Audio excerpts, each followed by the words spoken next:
Honda Day Celebrations celebrates you. There's a Honda for every season of your life. The most reliable and fun-to-drive cars are now yours with the Honda Celebration Bundle. Book one now and get 5 years complimentary servicing plus additional discounts. For a limited time only, visit car motor showrooms or honda.com.sg. Honda, the power of dreams. And only after repeated symptoms, repeated visits to the doctors, when the diagnosis is finally ready. Okay, so in this haze period then, this pre-haze period, let's see whether maybe we can use this show as a chance to help some people figure out if they have some of these conditions and maybe get that diagnosis that has been eluding them. So, what is the telltale, or how can I tell whether or not I have one of these conditions? I'll share a personal experience. So I have allergic rhinitis. And on these last couple of weeks and nights, there are some nights that suddenly I'm sitting at home alone and suddenly I'll just be clearing. And all I have to do is close the windows, turn on the air purifier, and it stops. So I know that condition. I've managed my allergic rhinitis for a very, very long period of time. I've got antihistamine everywhere. The car, the locker in the office, it's always on standby. So my point is, if you know that by cutting out the trigger, it immediately stops the symptoms, is that more likely to be allergic rhinitis? Well, if you talk about allergic rhinitis, typically it's an allergy. So something in the environment is triggering. It could be dust mites, it could be moles, or could be pets, and you're exposed to a friend or family with a pet you've never exposed before. That would create an allergic response.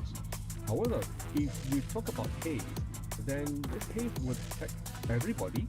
A lot of people have mild symptoms, but you, because of your allergic rhinitis, would have it worse. So am I having an allergic reaction or not? It is probably not just an allergic reaction, it's probably a more severe reaction to the haze particles that you're inhaling, and it's triggering the inflammatory response, which is actually excessive. So, people with a history of allergic rhinitis, are they more likely to have a sensitivity to environmental triggers like haze? Possible, yes. Not across the board, but you're at likelihood to have increased response to certain, like the haze. It will hit you harder compared to people who have absolutely no allergic rhinitis. So this group of people, what should they do? Should they seek their doctor's consultations? And should they find out whether or not they are also at risk for something more severe or something undiagnosed up till now? Right. So a lot of people like to do over-the-counter treatments. They take antihistamines, or they take nasal rinses, or they use the over-the-counter nasal decongestant. So using these are okay for a short period of time, but like the nasal decongestant, you cannot use them for a long time, because once you start using them and you use it for more than a week, you actually become dependent on it. So rather than self-medicate, you need to see a family doctor, get some good advice, have the diagnosis made, and go to treatment. Antihistamines, could be a nasal rinse, could be nasal steroids, or even all three. So sometimes self-medication can be a little bit dangerous. Right, okay. But when you're managing your condition with, let's say, nasal irrigation or antihistamines, does that also help you cope better when environmental triggers like haze happen? Definitely, because when you use the nasal rinse, you're clearing up the membrane, removing the bacteria, removing pollution, removing the mucus, and you shrink the tissue, so you actually breathe better. And by washing everything out repeatedly, you actually become a bit less irritated, and therefore you respond better when you face situations. Right. I love nasal irrigation. I don't know what's wrong with me, but I love it. It's like, you feel like a new person after that, no? Honestly. So, but I don't do it often. Unfortunately, I should be doing it more often. Is it something that you can manage on your own? Do you figure out when and how often to do it, or should you be doing it under some kind of system or schedule? Well, it's a very harmless procedure unless you have a brain condition, ear condition, infection. Then you should only do it. Yes, I heard about that. So if you've got like a infection or a flu, you could potentially push something into your brain. That's correct. Or if you have like perforated eardrums and then do the nasal irrigation with the water gets into the ears. So good to have some medical advice before you start using the nasal. But by starting in nasal, it's like normal things. So unlike people who go to swimming pool, swim body, get to the nose, feel really irritated, this saline, which is a normal pH of salt content in the body. So it's very natural, and people feel very comfortable about using it. Medication that like it so much, use it 5 times a day. And it's basically going off medication and just using the rest. Wow, but isn't that too much? But no, it was fine for that person's condition. That's right. It's time consuming to do it. You have to prepare the solution, you have to prepare the water, has to be boiled and cooled. It's a bit time consuming, but very natural and very effective. So interesting. Yeah, so I've got a question. Speaking of the idea of taking self-treatment and over-the-counter treatment, one of my listeners was having a class at 9631192 and asking this. Aside from visiting the doctor to treat symptoms, are there other methods that can be used to prevent a serious effect? So as we've just been discussing, it's case dependent lah. Is it? Exactly. So if you know something's not right, take immediate action. If you're outdoors, go indoors, have a N95 mask, wear that. Try to move away from the environment before you can. That's the first thing for you. You want to tahan, people just want to go through it. No point. You go indoors, you'll get it. Close the windows. Turn on the air purifier. Exactly. No need to Yes, like that's right. tahan. Don't need. Is there a way that somebody can detect whether it's a more serious situation for them? So we just talked about the allergic rhinitis person or the person that has maybe more sensitive upper respiratory reaction. What about some of those other things that you mentioned? What was it? Upper bronchial sensitivity or severe asthma or something like that? Yeah, we call this bronchial hyperresponsive. Okay, It means your Racer, airways what's responds next? more to something in the environment which normally would not affect other people with no such medical condition. So haze comes in, you fall ill with a virus, or you have some bacterial infection, you respond much more on a higher level compared to people. Okay, And Racer, sometimes I have it's not sent you easy. to So, the like cross-country people who race had a event. cough after a flu, and then most people cough for a week. If you have a lingering cough like 1 month, 2 months. Oh, the 100-day cough, check that one, because ah. Yes, exactly. So sometimes it could be something a bit more sinister. So always have it looked at, especially if coughing goes beyond about 3 weeks. So acute cough for 3 weeks, and then subacute goes beyond 3 to 8. So once you go to beyond 3 weeks, something's not right. It's good to have someone look at it. Here's another question at 9631193. Thank you to my listener. You haven't left your name, but you asked, I have a father that was newly diagnosed with COPD. This will be the first time that he's encountering the haze situation. Is he going to react more severely? Yes, depends on severity of the COPD. If it's mild COPD and under medication, then his lung function should be optimized and he should be otherwise less susceptible to the haze. But nevertheless, because we have COPD, there's a chance if you're exposed persistently and to high levels, we want to avoid those situations. So taking your medications, knowing the PSI, avoiding these situations where you're exposed to high levels would be a benefit. Thanks for that question. Just to clarify to our listeners, COPD stands for chronic obstructive pulmonary disease or disorder, I believe, and it's something that where the lung function is severely compromised after maybe potentially years and years of smoking or other forms of environmental lung damage, yeah? That's correct. All right, thank you to our listener. Let's talk a little bit about managing during this period of time. You mentioned, for example, avoiding children exposure. We've got articles already out in terms of N95 masks, in terms of air purified supplies and stock. I worry about things whether they'll go out of stock in Singapore as usual. Please, everybody go and take your, just relax now, huh? We don't over the top now, huh? But sometimes exposure is going to be unavoidable. Are there pills and medications that will help, like for this person that we're talking about today, taking an antihistamine help when it's a high haze day, for example? Well, the high antihistamine as the name calls us is basically trying to counter the effect of histamine. And histamine is typically released in an allergic situation. So antihistaminics probably would not help. But if used an antihistamine with a decongestant, so the compound B or the Vertex B or areas B, the decomposing can improve the symptoms of toxic COPD. And it stands for we fix the decongestant, it shrinks blood supply to the nose, less mucus production, less blood. Right? Is there no version where it's just the D alone? No need. Yeah, that's what we call the oxynase base, or these nasal decongestants. So the ones, if you use them for 2 or 3 days, or 5 days, it helps. But beyond 5 to 7 days, if you continue using beyond that, you can have a rebound and this becomes here. If you don't use it, don't use it. Okay. You use it, do that. So that's a That another question from listener Nancy asking a concern about what doctor said about the decongestant spray not being able to use it after a certain number of days, because I was prescribed a spray to spray into my nose every night before I sleep by my ENT, and I was told to use it every night for up to 30 nights. Isn't this risky? Question. Okay, is this the same thing you think we're talking about? Probably not. The medication prescribed by the ENT doctor would be a nasal spray, and those will be safe to use in the hospital.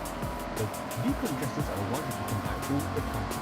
You look at the over the counter things like aspirin, oxynase, oxycodone. These are the decongestants that you should use for sure. Using them beyond that. Got it, good point. Okay, so yes, to my listener, go and take a closer look. Maybe what you've been prescribed, most likely is a steroid as well. So would that be something urgent? Well, actually, no, that would be prescribed for something else altogether, like maybe dealing with snoring or other conditions as well. Yes, it's used for basic situations when it's allergic rhinitis to help you reduce decongestion, sometimes early sinusitis, you shrink the tissues, you allow drainage of the sinuses, and it is actually quite a good drug to use system rather than using it as a medication. Great questions, everybody. Today we've been talking about whether some people can feel the haze even before others. I suspect once the haze kicks in full strength, Doc, you and I will be talking again. But I just wonder, what is your bit of advice right now, before we've gotten to the full swing of it, what would you like people to know about when it happens and maybe how to minimize health impact?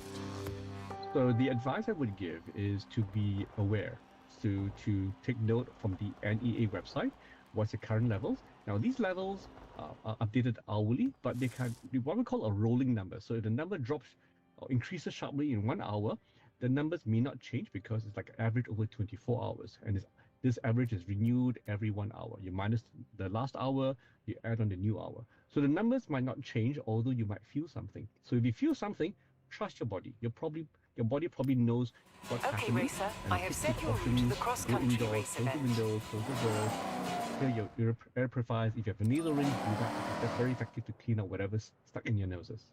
Great advice there, Dr. Yang. Thank you so much for your time. Dr. Steve Yang, a consultant respiratory physician at the Respiratory Practice.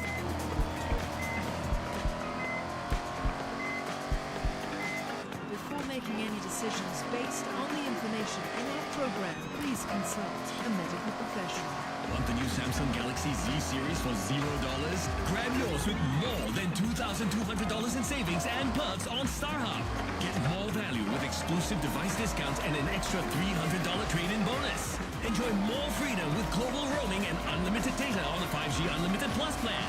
Plus, score more perks with a free Premier League annual pass for $380. Visit any StarHub shop or starhub.com/Samsung. TNCs apply. StarHub, we got you.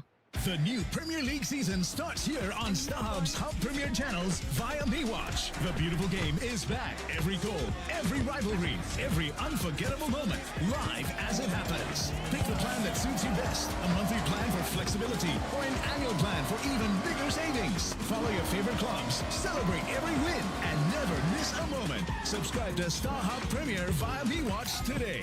No contract, instant activation. Visit mewatch.sg/subscribe. Now, Destination Anywhere with Melanie Olivero. Find out how a diving trip to some remote Portuguese islands ended up birthing a brand of gin exclusively bottled for its Singapore founders. Meet ghosts of the Ocean Gin founder and avid traveler Victoria Pang soon. Come fly with me, Melanie Olivero, on Destination Anywhere on CNA 938. But first, the news. This is CNA 938. Understand Asia. Good afternoon, I'm Hui Wong with the news. Indonesia is intensifying efforts to contain fast-spreading forest and land fires across parts of the country amid a prolonged dry season. Indonesia's Forestry Ministry detected nearly 12,000 hotspots nationwide in 24 hours. Fires concentrated on the island of Borneo. About 285,000 hectares of land have burned across Indonesia this year, That's more than 4 times the size of Jakarta. Local media says authorities are stepping up monitoring and firefighting efforts, though they need additional measures and funding to respond to the growing number of hotspots. Smoke from the fires has drifted into neighbouring Malaysia, with unhealthy levels of air quality reported across many parts of the country. This includes Sarawak, where a district reached the very unhealthy range yesterday. Kuala Lumpur has called for collective action from all ASEAN member states to enhance preparedness in addressing risk of transboundary haze. The United States and Iran are trading sharp warnings ahead of Washington's planned new economic sanctions on Monday. CNA's Clara Lee has more. Tehran says the measures have no basis in international law, while the US says it wants the toughest sanctions in history and could target countries helping Iran. Iran's foreign ministry says the sanctions were an assertion of extraterritorial sovereignty over every independent member state of the United Nations. It added that the measures go beyond an economic attack on a single nation, calling them a declaration of war against all governments. US President Donald Trump has warned countries against providing Iran with any economic lifeline. He says Tehran wants a deal, but is not ready to accept what he calls the right deal. US Treasury Secretary Scott Bessent is due to outline the new measures on Monday. Washington is also pressing Beijing to cooperate. China buys more than 80% of Iran's shipped oil, according to 2025 data from Kepler. Beijing has called for diplomacy. Meanwhile, the Strait of Hormuz remains a major pressure point. Oil traffic has fallen sharply, although the U.S. says around 8 million barrels a day are now moving through the waterway. U.S. Central Command says its forces have redirected 68 commercial vessels, disabled 3 and boarded 2. The USS Ross is among the warships involved. CENTCOM released footage showing sailors aboard the destroyer. Washington says more than 20 warships are supporting its blockade against Iran. China has announced its biggest ever car recall. More than 4 million vehicles are being called back amid safety concerns over their door handles. Tesla makes up the largest share, recalling nearly 3 million vehicles. 8 Chinese automakers are also on the list, including Xiaomi and Leap Motor. The issue centers on retractable door handles, which sit flush with the car's surface. The design has been increasingly common in electric vehicles. It allows doors to be opened using a key fob, smartphone, or a press-operated mechanism instead of a conventional mechanical handle. But regulators are concerned about what happens when those systems fail. There have been cases in both China and the US where passengers and rescuers struggled to find or operate the door handles during emergencies. The issue is particularly significant in China, home to the world's biggest EV market, with millions of vehicles now using this technology. At least 15 people were killed after Russia struck a Ukrainian shopping mall twice. 130 others were injured, including 23 children. The latest attack comes as Russia intensified its bombardments in recent months. 2 drones smashed into the roof of the building in Kryvyi Rih, President Volodymyr Zelensky's hometown. Reports say a second drone struck about 30 minutes after the first. Mr. Zelensky condemned the attack, accusing Russia of deliberately targeting emergency responders by launching a repeat strike. He also vowed to respond. Search and rescue operations are underway as authorities assess the damage. Russia has not commented on the attack. Vice President of the European Commission, Kaja Kallas, described it as, quote, terror by design, saying it shows the absolute and utter depravity of Moscow's war. And that wraps the news. I'm Hui Wong. Headlines anytime on CNA 938 and CNA.Asia.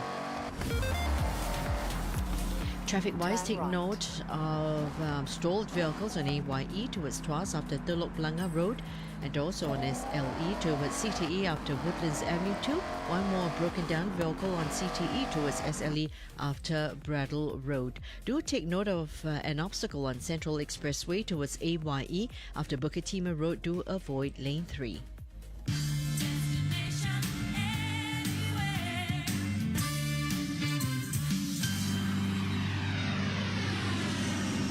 We're going to be mostly underwater and also in the sun in today's Destination Anywhere. So let's slap on some sunscreen and let's go. This is CNA 938. I'm Melanie Olivero. We head to Azores, a remote 9-island volcanic archipelago in the middle of the Atlantic Ocean called a gem. We're going to see some awesome sea creatures, and then we're off to another aquatic adventure to a famous narrow sea inlet, the Red Sea in Egypt. We go on a diving trip and a luxury cruise down the River Nile too. And then we cross continents to swim with great white sharks in South Australia.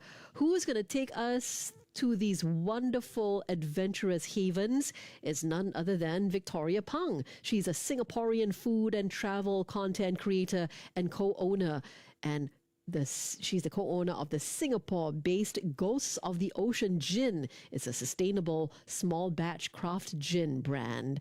Welcome to CNA 938 Victoria. We'll talk about Ghosts of the Ocean Gin later, but first, let's relive your travel adventures in the water. We start with how you went mobular ray spotting in Azores, a volcanic archipelago in the middle of the Atlantic Ocean. And it's an autonomous region in Portugal. Can you tell us why you chose this place and how long it took to get there?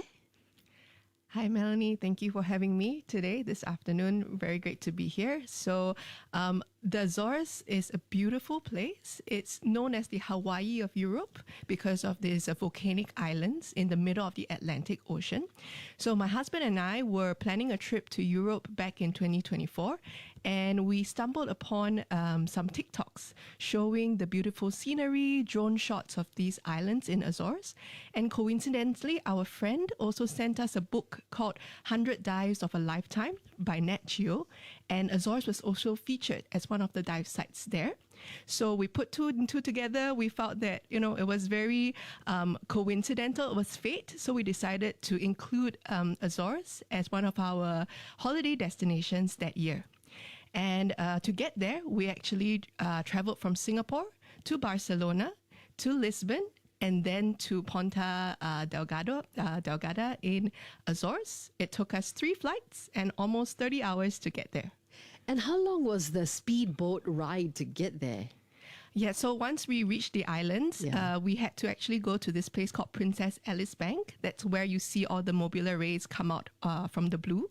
And it actually took 3 hours by speedboat, by Zodiac. All the way there, we did 2 dives that were about 2 hours, and then another 3 hours back to the island. So we set sail at like 6 a.m. in the morning and got back at like 6 p.m. at night. Okay, a day well lived and well planned. So tell us about the mobular rays you saw. How big were they? And how different are they from the manta rays we keep seeing? Yeah, so the mobular rays were about 3 to 4 meters long, so really quite big creatures. Wow. And the mobular rays, or devil rays as they're also called, are a family of the manta rays, actually a close relative of the manta rays. What is unique about the mobular rays that are found in Azores is that they are a sickle fin mobular rays, a species that is critically endangered and can only be found at Princess Alice Bank in hordes. So that's the only area that you're able to see them in big schools. We saw almost like 100 rays come out of the blue when we were diving. It was a spectacular sight. All right, so that's, and they're bigger than manta rays, or they're different kind of coloring in general, or do they look pretty much like the manta rays? The shape is slightly different from a manta ray. Yeah, Okay. so they'll have like these little horns. That's why they're called devil rays. Oh, Yeah. so cute. Okay, that means I may have seen plenty of pictures of them. Other sea creatures you saw, or were they mostly the mobular rays? So we went there specifically for the mobulars because it was the season. They usually come out around June to October during summer season. So we were there in August, which was perfect. But we also managed to see blue sharks. And the blue sharks are like maybe about 2 meters long, not very big. They have very small mouths. And they're very cute. They're like puppies in the sea. When we were there, they actually came and swam towards us. And even nibbled at our feet. So that was really cute. And for the Azores, they're also well known for whales. It's actually known as a whale highway, where different species of whales actually migrate. And they also have a resident pod of like humpbacks and sperm whales that can be found there or found there all year round. What a magical place you saw, Victoria. But let's move away from Azores and go to Egypt, more accessible than the Azores for sure. You dived in the Red Sea in eastern Egypt, and you also took a dahabia cruise down the River Nile. So let's start with the Red Sea. I hear, because I did research, I haven't been there, but you can dive near historic sunken vessels too, yeah? Yeah, so the Red Sea spans across different countries, and in the northern part of the Red Sea, closer to Welcome the Egypt back, side, Racer. you can actually see the shipwrecks. But for us, we didn't do the shipwreck route. We went further south. And we did a route known as BDE, which means brothers, Daedalus, and Elphinstone. They are like small locations in the ocean that you can actually find a lot of pelagics, such as the oceanic white-tip sharks and also silky sharks. BDE, yeah? Okay, that's something I shall remember and look up too. Then there's the dahabia cruise. Can you describe what a dahabia cruise is, what it's like? And you also went to check out some village life, yeah, on this cruise. What's that all about? Yeah, so instead of doing the regular big cruises down the Nile, we decided to go for something more intimate, and we decided to do a dahabia, which is a traditional Egyptian boat. It has no motors, so how it's being transported down the Nile is actually followed by sail. So by the wind. Yeah. I mean, that was what they did traditionally, but now because they have a schedule to keep to, if there's not enough wind, they do have a little motor tugboat that brings the boat down the river. Yeah, and then because it was a smaller boat, we were able to visit sites that the big cruisers could not dock at, one of which was actually called Jebel Silseh, which is a sandstone quarry. And this sandstone quarry actually used to be where they cut the stone and transported to Cairo to build the pyramids. Oh, I see. So you saw some of the original The sandstone, yeah, sandstones we did. there. Yeah. That's amazing. And then village life, did you meet any interesting people? Yeah, so as part of one of the stops, we also got to visit a village and we saw how they live their lives. Yeah. And they shared with us, they grow their own crops in their own home. So everything is like a self-sustaining ecosystem. Yeah. Okay. And you saw them, you visited these farms and... Yeah, we talked to the villagers, and they let us into their homes to see how they live. Yeah, so it's quite cool. Did they feed you with anything? No, they didn't. No tea either. I mean, yeah, they gave us like some snacks, but not like a full meal. I see. Hey, I wanted to go back to the Red Sea. Can you tell us more about what you saw when you were diving? So my husband and I, we love big sea creatures. As you can tell, we go shark hunting. So when we were there in a good way. Yeah, in a good way. Yes. In a sustainable way. Yes. When we went there, the BDE route, the purpose was to see the oceanic white tips because they're not that commonly found. Usually we see white tip sharks. They're more of a smaller size, but the oceanic ones are very, very large. Yeah. So we managed to see what we wanted to during that expedition. So that was amazing. Were you in a cage for that one? No. So for other than great white shark diving, most of the other shark dives do not have to be in the cage because sharks are kind of misunderstood creatures. They're actually not as aggressive as people think they are. Yeah. And they're not always on the lookout to chomp on us. I mean, they don't. I spoke to a shark expert and he says we don't even taste nice to them. Yeah. You know, and shark attacks, and of course that movie Jaws, of course, put them in a very, very unflattering light. Okay. We go down under and let's hear you describe how you went cage diving. This time you had to go cage diving for your own safety with the great white sharks in Port Lincoln and Kangaroo Island in South Australia. How big were the sharks you encountered? Can you tell us what you saw? So the cage diving was amazing experience. My husband and I wanted to do that for our 30th birthday, so kind of revealing my age here. But so we actually went there twice. The first time in April, we didn't see anything. It was 11 degrees water and just green algae. It was super bad visibility, and the sharks were not there because the water was too cold. But we didn't give up, and we decided to make another trip in December that same year to go back and try our luck again. This time round, on our first day abroad, one of the dive masters actually shouted, "Oh my God, shark, they're here!" And then we were so overjoyed. We actually shed some tears because we were so emotional. And immediately we suited up and went into the cage. And when we were there, some people might say, it's a very scary thing to do, but I didn't feel any fear at all. In fact, I felt in awe when I saw them. They were so majestic. They were I think about 4 to 5 meters large. Wow. They were juvenile males, so they're actually considered small already. The pregnant females can actually get much bigger. And what were they like? Did they just swim past you and they just... I mean, sharks can't really be bothered with us unless we're bothering them. What were they like? They were a bit curious. Okay. So we could see them from afar circling us and getting closer and closer. And then they would also try to nibble at the cage a little bit, open their jaws. But then they realized, we're not food. And then they got bored and they went away. So you got to see their big teeth? Yes. Sharp teeth? Yes. Okay, but they weren't being menacing. They were just trying to see what they can nibble. Yes. Such graceful creatures, Yes, really. Sharks. We shouldn't be afraid of them. We shouldn't tempt them. We should just see them as these unique creatures of the sea. Talking about sharks again, this time hammerhead sharks in Japan.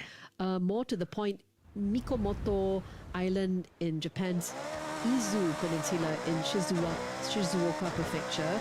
We also went fresh wasabi picking there, not in the sea, obviously, in Shizuoka. Can you tell us about the hammerhead sharks first? Yeah, sure. So the hammerhead sharks are found in schools in Tokyo, near Tokyo. So in this island called Mikomoto. And we went there in summertime, so that's where it's the best time of the year to see them. We actually landed from our flight to from Singapore to Haneda, and took a 3-hour train ride down straight and did a dive in the afternoon. So non-stop all the way. And when we went there, it was a little bit of a culture shock because the Japanese are super efficient, super punctual. So when we went there, immediately we had to suit up, and it was chop chop. And everybody else there back at that time were mostly local, so they already knew the drill. And when we went there, we were a little bit fish out of water because we didn't know what to expect. Yeah. But once we went into the water, in the first 5 minutes, we already saw schools of hammerheads, more than 200 of them. It was like watching an aquarium, and they were just floating by. It was a spectacular sight. Another natural nature's dance, yeah? And then wasabi picking? So that was a different trip, but also part of the Shizuoka region. So for us, we like to travel a little bit different from the regular people. We're a bit more adventurous, and we didn't want to just stay in Tokyo City. So we like to explore nearby as well. And when we went to Shizuoka in Izu Prefecture, they're actually very well known for their wasabi. And we found a farm that was able to take on, tourists. And we did a tour that lasted about 3 hours. She showed us the farms themselves. And we actually got to pick our own wasabi. Each person got to pick one from the soil. And then we also got a little bit of a tasting. She shared with us the different grades of wasabi and also allowed us to pair it with some of the local food. You grated your own wasabi? Yes. Was it nice and peppery and yes, super. There was a kick, super fresh, but it's not like that kind of spice that you get from the paste wasabi. Yeah, sometimes the mass-produced ones, we're not so sure about those, but you got to taste the real deal. We head back to Portugal, Victoria, because one of your trips to the Azores inspired ghosts of the ocean gin. Your bottles feature aquatic animal species, these sea creatures, a visual tribute to them. But how did this all start? How do you go diving, then one day you become a gin founder? Yeah. That's a great question and something that everybody asks us. So when we were in the Azores, after diving, we were just trying to find things to do, and we stumbled upon a bar that showcased the gin in bottles, and we were like, wow, the gin looks amazing. We did a little bit of Google research, and we found that they're made in the island. So we actually visited them the next day. They have this place called the Gin Library, where it's the largest personal collection of gin in the world by this avid collector called Ali Bullock. And we went there, we tried their gin, and we loved the story about how they contribute towards marine conservation and sustainability. And after a few drinks, we actually met with the owners of the brand and told them, hey, we like your stuff and we think that Singaporeans can appreciate it too. And they said, yeah, if you're interested to bring it to Singapore, why not? And that's how it all started. But under your own branding. So we are the distributor of Ghost of the Ocean, but we're exclusively retailing it in Singapore and Asia Pacific.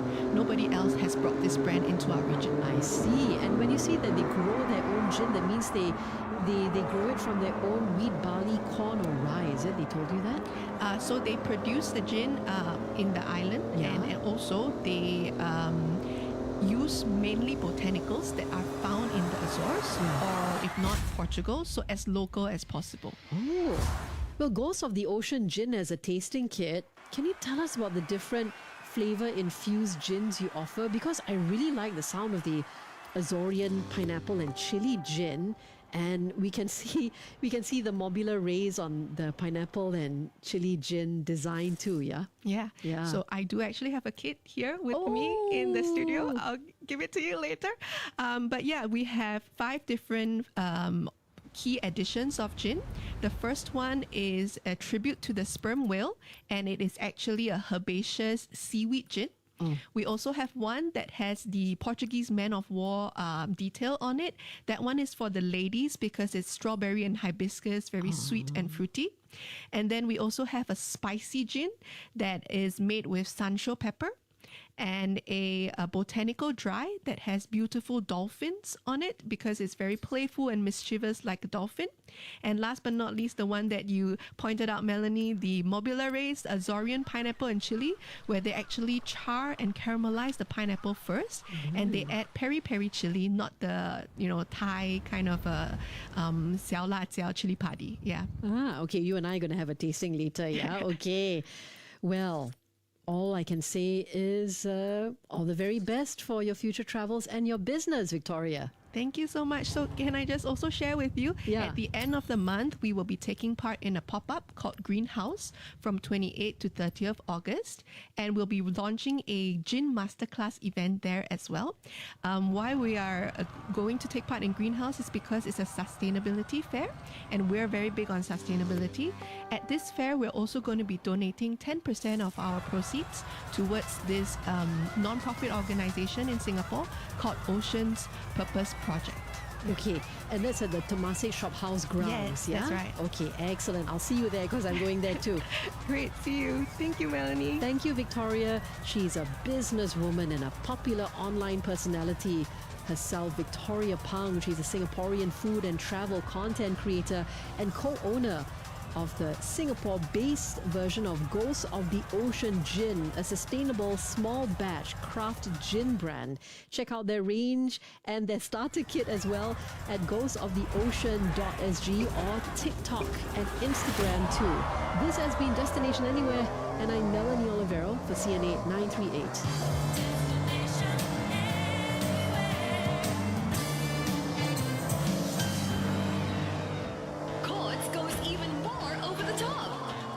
to 80% off across IT, electricals, and furniture.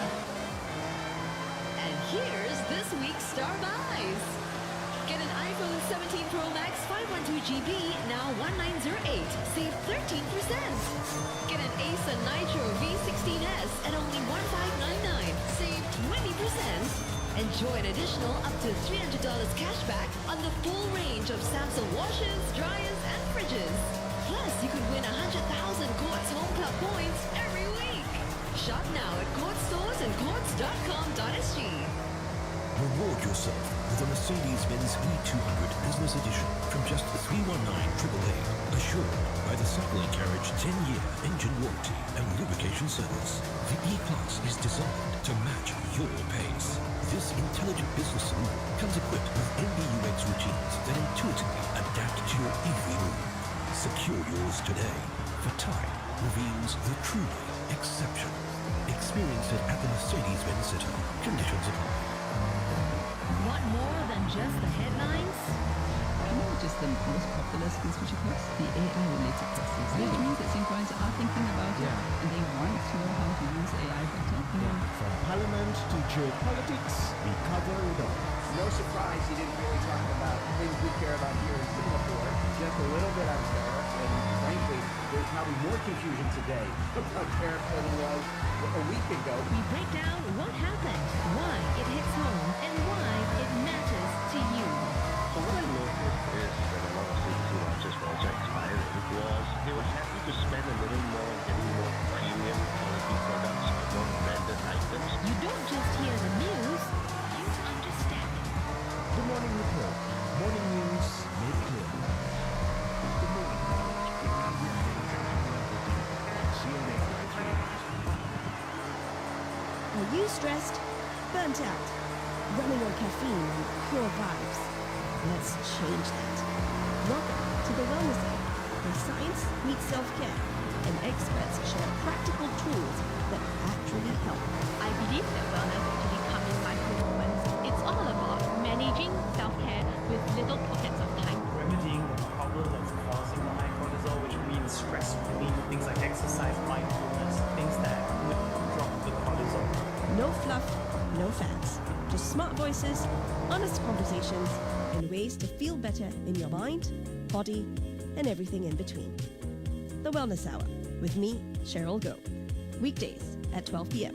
only on CNA 938.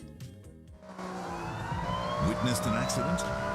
Saw something unusual or interesting and caught it on camera? Share with us what you see. Tell us about it through cna.asia, Telegram, Facebook, and our CNA app. Go to cna.asia/eyewitness for more details. See it, report it, contribute to CNA Eyewitness, because your tip-off matters. This is CNA 938, streaming live on cna.asia and on MeListen, the new home for free digital audio from all of MediaCorp's radio stations. As well as listening live, you can also log on for podcasts and other interactive features. The sound of Asia. On the CNA app. On cna.asia. On Google Assistant. Play news from CNA. And on your radio. This is CNA 938. Now, Family Ties with Susan Ng. You know, your 30s can be an incredibly full chapter of life. You're building a career, you're raising a family, managing finances, and caring for those around you. But what happens when the pressure quietly becomes too much? We'll talk about how we can recognize distress, have those conversations that matter, and being there for the people we care about after the news.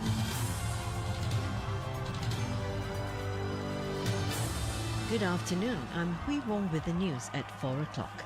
Indonesia is intensifying efforts to contain fast-spreading forest and land fires across parts of the country amid a prolonged dry season. CNA's Clara Lee has more. Indonesia's Forestry Risa, Ministry what do you want to detected do nearly next? 12,000 hotspots nationwide in a 24-hour period, with fires concentrated on the island of Borneo. About 285,000 hectares of land have burned across Indonesia this year. That's more than 4 times the size of Jakarta. Local media says authorities are stepping up monitoring and firefighting efforts, though they need additional measures and funding to respond to the blazes as the number of hotspots grow. Smoke from the fires has drifted into neighboring Malaysia, with unhealthy levels of air quality reported across many parts, including in Sarawak, where a district reached the very unhealthy range yesterday. Sarawak's Environment Board warns conditions could worsen if dry weather persists. Kuala Lumpur has called for collective action from all ASEAN member states to enclave preparedness and addressing risk of transboundary haze. This includes thorough preventive measures, national preparedness, and continuous monitoring. South Korea is set to send its first container ship through the Arctic as the Middle East war continues to disrupt global shipping routes. The Pan-Star Acro is set to leave Busan this evening and sail to Europe via the Arctic. It will test whether a route opened by melting sea ice can be commercially viable. The trial voyage will take about 45 days, cutting the distance by 10 days compared to the Suez Canal. Seoul's Oceans Ministry says talks with relevant countries and agencies have been completed to implement the necessary procedures. Interest in the route is growing as vessels seek alternative routes amid turmoil in the Middle East, but the Arctic is limited to the warmer months and requires specialized ships. Meanwhile, experts have raised concerns about the route could risk breaching Western sanctions on Russia. The United States and Iran are trading sharp warnings ahead of Washington's planned new economic sanctions on Monday. Tehran says the measures have no basis in international law, while the US says it wants the toughest sanctions in history and could target countries helping Iran. Iran's foreign ministry says the sanctions were an assertion of extraterritorial sovereignty over every independent member state of the United Nations. It added that the measures go beyond an economic attack on a single nation, calling them a declaration of war against all governments.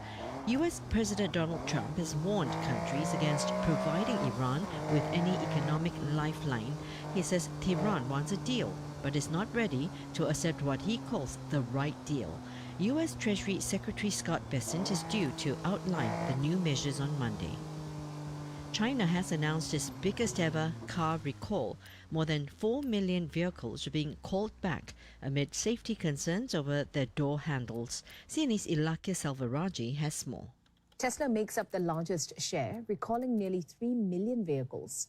8 Chinese automakers are also on the list, including Xiaomi, Leapmotor and XPeng. Now, the issue centers on retractable door handles, which sit flush with the car's surface. Tesla popularized a design which has become increasingly common in electric vehicles. The design allows doors to be opened using a key fob, smartphone, or a press-operated mechanism, instead of conventional mechanical handle. But regulators are concerned about what happens when those systems fail. There have been cases in both China and the US where passengers or rescuers struggle to find or operate the door handles during emergencies. One fatal incident reported by Chinese state media last October involved a Xiaomi SU7 sedan. The car caught fire after a crash, but bystanders were unable to open the doors and rescue the driver.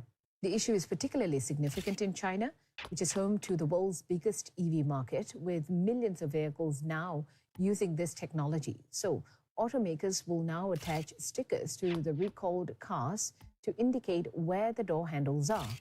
EV makers will also roll out software updates. Tesla says it will update its software to allow windows to automatically open after a crash. China is set to become the first country to ban concealed door handles on new vehicle models starting January 2027. Myanmar and Belarus have agreed to develop economic and humanitarian ties. Leaders of the two countries met in the Belarusian capital Minsk. President Alexander Lukashenko pledged to promote Myanmar's ties with the Eurasian Economic Union and the Shanghai Cooperation Organization. This was the 6th meeting between Mr. Lukashenko and Myanmar's leader Min Aung Hlaing. Belarus is also the 6th country that Min Aung Hlaing has visited in recent months as he seeks to shore up international recognition for his government. The former general was in Russia last week, where he met Russian President Vladimir Putin. Min Aung Hlaing also visited Thailand, Laos, India and China since being inaugurated in April, following an election that the UN said was neither free nor fair. One person has died and 3 others wounded after a sword-wielding attacker entered a high school in Sweden. Police say the suspect was shot and taken into custody. Local media said the attacker was a former student at the school. Police said about 450 students aged 16 to 20 had been at the school during the incident. Classes had just reopened after summer recess, and it was the first day for some students. Sweden has experienced a number of attacks on educational institutions in recent years. The country experienced its worst ever mass shooting in 2025, where 11 people, including the gunman, died at an adult education center. This led to the government tightening the country's gun laws after it was found that the suspect legally owned 4 rifles and 3 were found in the school where the attack took place. Singapore is sending twice as much unwanted clothing to a facility in Malaysia compared to 2 years ago. The clothes are collected through social enterprise clubs' textile recycling bins.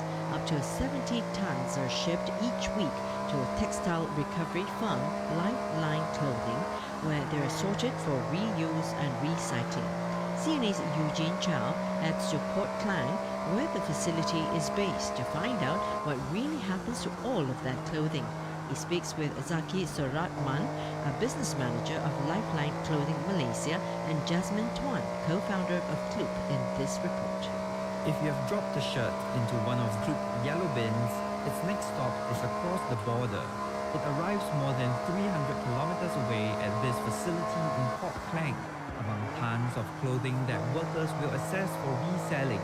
While shoes, bags and accessories do show up here, garments make up the vast majority of what's collected. Some 300 workers sort them into around 500 categories, assessing everything from their condition and material to quality and style. But what happens to each piece also depends on what buyers want. Most clothes that easy to resell will be in a lightweight clothing summer. Children clothing, very easy to resell and very high demand. And also any branded garments that arrive here in very good condition. Heavy curtains and blankets, however, rarely get a second chance at life. And another sticky category, fast fashion.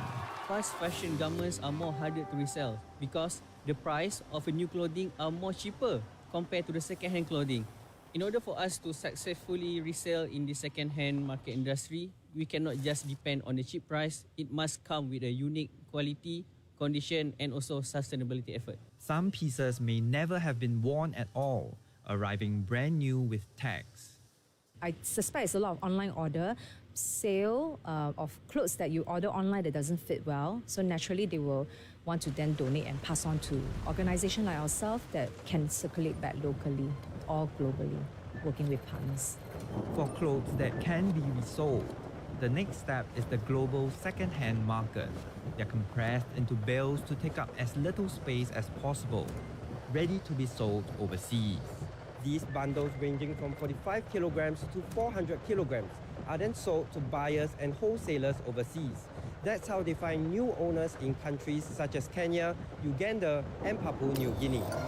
They make up about half the clothes that enter the factory. The other half take a different path. Most are turned into rugs or industrial wiping cloths. What cannot be reused or repurposed is burned to produce electricity as a last resort. Kloop says putting unwanted clothes into a recycling bin shouldn't be seen as the solution to overconsumption.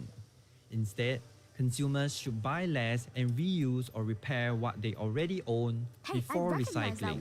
Eugene Chow, CNA, Port Klang, Kuala Lumpur. And that wraps the news. I'm Hui Wong. Headlines anytime on CNA 938 and CNA.Asia.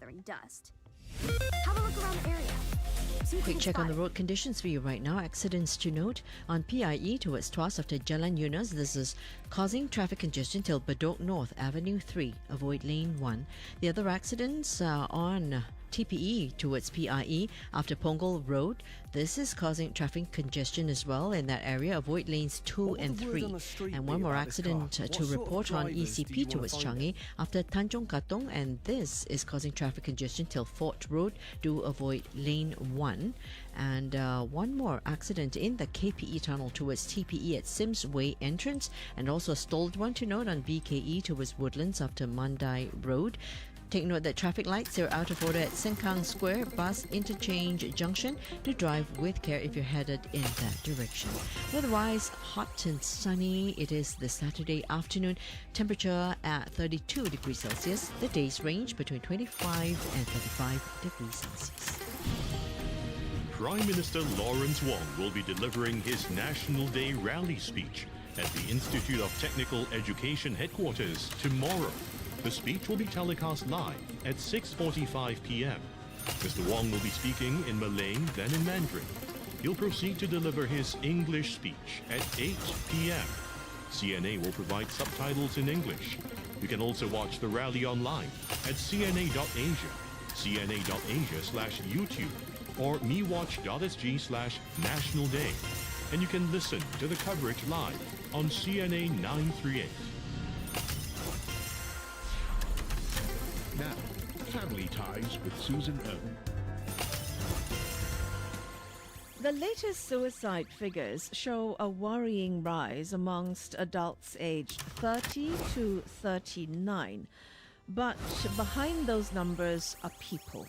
These are people who are navigating a stage of life that can come with enormous expectations, responsibilities, and so much more than that. So today on Family Ties, we're going to look beyond the statistics that we know to talk about the pressures that young couples and also working adults face, the sandwich generation, so to speak, and how we can recognize when someone we love may be struggling, even when they say, you know what, I'm okay, I'm fine.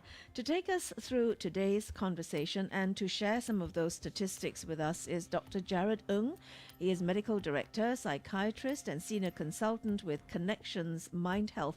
Dr. Ng, thank you very much for making time. Yeah, thanks, Susan. Thanks for having me. Do those figures worry you at all? I think every number is one too many of suicides. So, of course, they worry me. I think it's something that we look out for every year to see what are the potential issues that's happening in our society and what we can try to solve. Right. So the latest figures do show a sharp rise in suicide deaths. These would be amongst adults 30 to 39. Yeah, that's right. I don't want to just focus on the numbers. Right? I do want to talk about what life can feel like, what life really is like at that stage. Because when you're in your 30s, you're doing so many different things all at once. You're trying to build a career. Some are still doing their postgraduate studies even. Some would be having children. Then they have to care for not just children, but parents. Then they have to manage their money. They have to think about housing. They're trying to just keep everything together. So let's start there. It is particularly overwhelming, isn't it? Yes. So if you look at the stressors that a 30 to 39-year-old person in Singapore face, it is not really unique. It's not something that arises only when you turn 30 or 39. It's not just one enormous challenge that they face, but it's multiple small ones as what you listed earlier as well. I think the trouble with this, why this particular age group, I think we pay a lot of attention to it, is that there's this feeling that they are trapped. Imagine if you are someone who is very unhappy with your work and you are in maybe you're 24, 25, not many responsibility. You can decide that, okay, I'm going to find a new job. But let's say you're 38-year-old, you're really unhappy with your work, your boss, you want to quit, but you could think of the mortgage you have to pay, your 2 young kids, your parents' medical bills, and sometimes even what will your friends think, what will your colleagues think. You created this sense of stability, this image of stability, and then suddenly quitting your job is not a viable option for you. So they're trapped. Okay, so they're trapped, and actually what's trapping them is not themselves, is the image they've created for themselves. They kind of don't want to break that, particularly in front of friends who might be doing better or doing the same. It's probably not just the image of it, but they do have real pressures. Like I said earlier, having to have financial stability, job security, having to pay fees, having to pay for the house, the car, things that have built up so much to get. Then there's also that external, what people see about them. I think a lot of times when we look at this phenomenon, there's invariably a comparison.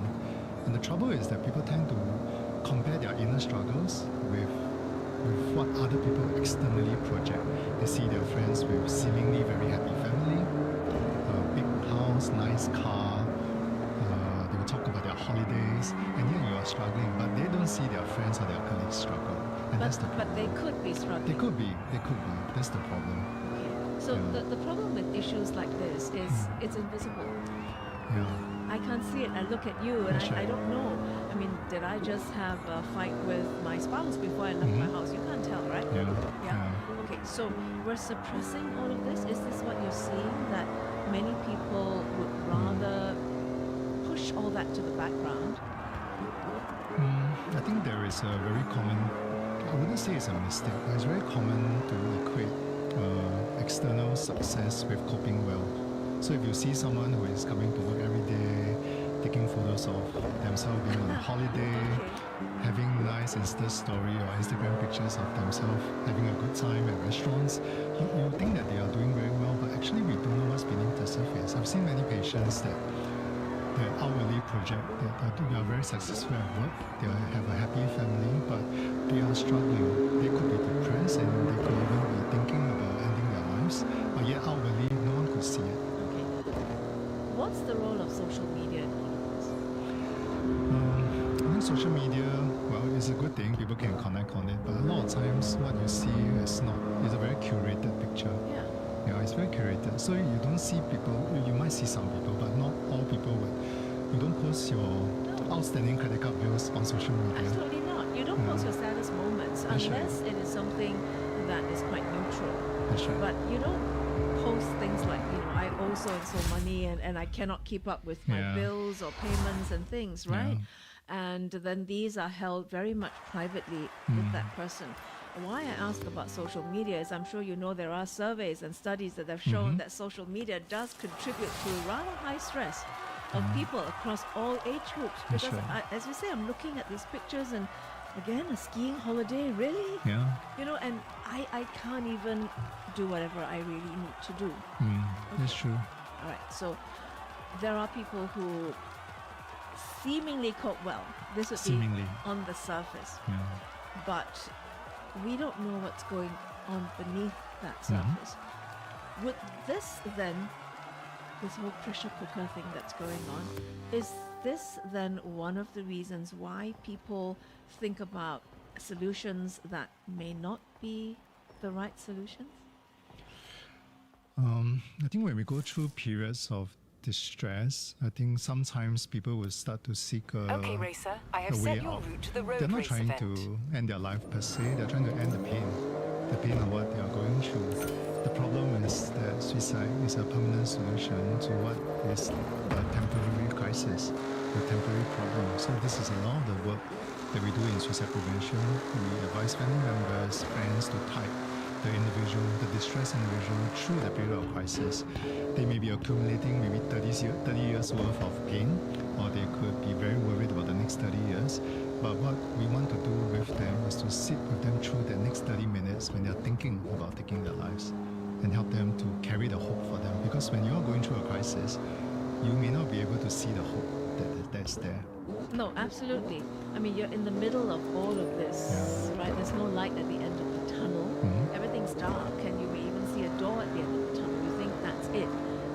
What you're saying is very interesting. They don't want to specifically end their life. They just want to end the pain. The pain, that's right. It's just, sadly, the two come together, and the outcome is not one that you as a psychiatrist want to see. All right. Certainly. Yeah. So when you ask someone, how are you doing? They say, you know what, I'm okay, I'm fine. Yeah, that's the very common response that we get. Okay. That becomes almost an automatic response. Like, we ask people, have you eaten your lunch? How are you? And you don't expect anything other than, yes, I have, or I'm fine. I think if you do notice that someone in distress, you need to follow up with the second question. And this shows the individual that you have noticed that something is not quite right. Sometimes the second question is the one that yields you the real answer. That they're willing to share a little bit more with you. Okay, so what is that second question? So you ask me how I am. I say, I'm fine, Dr. Ng. So then if I am someone who noticed the change in you, I'll follow up to say that, no, really, I noticed that you have been looking quite down recently. Is everything okay? And that invites the person to share what really has been troubling them. Okay. And what if I share information that you, not as a doctor, but just as a friend who's talking to me, if that information is too much for you to handle, what happens then? What should my friend do? I think that's important. I think we also have to clarify what the other person needs. If the person needs a listening ear, sure, I'll be there to stay with the person and listen. But if the thing is a little bit beyond what I can handle, then I would try to connect the person to someone that I think can help. Sometimes this ends up to be a mental health professional. Sometimes this could be a family member. And then I will accompany the person until that contact takes place. Okay. Easier said than done, for sure. I was about to say that, because sometimes I'm going about my day doing everything I must do, that I need to do to get the day going, whatever that might be. Yes. Getting kids off to school, taking myself off to work, coming back, cooking dinner, whatever it might be, right? Underlying that, we talk about the iceberg. We only see the tip, right? We don't see what's under all of that. And there's a huge thing under all of that. Probably 80% of that iceberg is underwater. Are there particular things that families, because sometimes the closest person doesn't see it, what can families do? What can couples themselves be paying attention to? Okay. So one of the most important part is to notice the change. And that requires you to know the individual. For example, if I see someone on the street, even if the person have certain behaviors, I won't know whether that is a deviation from the normal, but if you're a family member, if someone close to you, you can notice a small change. For example, someone who used to be very jovial suddenly look a bit morose, a bit sad. Someone who is always very good-tempered in the office suddenly becomes very irritable and starts shouting at others. Friends who cancel their plans, friends who no longer respond to WhatsApp messages as promptly. All these are considered deviation and change from their baseline behavior. That's when you notice, and then you ask. You ask the person, is everything okay? And come from a place of being very genuine and very sincere. And you ask and then you listen. Listen without judgment. This is what we always advise people to do. That's the hardest part. That's the hardest part. Listen without judgment. I think I advise sometimes family members, parents, when your child talks to you, parents have to hold their tongue. Zip. Yeah, don't respond immediately. And I had to learn this myself when I talk to my teenage kids as well. That I listen. I don't try to solve their problems for them. Because then they want to be what they want. Right. So listening ear perhaps is the first step. Yeah. And connect the person to resources that is better able to help them. And in the event that the person reveals something that's quite concerning, you stay with the person, or you make sure that someone stays with the person. That's important. All right. So really to be there. To be there. And sometimes not even needing to say anything is important, right? Yeah. Just a quiet presence with you. Are there signs that are less obvious? Because some of the things you mentioned, for example, when I was menopausing, I was really irritable, until I said something, no one really knew what was going on. So I think distress doesn't just have one appearance. I think there's many different things that can come together. Certainly we look at whether the change in behavior, is it persistent? Does it last beyond a few days? We look at whether it's what we call pervasive. Does it go into other spheres of life? Not just affecting the work, but affecting the quality of conversations with family members, or whether the person has got some signs of social withdrawal, not meeting their friends anymore. And finally, we see how impairing it is. If, for example, the MC rate of the person start to rise, the person stop attending family gatherings, weekends tend to be at home, just not going out at all. These are all small changes that you should notice. Right, but some people put on very, very strong masks. It's impossible to penetrate the mask, right? Yeah. Examples then would be, we read sometimes of celebrities in particular countries who seemingly do very well. Everyone thinks they're very successful, and they are by everything that they've gone through, by what we can see and hear. They're all doing very well. And then suddenly you read that this person has taken his own life, for example. And then the response from people would be, but why? He's so successful. And he was. Yeah. So or she was. That's right. So I think a lot of time we mistake success for them being okay, for not having any struggles. But we sometimes forget what it costs them to be successful. This is sometimes what we don't see. They could be sacrificing sleep, they could be sacrificing time with their friends and family, and these are what they use to cope. They could be turning to harmful substances to cope, like alcohol, and we don't see all this. And as we say, when the applause dies down, the silence is deafening. That's right. And scary too. It's because you suddenly feel you've lost the love and the adoration of people. Could that also sometimes drive people to think thoughts that may not be useful?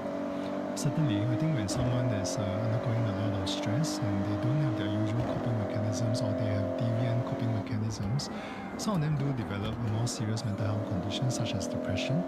And when a person is depressed, they could lose hope. They could no longer feel that life is worth living. I really like this quote attributed to Ernest Hemingway, that he was actually referring to bankruptcy, saying that it happens gradually then suddenly. I think that reflects how we cope with stress and distress as well. That's a good point. Yeah, we like what you mentioned earlier, I think things start eating at you bit by bit, very gradually, and suddenly you can't cope. Yeah, everything falls apart. Yeah, that's a good analogy, because bankruptcy is not overnight. Yeah. It's something that happens sometimes over years, and you don't do anything about it. So when we are talking about suicide and suicide numbers, we just cannot look at the numbers. We must look at the people. Each person is different. That's right. Right? When we talk about people in the 30s and 39s, not everyone is going through thoughts like this. Some are successful, some are able to cope. And so one quick question before we take a break. What's the difference between the coping mechanisms of someone who is able to cope very well versus someone who can't? Actually, all of us will accumulate a whole host of what we call defense mechanism, things that we use to cope. We use it all our lives, but sometimes when you're going through too much stress, when too many things happen at the same time, what you use to be able to cope with just doesn't help anymore as well. So, for example, you could always be someone who's very introverted, you tend to share problems with only your very close friend, but what happens when you have an argument with that very close friend? You realize that you have no one to share things with, and that's when it becomes a problem. Okay, so you kind of almost need to learn new skills as you go. Something that worked for you 20 years ago may not work today. Yeah, that's right. And these are lessons, I think, for all of us to remember. We are talking about what happens when life really gets too much, too full, too busy, so many things. And if you're juggling life, as it were, and if you're not able to cope, if you know someone who's in distress or need help, you can actually call many helpline. SOS has a 24-hour hotline, 1767. You can also WhatsApp the 24-hour care text, which is 9151-1767. We come back after the break to continue our conversation. We'll also want to take your questions. If you have any, please WhatsApp them to me at 963-11938. My conversation with Dr. Jared Ng will continue after the break. We know you want more. So at Pizza Hut, we're making the Cheesy 7 even more irresistible. Enjoy 2 pizzas for just $22. Dig into original, Hawaiian, cheesy spinach, truffle mushroom and chicken bacon, and beef pepperoni. Indulge and feed good times. Now to 26 August. Order now on the Pizza Hut app for self-collection and delivery. Want the new Samsung Galaxy Z series for $0? Grab yours with more than $2,200 in savings and perks on StarHub. Get more value with exclusive device discounts and an extra $300 trade-in bonus. Enjoy more freedom with global roaming and unlimited data on a 5G Unlimited Plus plan.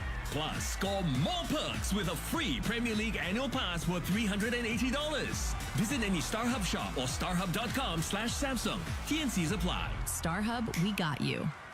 This is CNA 938. Understand Asia. Good afternoon. I'm Hui Wong with the news at 4:30. Indonesia is intensifying efforts to contain fast-spreading forest and land fires across parts of the country amid a prolonged dry season. Indonesia's Forestry Ministry detected nearly 12,000 hotspots nationwide in 24 hours, with fires concentrated on the island of Borneo. About 285,000 hectares of land have burned across Indonesia this year. That's more than 4 times the size of Jakarta. Local media says authorities are stepping up monitoring and firefighting efforts, though they need additional measures and funding to respond to the growing number of hotspots. Smoke from the fires has drifted into neighbouring Malaysia, with unhealthy levels of air quality reported across many parts of the country. This includes Sarawak, where a district reached the very unhealthy range yesterday. Kuala Lumpur has called for collective action from all ASEAN member states to enhance preparedness in addressing risk of transboundary haze. The United States and Iran are trading sharp warnings ahead of Washington's planned new economic sanctions on Monday. CNA's Clara Lee has more. Tehran says the measures have no basis in international law, while the US says it wants the toughest sanctions in history and could target countries helping Iran.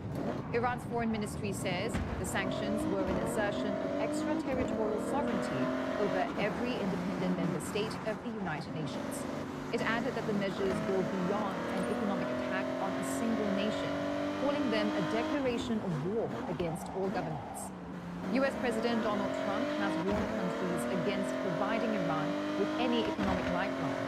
He says Tehran wants a deal, but is not ready to accept what he calls the right deal. US Treasury Secretary Scott Bessent is due to outline the new measures on Monday. Washington is also pressing Beijing to cooperate. China buys more than 80% of Iran's shipped oil, according to 2025 data from Kepler. Beijing has called for diplomacy. Meanwhile, the Strait of Hormuz remains a major pressure point. Oil traffic has fallen sharply, although the US says around 8 million barrels a day are now moving through the waterway. US Central Command says its forces have redirected 68 commercial vessels, disabled 3 and boarded 2. The USS Ross is among the warships involved. CENTCOM released footage showing sailors aboard the destroyer.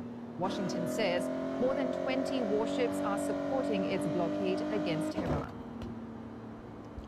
Canadian Prime Minister Mark Carney says his country will match new US tariffs dollar for dollar after the two sides failed to reach a trade deal. A 50% US tariff on nearly $20 billion worth of Canadian goods is said to have now come into effect. Both sides had engaged in 3 straight days of talks in Washington in a bid to avert the levies. U.S. Trade Representative Jamieson Greer said Canada wanted more tariff relief than the U.S. was willing to give. Mr. Carney, on the other hand, said the deal terms were, quote, unfair and that the progress in talks was not enough to meet his government's objectives. China has announced its biggest ever car recall. More than 4 million vehicles are being called back amid safety concerns over their door handles. Tesla makes up the largest share, recalling nearly 3 million vehicles. 8 Chinese automakers are also on the list, including Xiaomi and Leap Motor. The issue centers on retractable door handles, which sit flush with the car's surface. The design has become increasingly common in electric vehicles. It allows doors to be opened using a key fob, smartphone, or a press-operated mechanism instead of a conventional mechanical handle. Both regulators are concerned about what happens when those systems fail. There have been cases in both China and the US where passengers and rescuers struggled to find or operate the door handles during emergencies. The issue is particularly significant in China, home to the world's biggest EV market, with millions of vehicles now using this technology. At least 15 people were killed after Russia struck a Ukrainian shopping mall twice. 130 others were injured, including 23 children. The latest attack comes as Russia intensified its bombardments in recent months. 2 drones smashed into the roof of the building in Kryvyi, President Volodymyr Zelensky's hometown. Reports say a second drone struck about 30 minutes after the first. Mr. Zelensky condemned the attack, accusing Russia of deliberately targeting emergency responders by launching a repeat strike. He also vowed to respond. Search and rescue operations are underway as authorities assess the damage. Russia has not commented on the attack. Vice President of the European Commission, Kaja Kallas, described it as, quote, terror by design, saying that it shows the absolute and utter depravity of Moscow's war. And that wraps the news. I'm Hui Wong. Headlines anytime on CNA 938 and CNA.Asia. Traffic-wise, do take note of an accident on TPE towards PIE after Punggol Road. This is causing traffic congestion in that area. Other accident is on PIE towards Changi after KPE of Woodland 1. A stalled one to note on Marina Coastal Expressway towards AYE after Central Boulevard. And another two more stalled vehicles on Upper Bukit Timah Road towards the city after Dairy Farm Road avoid Lane 3, and one more stalled one on MCE towards AYE after Maxwell Road.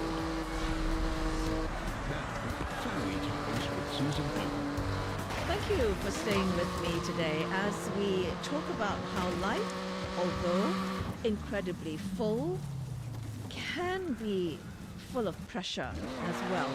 But that's not just the point. It's what can we do in order to live the life we want, a fulfilling one. Yes, life is not stress-free. There must be some stress, and there always will be. But how do we build the coping mechanisms so that we are able to, number one, recognize the distress we might be going through, be willing to talk about it? How do we find friends who are not going to judge us, to give us that safe environment so that we can have this conversation without you going, well, you see, I told you.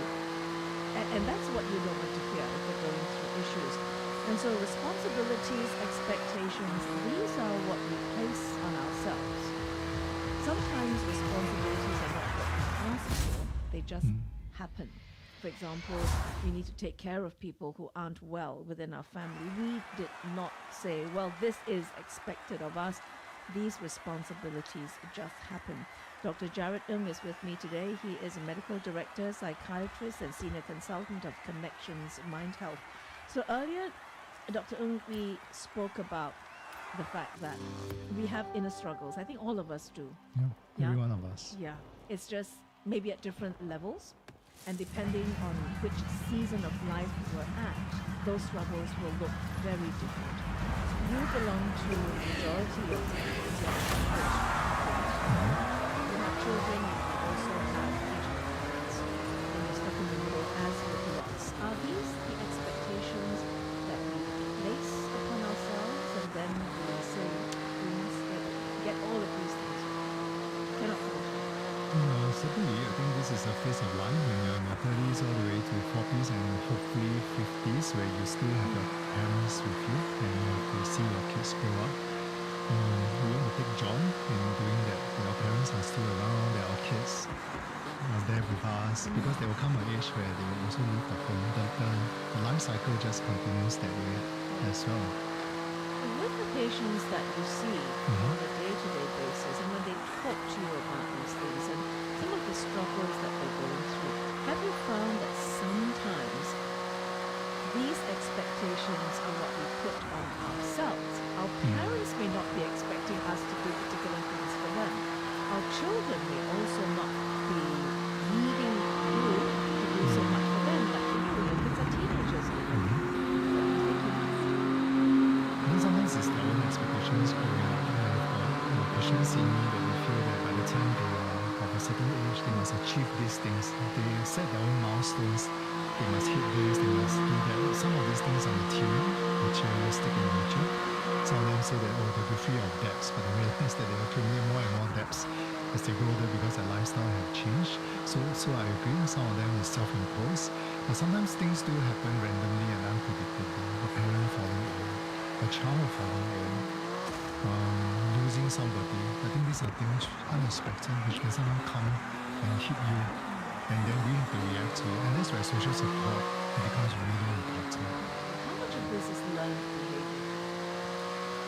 Some of it for sure, because we do see how people around us cope. Growing up, we see how our parents cope. I mean, if you see that the parents they don't cope very well, they tend to alcohol, you decide, am I going to end up like them? Or am I going to do something different? So either can happen. Either can happen, yeah. Different turning points will arise in our life, and turning point means that we can choose.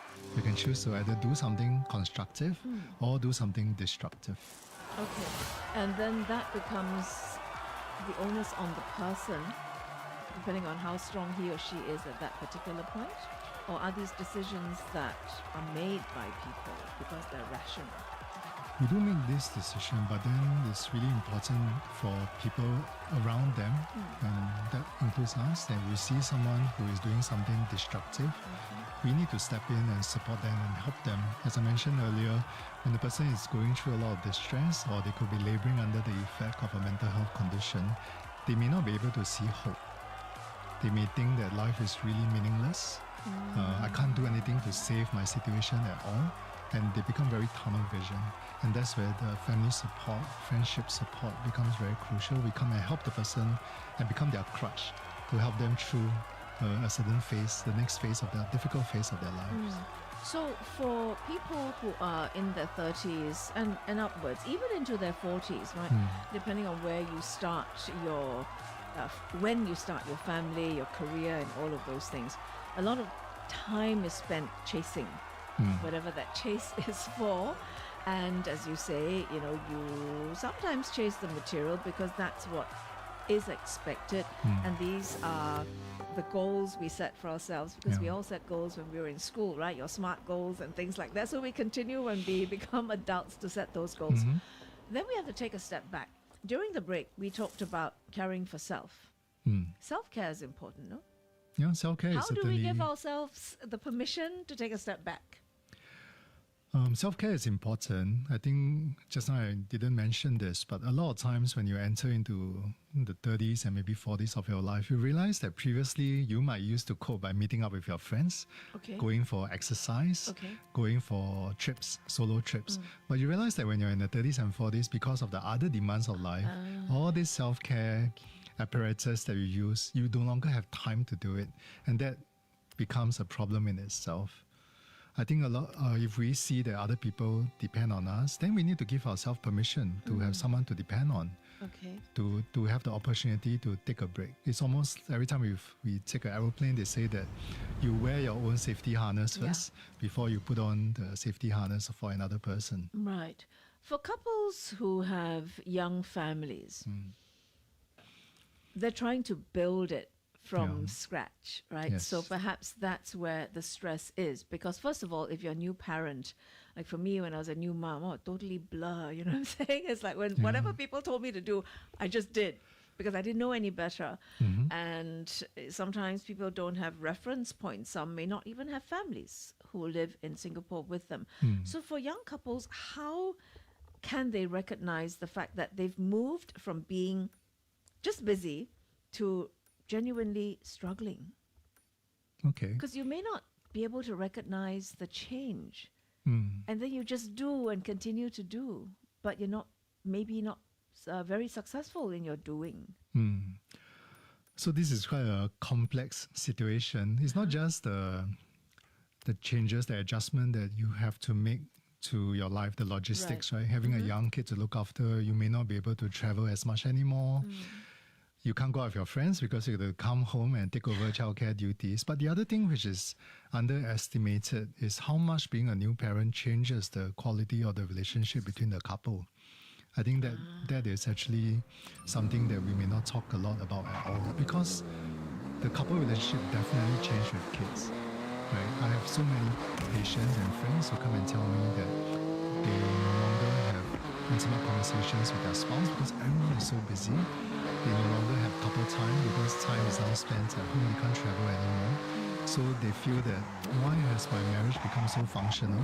Everything is a discussion of logistics. We used to talk about feelings, we talk about each other. Now we talk about where to buy groceries, we talk about school fees, children, schools to go to, and I think that makes them very frustrated. They don't recognize the person that they're marrying anymore. and intimacy takes a back seat too. That's right. So this is maybe in response then to your question, how can couples notice it? When they start to become irritable, when they start to have quarrels over small things, when they notice that, hey, I'm actually having some resentment, how come you're coming back late again? How come you're not at home? And when these things happen, perhaps it's time to sit down and have a talk about it, heart-to-heart talk. But I think a lot of times people may mistake this to be a relationship problem, but actually this could just be a problem of exhaustion. They are maybe feeling burnt out at work, maybe they just need time to take a break and then reconnect with their spouse, which I think is really, really crucial. That's why it's important to have friends and family members as far as possible to step in and have to look after the kid maybe for one evening a week. Yeah. For couples to reconnect. I think that's crucial. Yeah, or grandma, grandpa stepping in Yeah. to take over for you without you feeling as if you're burdening someone else or threatened. Yeah, and of course, I know that some couples in Singapore may not have the luxury of having grandparents who are so invested in the grandkids' care. Then perhaps if they have got friends that they can trust. No, friends are important. That's right. I used to do that too. Yeah, friends are important. Play dates. Play dates, yeah, and then you leave the children to play, and then the adults go out to play, the moms go out, and of course, you mustn't leave dad out of it. We always think that mom carries the burden in childcare, but dads too. Of course. Go through everything you've just said. Certainly. Right? Yeah. Okay, so that certainly is something to think about. And also, having those useful, genuine, real conversations with friends, right? And the friend doesn't judge you. I think that becomes important. So I just want to go back to the report that was out. This is the report on the suicide deaths and things like that. We talked about some of the data earlier on. And in this report, it says that timely support actually matters. And SOS has seen perhaps an increase in people wanting to access help.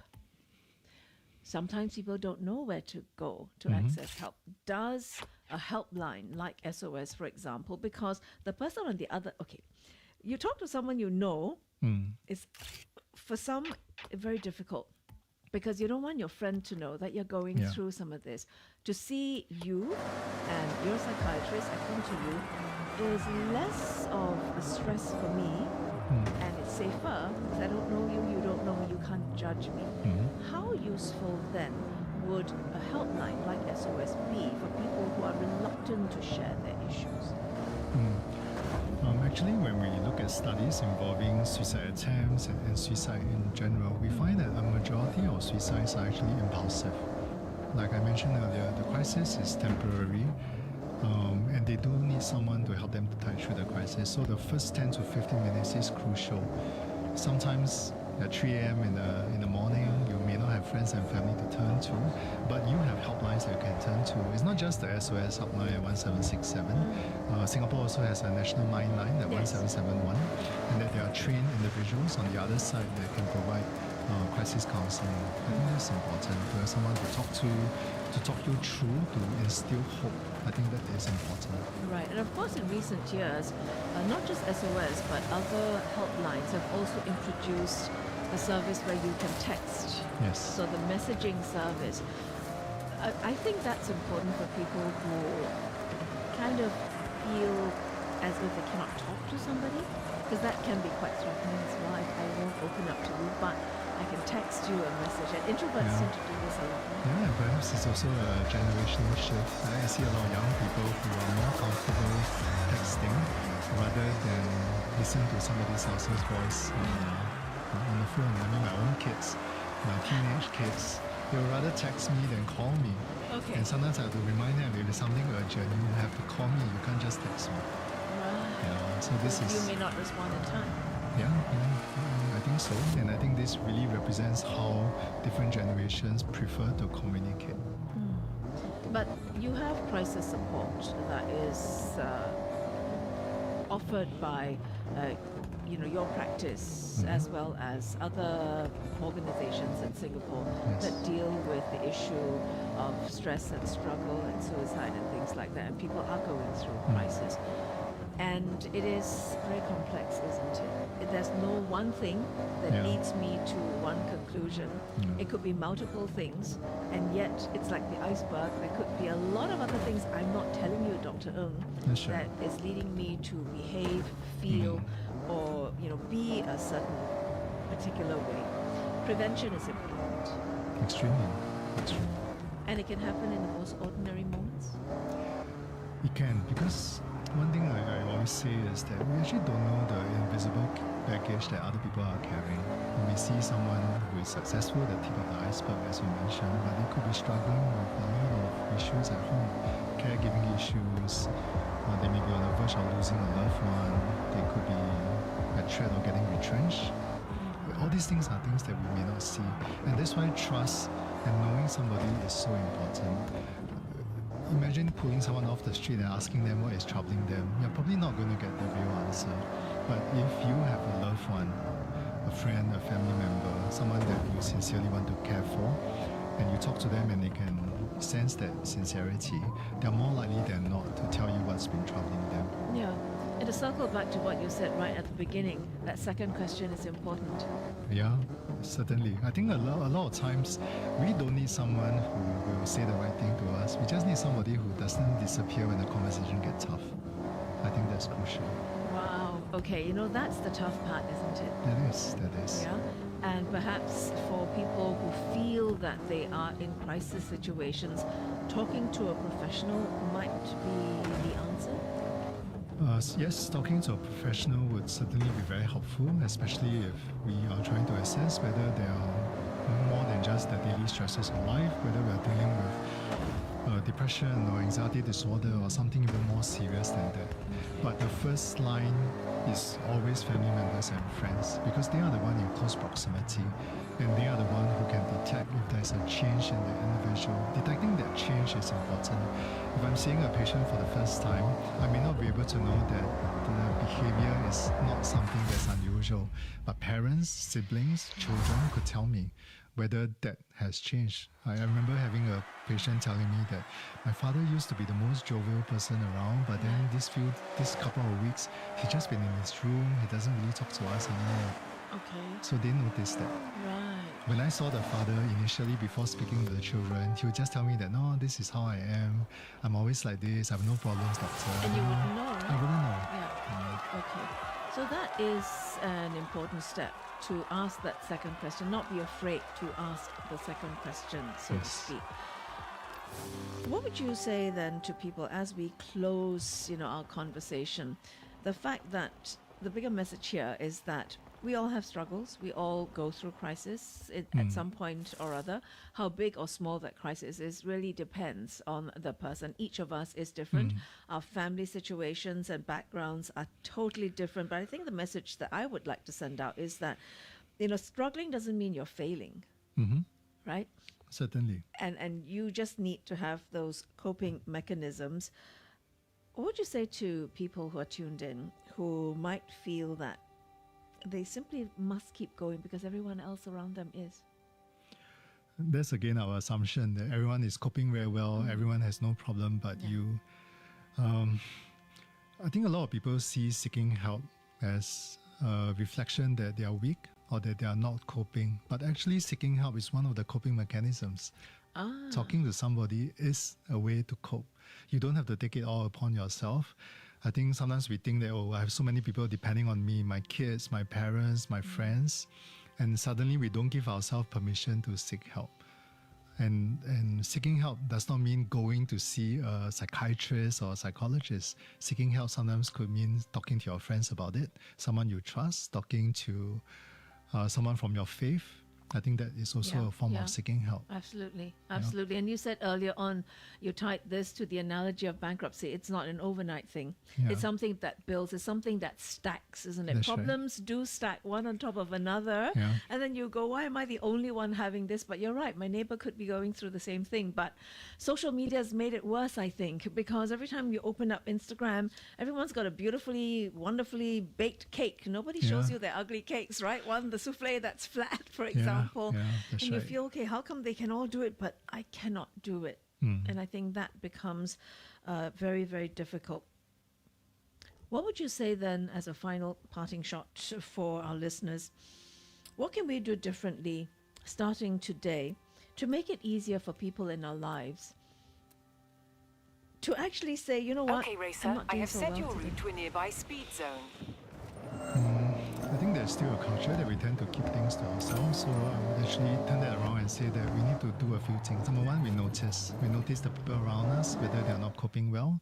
We ask them questions without judging them.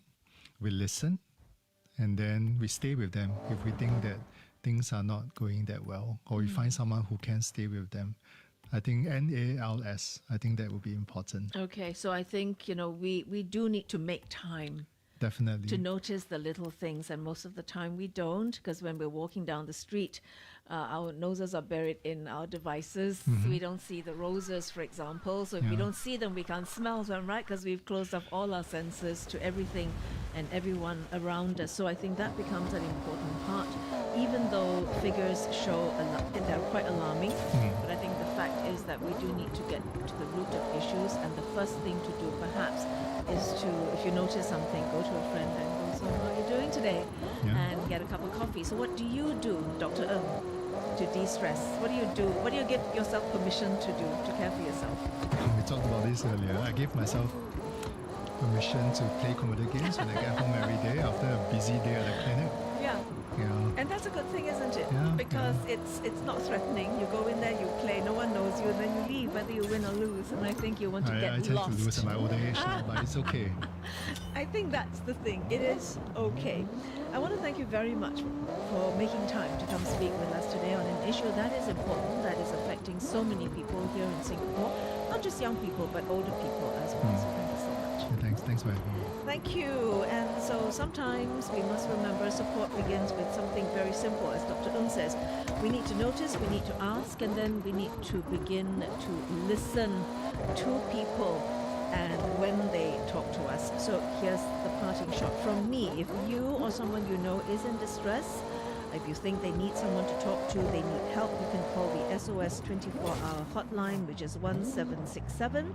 They also have a 24-hour care text line, which is 9151 1767. My conversation today with Dr. Jared Ng, Medical Director, Psychiatrist, and Senior Consultant with Connections Mind Health. Ladies and gentlemen, this is your captain speaking. We'll be landing in Japan shortly. Good news, if you're using M1 Max, your 600 GB local data is now usable in Japan. That's right! M1 Max is now offering 600 GB of local data that's usable in Japan, as well as China, Malaysia, Indonesia, Thailand, and the Philippines. Plus 27 GB roaming in over 100 destinations and unlimited voice roaming for just $12. Switch now at maxonline.sg or any Max retailer. Reward yourself with a Mercedes-Benz E200 Business Edition from just $319,888, assured by the cycling carriage 10-year engine warranty and lubrication service. The E-Class is designed to match your pace. This intelligent business saloon comes equipped with MBUX routines that intuitively adapt to your every move. Secure yours today, for time reveals the truly exceptional. Experience it at the Mercedes-Benz Center. Conditions apply. This is CNA 938, streaming live on CNA.Asia and on Me Listen, the new home for free digital audio from all of MediaCorp's radio stations. As well as listening live, you can also log on for podcasts and other interactive features. The sound of Asia. On the CNA app. On CNA.Asia. On Google Assistant. Play news from CNA. And on your radio. This is CNA 938. Now, the best of A Letter to Myself with Joe Chua. Thanks so much as always for joining us as we bring you the highlights from the inspiring conversations our guests shared with us recently. An entrepreneur who made his fortune before turning 30 says that failure was one of the better things to have happened to him. A mother whose journey with her neurodivergent son inspired her and her husband to help other families going through the same journey. They're among our guests who'll be sharing with us their journeys and their letters to themselves in just a little while. But first, here's the news.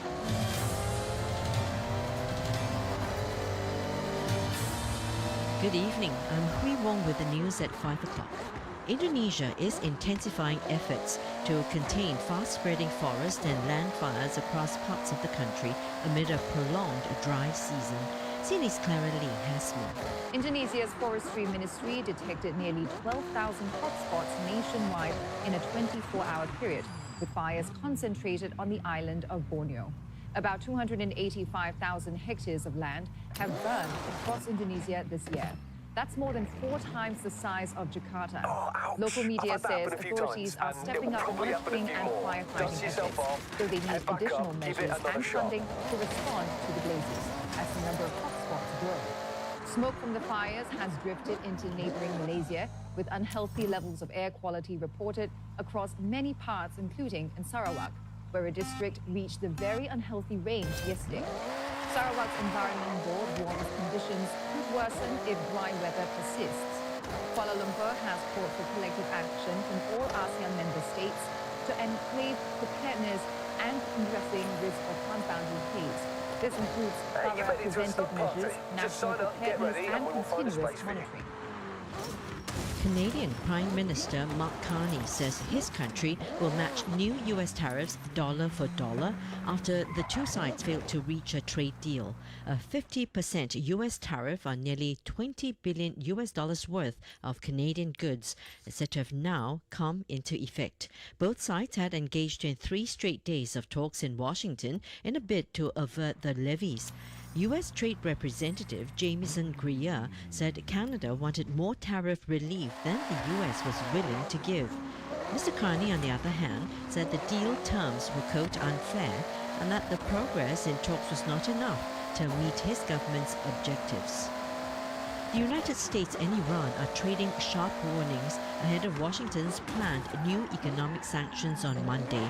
Tehran says the measures have no basis in international law, while the US says it wants the toughest sanctions in history and could target countries helping Iran. Iran's foreign ministry says the sanctions were an assertion of extraterritorial sovereignty over every independent member state of the United Nations. It added that the measures go beyond an economic attack on a single nation, calling them a declaration of war against all governments. US President Donald Trump has warned countries against providing Iran with any economic lifeline. He says Tehran wants a deal, but is not ready to accept what he calls the right deal. US Treasury Secretary Scott Bessent is due to outline the new measures on Monday. South Korea is set to send its first container ship through the Arctic as the Middle East war continues to disrupt global shipping routes. The Pan-Star Acro is set to leave Busan this evening and sail to Europe via the Arctic. It will test whether a route opened by melting sea ice can be commercially viable. The trial voyage will take about 45 days, cutting the distance by 10 days compared to the Suez Canal. Seoul's Oceans Ministry says talks with relevant countries and agencies have been completed to implement the necessary procedures. Interest in the route is growing as vessels seek alternative routes amid turmoil in the Middle East. But the Arctic is limited to the warmer months and requires specialized ships. Meanwhile, experts have raised concerns that the route could risk breaching Western sanctions on Russia. China has announced its biggest ever car recall. More than 4 million vehicles are being pulled back amid safety concerns over their door handles. CNA's Ilake Salvaraji has more. Tesla makes up the largest share, recalling nearly 3 million vehicles. 8 Chinese automakers are also on the list, including Xiaomi, Leapmotor and Xpeng. Now, the issue centers on retractable door handles, which sit flush with the car's surface. Tesla popularized a design which has become increasingly common in electric vehicles. The design allows doors to be opened using a key fob, smartphone or a press-operated mechanism, instead of conventional mechanical handle. But regulators are concerned about what happens when those systems fail. There have been cases in both China and the US where passengers or rescuers struggle to find or operate the door handles during emergencies. One fatal incident reported by Chinese state media last October involved a Xiaomi SU7 sedan. The car caught fire after a crash, but bystanders were unable to open the doors and rescue the driver. The issue is particularly significant in China, which is home to the world's biggest EV market, with millions of vehicles now using this technology. So automakers will now attach stickers to the recalled cars to indicate where the door handles are. EV makers will also roll out software updates. Tesla says it will update its software to allow windows to automatically open after a crash. China is set to become the first country to ban concealed door handles on new vehicle models starting January 2027. Myanmar and Belarus have agreed to develop economic and humanitarian ties. Leaders of the two countries met in the Belarusian capital Minsk. President Alexander Lukashenko pledged to promote Myanmar's ties with the Eurasian Economic Union and the Shanghai Cooperation Organization. This was the sixth meeting between Mr. Lukashenko and Myanmar's leader Min Aung Hlaing. Belarus is also the sixth country that Min Aung Hlaing has visited in recent months as he seeks to shore up international recognition for his government. The former general was in Russia last week where he met Russian President Vladimir Putin. Min Aung Hlaing also visited Thailand, Laos, India and China since being inaugurated in April, following an election that the UN said was neither free nor fair. One person has died and 3 others wounded after a sword-wielding attacker entered a high school in Sweden. Police say the suspect was shot and taken into custody. Local media said the attacker was a former student at the school. Police said about 450 students aged 16 to 20 had been at the school during the incident. Classes had just reopened after summer recess and was the first day for some students. Sweden has experienced a number of attacks on educational institutions in recent years. The country experienced its worst ever mass shooting in 2025, where 11 people, including the gunman, died at an adult education center. This led to the government tightening the country's gun laws after it was found that the suspect legally owned 4 rifles. 3 were found in the school where the attack took place. The second-hand fashion business is growing in Singapore, with one retailer reporting revenue growth of as much as 40% a year. The market is broadening beyond its traditional base of women and younger shoppers, with retailers seeing strong demand for menswear. Foreign players are also expanding their presence, making sustainable fashion choices more widely available. CNA's Eugene Chow has more in this report, featuring Cherie Chi, supply acquisition lead at Refash. For some shoppers, what's old is increasingly what's new, and the business of selling someone else's unwanted clothes is growing. Refash started with 1 store in Singapore a decade ago. It now has 17, and the company says its revenue is growing by 30 to 40% a year. Customers that are driving this demand will be namely the younger consumers like our Gen Zs, who are always looking for something different that can be easily accessible at the store. And of course, there's also price-sensitive customers like our housewives that are looking for something that will not break their bank. And demand isn't only coming from the traditionally female thrift market. Refash says menswear is now one category where demand is outstripping supply. Men tend to wear their clothing up until the very end of its lifespan.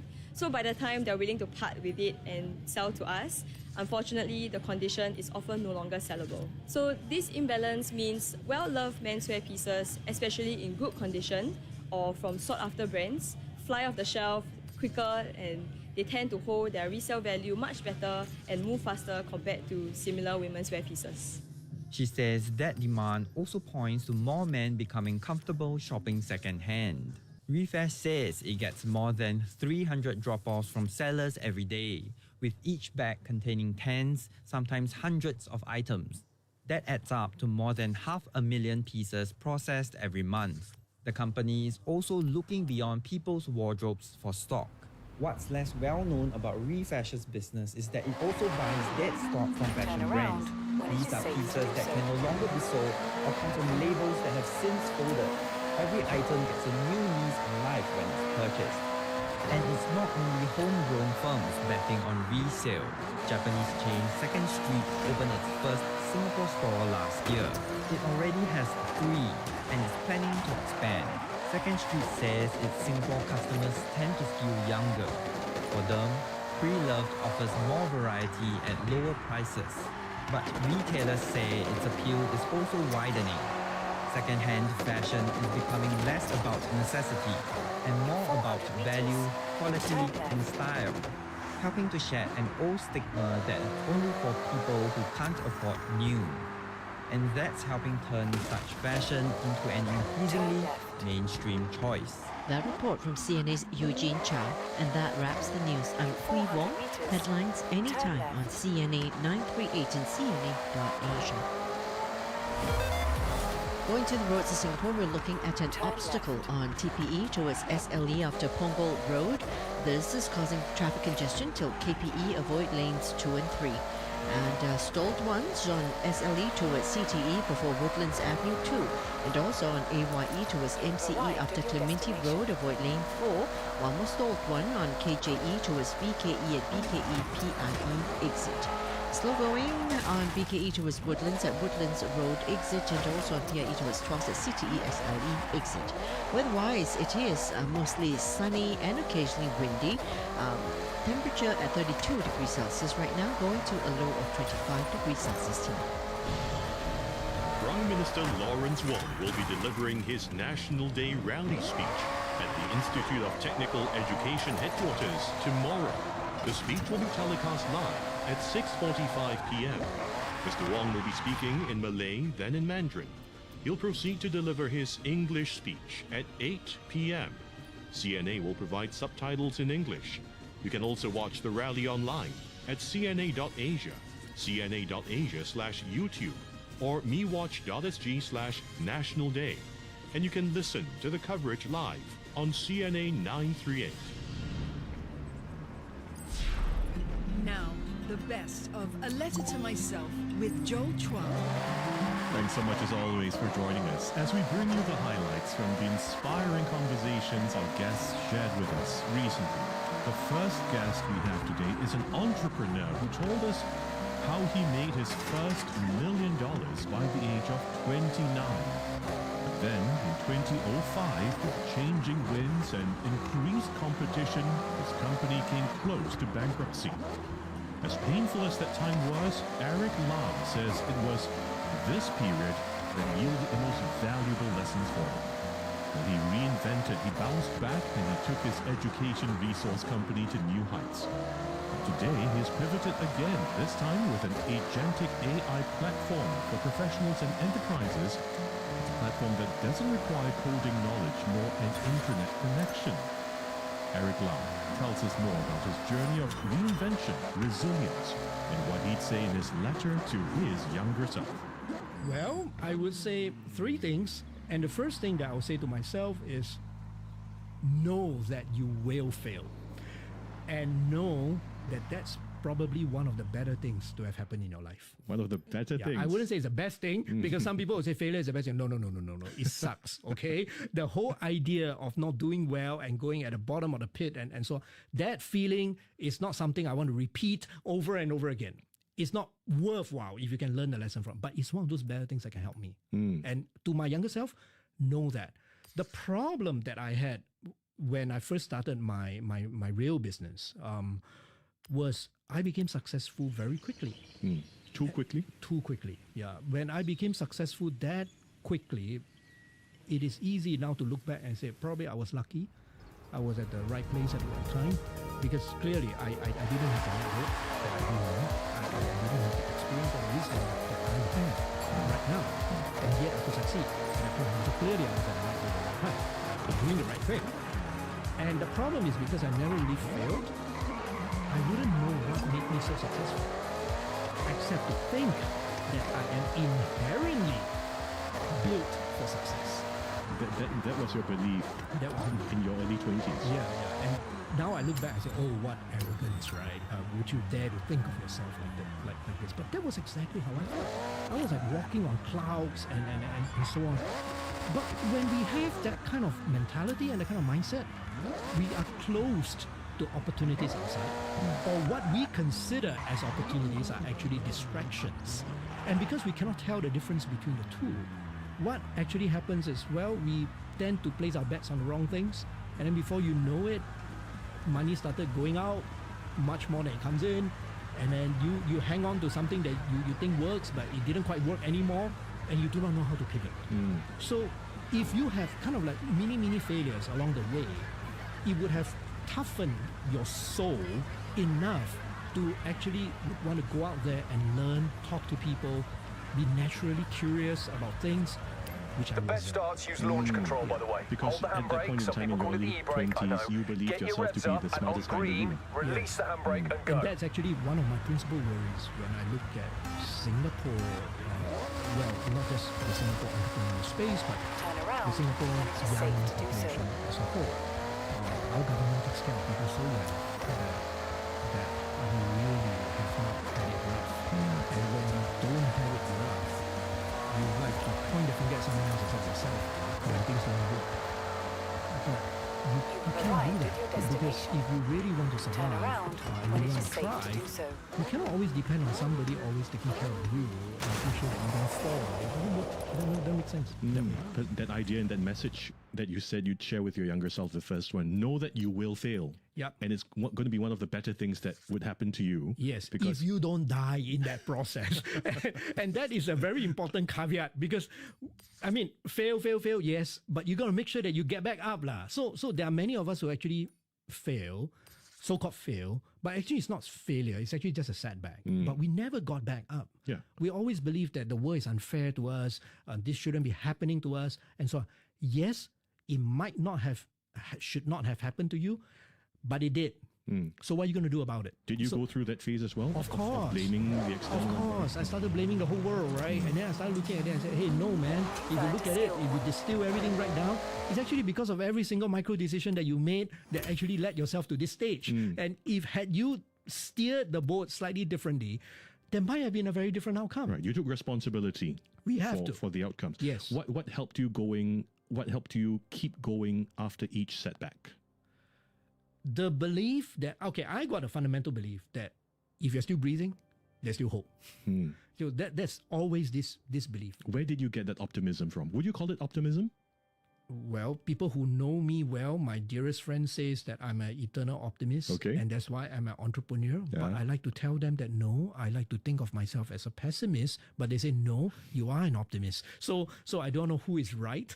But I always, and so the easiest way to explain to people is, I'm a person who is inherently afraid to die.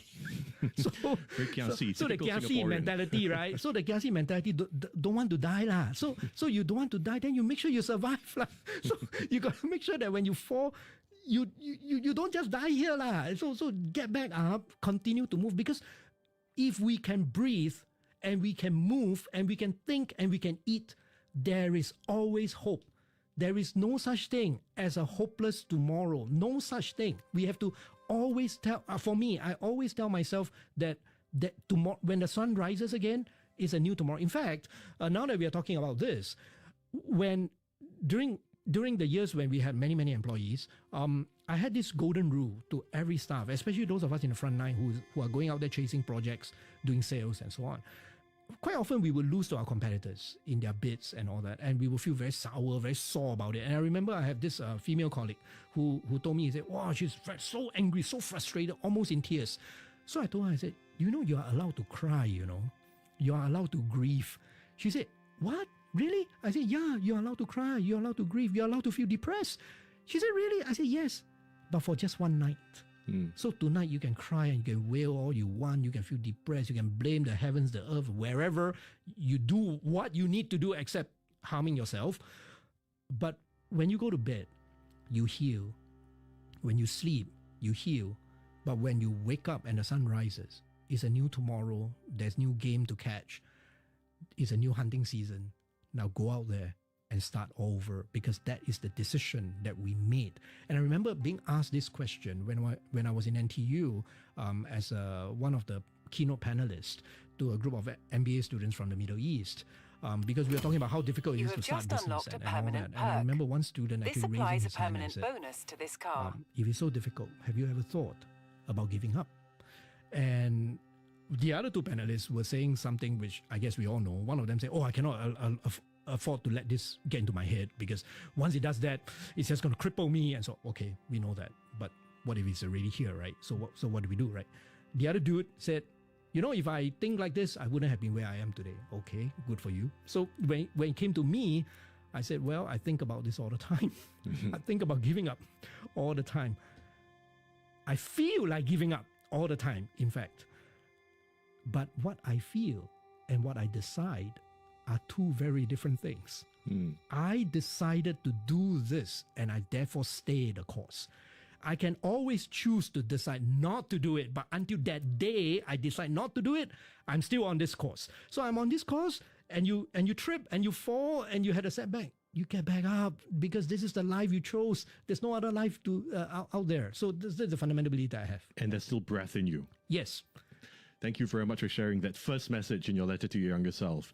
You will fail. Yes. And it's probably not going to be the best thing to happen to you, but it's going to be one of the better things to happen to you. Absolutely. What's your second message in your letter? Well, my second message is to tell myself, be genuinely curious and really go out there and make real friends whom you can help. Now, here's the thing, right? A lot of people are saying, networking, we go out there, we're going to get to know a lot of people. We collect name cards and I say, I got to know this guy, I got to know that guy. And some of the people who I mentor, they'll come to me and say, I go for networking to do all this.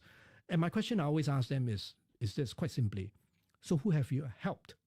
All the people that you met, how many of them have you helped? Or have you offered help? And quite often, many of them come to me and say, well, no, I just wanted to get to know this other guy. So, and I told them, I said, then why do you think that the other guy will resonate with you when you finally need to get something from him or her? You have never helped that person. That person is not a genuine connection. It's just a name card that you collect. You make a habit of collecting name cards.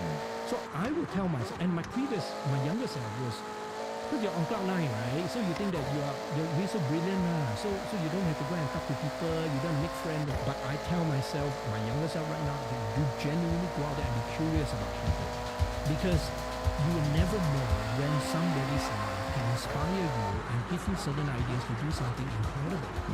And when you need to do something incredible because you know that you don't have all the skills to make this happen, if you have the stack of individuals who are just waiting to jump in to help you and journey with you, and they believe in you, and because you helped them before, that is going to be a lot easier. So actually business is a very joyous thing. So a lot of people look at business and say, in Chinese we have this saying, saying that 商场如战场, which means that in the business world it's as bad as the battlefield, where there's lots of blood, lots of gore, and so on.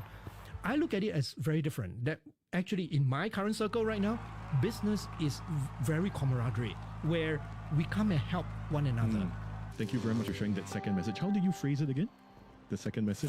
Be curious and genuinely go out there and find people that you can make friends with and can help. Thank you very much for sharing that second message. What's your third message in your letter? Well, the third message has a lot to do with how I've changed in terms of my personality and focus. Is make evidence the basis for all judgments. So when I was young, I act on intuition. So everything's like, I feel this way, I've got this vision, this is the way, blah, blah, blah. Okay, not everybody is Steve Jobs that can see things like that nobody else saw, and even Steve Jobs made lots and lots of mistakes, and he also had lots and lots of setbacks in all that. But the rule that I found very helpful to me is base your judgment on evidence. So if you feel that somebody is not suitable to be your partner, ask yourself, what is it? What's the evidence that actually suggests this? Yeah. I find that very helpful for me, because I get clarity on why I feel about a certain situation, a certain client, a certain team member, and so on. So this has actually formed much of the rule that I have. So whenever somebody comes to me and says, so because of that, I tend to be a little bit more precise. When people come to me and say, we have lots of customers. And my question is always, how many? Since when? And I look for all these specifics, because the specifics and the evidence will suggest what you mean by lots. Maybe this relative thing is very, very different from one person to another. Right. As an entrepreneur though, right, is there space for intuition when you say that base your decisions on evidence more than intuition, but still, is there space for intuition? Yes, there is. Because when you base everything on evidence, firstly, you collect all the data points, right? As the data points are laid out in front of you, you tend to see a pattern. And when you see a pattern that other people do not see, that's where intuition comes in. That intuitively, when you start joining the dots, now that you have them, a certain picture forms that only you see and other people do not see. And that may not necessarily be a new product. That could be a new way of selling the same product. And that could be a new way of pricing it that other people have not seen it to get to another point and so on. But all that begins with data points. You cannot just catch things from thin air and try and create a story out of that. Eric Lam, the entrepreneur and co-founder of the enterprise agentic AI platform Asta, and Asta is spelled E-S-T-H-A. My thanks to Eric for sharing with us his journey and his letter to himself. When we continue in just a while, a mother and daughter on how their journey with a family member with autism taught them resilience, love, and the true meaning of being a family. Stay with us for that conversation on this highlights edition of A Letter to Myself. The news is coming up shortly. Stay with us. We know you want more. So at Pizza Hut, we're making the Cheesy 7 even more irresistible. Enjoy 2 pizzas from just $22. Dig into original, Hawaiian, cheesy spinach, truffle mushroom and chicken bacon, and beef pepperoni. Indulge and feed good times. Now to 26 August. Order now on the Pizza Hut app for self-collection and delivery. Want the new Samsung Galaxy Z series for $0? Grab yours with more than $2,200 in savings and perks on StarHub. Get more value with exclusive device discounts and an extra $300 trade-in bonus. Enjoy more freedom with global roaming and unlimited data on a 5G Unlimited Plus plan. Plus, score more perks with a free Premier League annual pass for $380. Visit any StarHub shop or starhub.com/Samsung. T&Cs apply. StarHub, we got you. One for the collection? Hello. Start your day with Open for Business. With me, Andrea Heng. And me, Hairianto Diman. Weekdays, 7 to 8. We'll make sense of the money news. And from there, join us for the Morning Report. Weekdays, 8 to 10. We'll track the headlines and hear from the people shaping the story. And every Thursday at 8, The Big Question. Questions, comments, live. Late morning into lunchtime. I'm Cheryl Go. I'll keep you company for midday, 10 to 2. We'll help you mind your money, find balance on the Wellness Hour, and get bang for your buck on Eat Drink Singapore. Then it's afternoons from 2 to 5 with me, Melanie Olivero. Travel the world on Destination Anywhere. Celebrate all things local on Made in SG.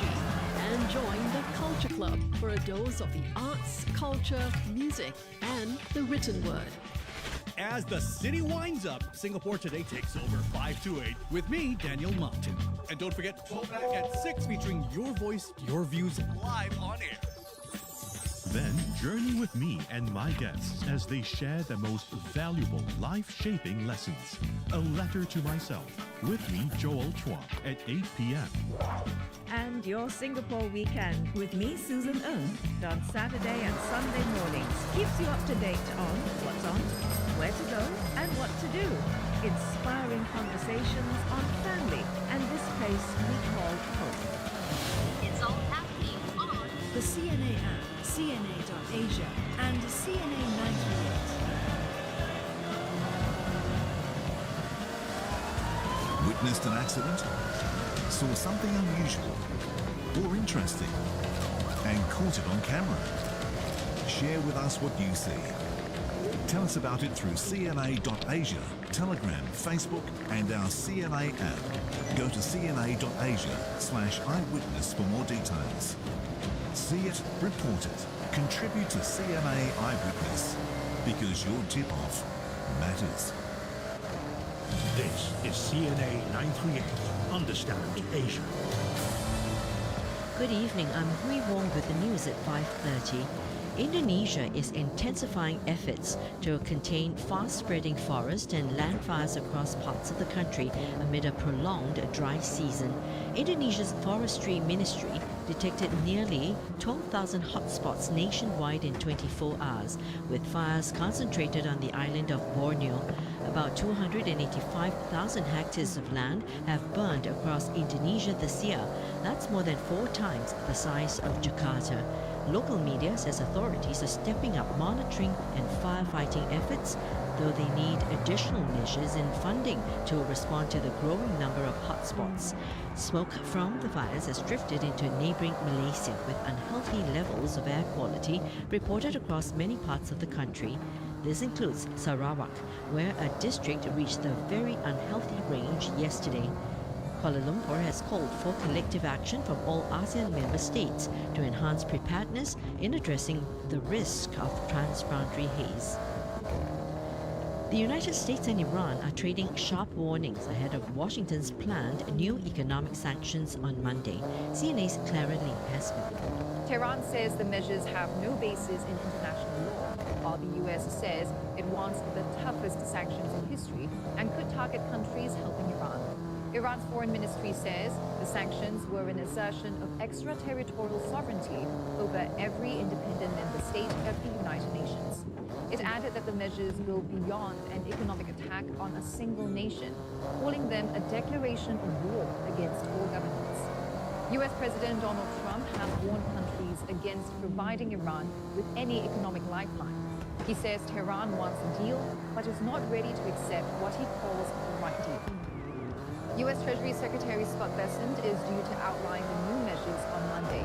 Washington is also pressing Beijing to cooperate. China buys more than 80% of Iran's shipboard, according to 2025 data from Kepler. Beijing has called for diplomacy. Meanwhile, the Strait of Hormuz remains a major pressure point. Oil traffic has fallen sharply, although the U.S. says around 8 million barrels a day are now moving through the waterway. U.S. Central Command says its forces have redirected 68 commercial vessels, disabled 3 and boarded 2. The USS Ross is among the warships involved. CENTCOM released footage showing sailors aboard the destroyer. Washington says more than 20 warships are supporting its blockade against Tehran. China has announced its biggest ever car recall. More than 4 million vehicles are being called back amid safety concerns over their door handles. Tesla makes up the largest share, recalling nearly 3 million vehicles. 8 Chinese automakers are also on the list, including Xiaomi and Leapmotor. The issue centers on retractable door handles, which sit flush with the car's surface. The design has become increasingly common in electric vehicles. It allows doors to be opened using a key fob, smartphone, or a press-operated mechanism instead of a conventional mechanical handle. But regulators are concerned about what happens when those systems fail. There have been cases in both China and the US where passengers and their rescuers struggled to find or operate the door handles during emergencies. The issue is particularly significant in China, home to the world's biggest EV market, with millions of vehicles now using this technology. At least 15 people were killed after Russia struck a Ukrainian shopping mall twice. 130 others were injured, including 23 children. The latest attack comes as Russia intensified its bombardments in recent months. CNA's Ilakia Salvaraji has more. 2 drones smashed into the roof of the building in Kryvyi Rih, Zelensky's hometown. Reports say a second drone struck about 30 minutes after the first. Ukrainian President Volodymyr Zelensky condemned the attack, accusing Russia of deliberately targeting emergency responders by launching a repeat strike and vowing to respond. Search and rescue operations are underway as authorities assess the damage. Emergency crews could be seen inspecting the damage of the building, comforting distraught survivors and pulling what appeared to be dead bodies wrapped in plastic bags I have set your from route the to the scene. cross-country race Russia event. has not commented on the attack. EU's Higher Colors described it as, quote, terror by design, saying that it shows the absolute and utter depravity of Moscow's war. The United Nations reports the civilian death toll this year has risen to its highest level since the first months of the war. Ukraine's allies will meet to reaffirm support for Kyiv during the Coalition of the Willing talks on Monday, which coincides with the country's Independence Day. That report from CNA's Ilakia Selvaraj. And that wraps the news. I'm Hui Wong. Headlines anytime on CNA 938 and CNA.Asia. Traffic-wise, take note of an obstacle on TPE towards SLE after Punggol Road. This is causing traffic congestion till Tampines Avenue 10. Do avoid lane 3. And the other accidents on PIE towards Tuas after KPE ECP, avoid lane 1. And one more accident on PIE towards Changi after KPE. Stalled ones to note on TPE towards SLE after Tampines Avenue 7. And one more broken down vehicle on SLE towards CTE after Woodlands Avenue 12. And slow going on AYE towards Tuas between Tuas Checkpoint and Tuas West Drive, and also slow going on CTE towards SLE between Ang Mo Kio Avenue 3 and Brattle Road. Thanks so much for staying with us on this highlights edition of A Letter to Myself on CNA 938. Another couple of guests who shared with us their journey recently were Adrian Tan and Greg Tan of SG Assist. It's a social enterprise that provides resources and support for caregivers. Among their services, SG Assist runs an experiential center in Katib that showcases various aids and assistive technologies for the elderly and for those with special needs. Adrian and Greg shared with us how their personal experience caring for their own parents taught them about the challenges caregivers face. In 2017, they left their corporate jobs and started SG Assist with their own savings. Here's what Greg Tan says he'd write in his letter to his younger self. Care deeply, but don't confuse caring with carrying everything yourself. I like the way you said that. Don't confuse caring with carrying everything yourself. Yes. At what point do you think you needed to hear those words? I think that was a lesson learned myself as well. The very first person I started to care for was myself. When I first knew that I had that heart problem, I didn't tell my family. Right. This was when you were in your early 20s, you were saying. Yeah, right? that was when I was almost nearing the end of my NSF period. Then I took that on years of medication and everything, just until before I go for my operation, then I told my family. So I realized we don't have to do that. And I then also realized that more when I cared for my father. Right. Then I realized that if you open up and leverage the long and the shorts of everybody around you, you don't only improve that caregiving journey, that recovery journey for the one that you're caring for, but you also at the same time learn how everybody looks at this and become a team player in this journey itself. And I think that's really valuable. Absolutely. Because it really brings out whether is it your immediate family or the extended family's point of view and care as a family. Did you do that when you were caring for your father? Did you reach out far and wide? Yes, I did. I never once thought I can do everything myself. So I reached out to people and let them come in and give their thoughts as well. Right. Was the response 100% positive? Did you meet with resistance and rejection as well when you did reach out for support? I think the key thing is we were all not caregivers before. Yeah. We all may not know how to do that the best way, but how can we together navigate that and learn from each other, ask questions, and make this better. Yeah, the reason I ask that question is because I think for a lot of us, we may have that mentality that I don't want to impose on other people. Correct. I don't want to, I feel very paise, right? Yes. And maybe I don't want my extended relatives to know that my family is going through this hardship as well. Right. Did you have thoughts like that? How did you overcome them? Maybe I'm not so paise, but I did. I reach out to everybody else, and he's my shameless as well.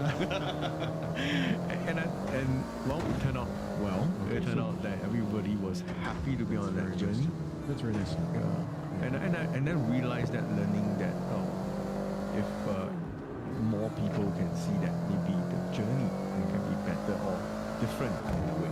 We all need to be a little bit less paise, a little bit more thick-skinned when it comes to caring for the people we care about. Yeah. Thank you for sharing that first message. And the way you said it again, I think it's very quotable. You should put this on a poster or put it on a t-shirt and wear it. Caring doesn't mean carrying everything by yourself. Yep. Very nice. What's your second message, Greg? My second message is stay open enough to keep learning from the people around you. Because the community often teaches you what no textbook ever can. What is one thing you've learned from real life experience from the community that the textbook didn't teach you? I think when we never try to open up and ask or allow help to come to us, we never knew how powerful community is. There's a lady that I supported her as a friend, as a volunteer for years. She had a stroke, and then she had this thing called aphasia. Right. Difficulty swallowing or speaking. Correct, that's right. Speaking. So I learned from her how her neighbor, 2 stories above her, can help her to cook. And actually bring food to her at times. Why? Because for her to have the food that is delivered to her, the Meals on Wheels and all these things, yes, it's good food, but it can also at the same time become boring for her. Right? But food that's come from the neighbors and all this, you never knew that your neighbor cares so much about you. Or can cook so well. Yeah, correct. And you never knew that became a friendship, relationship that you could have along that journey. It's one of the examples that touches me a lot as well. That tells us that if we ever not open up that part of us to accept the community around us, we never knew that there are people around us who may not be your family members, but yet they can care for you. There's so much richness that you can learn. Essentially what you're saying is there's so much richness available in the people, the community around you. Yeah. Right? And you can learn so much from them. Everyone is a living textbook. Yeah, exactly. Because the journey we walked, the path we took were never once the same for everybody. But how we come to internalize and realize some of these things that we go through on a day-to-day basis, we never knew that how we can apply them in different ways, but yet at the same time, we think we're helping others, but we are the one who do the takeaway. Greg Tan, co-founder of the Caregiver Resource Social Enterprise SG Assist, who spoke with us recently, together with his co-founder Adrian Tan. When we continue in just a while, a mother and daughter share how their journey with a family member, autism, taught them resilience and life. Stay with us for that conversation on this highlights edition of A Letter to Myself. This is CNA 938, streaming live on CNA.Asia and on Me Listen, the new home for free digital audio from all of MediaCorp's radio stations. As well as listening live, you can also log on for podcasts and other interactive features. Thanks very much indeed for staying with us on A Letter to Myself. This is your weekly highlights edition. We also spoke recently with a mother and daughter journeying with a family member who was diagnosed with autism. Faraliza Zainal and her husband founded MIJ Hub in 2011. It's a chain of education centers for neurodivergent individuals. They currently have 3 centers here in Singapore and 1 in Kuala Lumpur. And the name MIJ, by the way, stands for My Inspiring Journey. It's a reference to the journey they've shared with their son, Ashraf, who was diagnosed with autism at the age of 3 and is now in his mid-20s. Madam Faraliza and her daughter, Alia, who works with MIJ Hub as education lead, shared with us how their journey has brought them closer as a family and what they've learned as individuals as well. Madam Faraliza shared with us what she'd write in her letter to her younger self. Listen longer before you decide what someone needs. Okay, because when Asha was younger, I spent a lot of time searching for answers. So over time, I realized that before I could support him, I first needed to understand him. So when I say understand, it's to listen to him carefully, not just to his words, but to his emotions. So for example, if he's blinking, what does it mean? If he's breathing heavily, what does that mean? If he clenches his fists, what does that mean? So I need to actually look at the gesture, And that's how I could understand him better. Right. So I think what you said is so important. Listen not just to the words. That's right. But listen to the whole body. Right. Listen to the tone of the voice. The voice, and the gestures, and how he's how he's behaving and such, and so on. So that lesson shaped not only my parenting, but also the philosophy of MIG Hub as a tell us whole. more. Yeah, and because at MIG, right, this is something that I always tell my educator. We are not here just to educate them or to instill skills in them, but also for us to understand them. Because when we understand them, we can build that rapport better. And not only that, they kind of, for people with neurodiverse, they have these strong vibes of being able to feel your energy. So if you like them, they will like them. But if you pretend to like them, they sure know that you're just pretending to like me. Right. Yeah. So the fact that you're able to understand them, right, as a whole, it can build that rapport. Yeah. Yeah. And that really is important for educator. Yeah. Because when you know the child better, right, you can then teach him better. You can then educate him better. Yeah, and that's very important. And sometimes as educator, right, we always, there's always this judgmental saying, oh, this child is lazy, this child is naughty. No, the fact that the child is not behaving, it's not because he intends to do that. He's trying to communicate to you. Hey, I'm flapping my arm because I'm excited. Because sometimes they're non-verbal. Hey, I'm just walking around because I feel bored. I know what you're teaching about. I need something new, see? So as an educator, you need to look at that. So if you dig deeper, not just on the surface that, oh, the child is not listening to me, but you need to dig deeper why the child is not listening to you. And that's how you can be able to then change your method in order to teach them or, build rapport with them. Right. And I guess one of the things that needs to be present for you to be able to dig deeper is you've got to be very patient, don't you? Yeah. You've got a wealth of patience, which I'm sure for both of yourselves has grown tremendously over the past 20, 23 years. Yeah. How do you cultivate patience? It's a good question. Caregiver of a neurotypical neurodivergent individual. So I think back to what I've said, right? I think I always do reflection. So for everything that happened, I will reflect, right? Could I done better? Yeah. So when you reflect, that's how your relationship with the child will be better. Yeah. And I mean, it's not easy. Sometimes Ashraf he has his tantrum, but I keep telling myself, I don't know. As Muslims, right, we do have certain ways, of reciting the verses from the Quran. Spirituality. So we do that.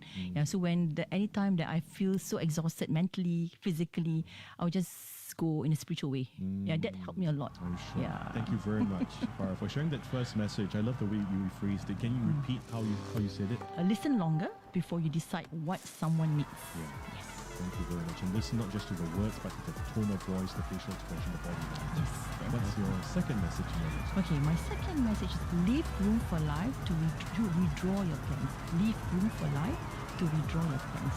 So when I was younger, I had a very different picture of success. Yeah. What was that picture? Like, you want to climb the ladder, your corporate career and so on and so forth, right? And then I certainly didn't imagine leaving my corporate career to set up an education center. Never. It was a huge risk, wasn't it? Yeah. To set it up. Correct. Yeah, because I don't know anything about education, but because I have this person and I listened to him, the earlier part, right? That's why it leads me to actually, hey, I think I can do this. And of course, you support my husband. Yeah, that's right. And so, but life has a way of withdrawing your plans, right? Yeah. So instead of resisting those changes, I actually learned that sometimes the most meaningful work, right, begins where our original plans end. Yeah, and then I don't think I found the path. Actually, the path that found me. Yes. Actually, yeah. Yes. What helped you make that decision? That very big, and it must have been a challenging decision to leave a successful corporate career and go into uncharted waters. Because, like I said, I want to help my son because I do not want to see him not having a meaningful life as he grows older. And the fact that one day I will leave the world, I have to have something for him because I do not want him to be doing nothing, just at home, meaningless. I want him to be able to contribute back to the community. So, for example, like we have the Take Out campaign in our MIG Hub, whereby we raise fund to give food to families with special needs. So, and he is part of it with his peers, right? So by preparing the food, packing the food, and then sometimes they do actually to deliver the food to their houses, that gives them empowerment. And not only that, the caregivers that see them, it gives them hope. My child can also be able to contribute to the society. Absolutely. It's called a Take Out campaign, where you raise funds to provide meals for more financially challenged families with special needs on a weekly basis. I understand that this was also kind of inspired from your own experience as well. Yeah, because that happened during COVID time. So we were asking as a team, like, what can we do more for our beneficiaries especially. So the idea came up as a team that we did a survey. We called them up to say what are you eating on a day-to-day basis, and it was when you hear that they eat instant noodles, they share a meal with two people, and a meal can be eaten throughout the day, and this really affect me as a part, because I'm a caregiver as well, I'm a parent especially. So that's how it happened. So that's how that comes started. Thank you so much for sharing with us. There's two messages in the letter to this one. Both are Let's go on now to Alida. Alida was very relieved just now when we were discussing who should go first. We decided that mother should go first. So now, Alida, what would you say in your letter to your younger self? For me, I would tell my younger self to not let other people's discomfort become my shame. Okay, tell us the story behind this. I think when I was younger, it's more in relation to Ashraf. I think a lot of things when we went out and play, we always get weird stares. Like at the time, autism wasn't very well known, right? So people just look at him differently. And I think I also felt like it made me feel like secondhand embarrassment for my brother, or like just embarrassment. So I think because of that, it made me feel like, okay, maybe his difference is something that I need to be ashamed of. Yeah, but then as I grew older, I realized that actually a lot of the times why these people react a certain way is because they don't really understand him. They don't understand individuals with special needs lah. Yeah, so because of that, I told myself like, okay, his differences is not something to be ashamed of. It's not something that I need to hide or apologize or say sorry for, because he's beautiful in his own way lah. Yeah, he's very so. In what way is he beautiful? He just has his own strengths also. Like like for example, he's very kind when he wants to be. Yeah, and he also likes to just when he's in the mood to talk. Like he will talk to me, and the conversations that we have, I actually treasure that, because usually he doesn't like to talk to people. He likes to be around people, but he doesn't want them to interact with him. Yeah, those are precious moments. Yeah, so when I do get to interact, it's like, okay, it's very nice to be able to talk to him like that way. Share the incident that when you scolded you, what happened? He was. This was when you were much younger. Actually now also. So whenever my parents, because now we're besties. Oh, okay. So whenever my parents or anybody would scold me, he would start scolding them back. He would be your defender. Yeah, like why are you scolding my sister? Yeah, so that's very nice. That sounds really very sweet. Yeah. Thank you so much for sharing that first message. How did you phrase it again? Don't let other people's discomfort become your shame. Yeah. So it's just I just want to tell my younger self, don't be ashamed. Yeah, absolutely. There's nothing to be ashamed of. And absolutely, you said it best. It's a powerful message. In these days, when you do go out in public with Ashraf as a family, right, and maybe he behaves in a certain way that may attract attention from other people, do you find that over the years people have gotten more understanding of individuals with autism in public? I think overall yes. Maybe at first they will still be like, hey, how come he's like that? But I think like sometimes we will just say like, oh sorry, he has autism, and then they'll be like, oh okay, and then they like more understand. So it's definitely a progress, but I think there's definitely a lot more that can be done. It's always a work in progress. Right? Progress has been made, but it's always a work in progress. Thank you very much. What's your second message in your letter, Ali? My second one is actually telling myself that I don't have to need the most attention in order to feel loved. Like feel that I matter, for example. Because I think growing up, and I think a lot of siblings, people who have siblings with autism, or just patients in general, I think they feel overlooked. Arrived at your destination. About a year ago, we introduced someone else this term, and in a very similar situation, this term class sibling. Yes, Class sibling, when you feel looked through, right? Correct. Transparent. So I feel overlooked in that sense. I think when you're a child, you equate like love to like attention, you know. So not getting enough of that, sometimes you feel like, oh, maybe I don't matter as much, or I don't matter as much. But then I think when I'm older, I realize my family, they were as new to this as I was, you know. So we're all going through the same journey together, and there's so many different ways to show that you love somebody.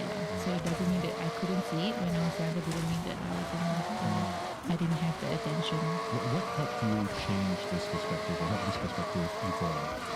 Conversations with your parents, or experiences you have had? Yeah, I think it was conversations with my parents. I think as I grew older, I opened that up to them a lot more. And I think as we grew older and started being a bit more, they were a lot more expressive to me. Then they would tell me like how they showed their love to me when I was younger. So I realized like, oh, okay. The crowd's waiting. You did care about me. It wasn't all about Ashraf. I think having Ashraf, it shaped the entire family. You know, people will say that we have to support the special child. But I think Ashraf has shaped not only individually, but as a family, because that's where we have patience with one another, tolerance with one another, we have teamwork. Because Ashraf has seizure, all of us need to know what to do, how to calm ourselves and himself. If he is not happy, what's supposed to do. So everybody has a part to play the family.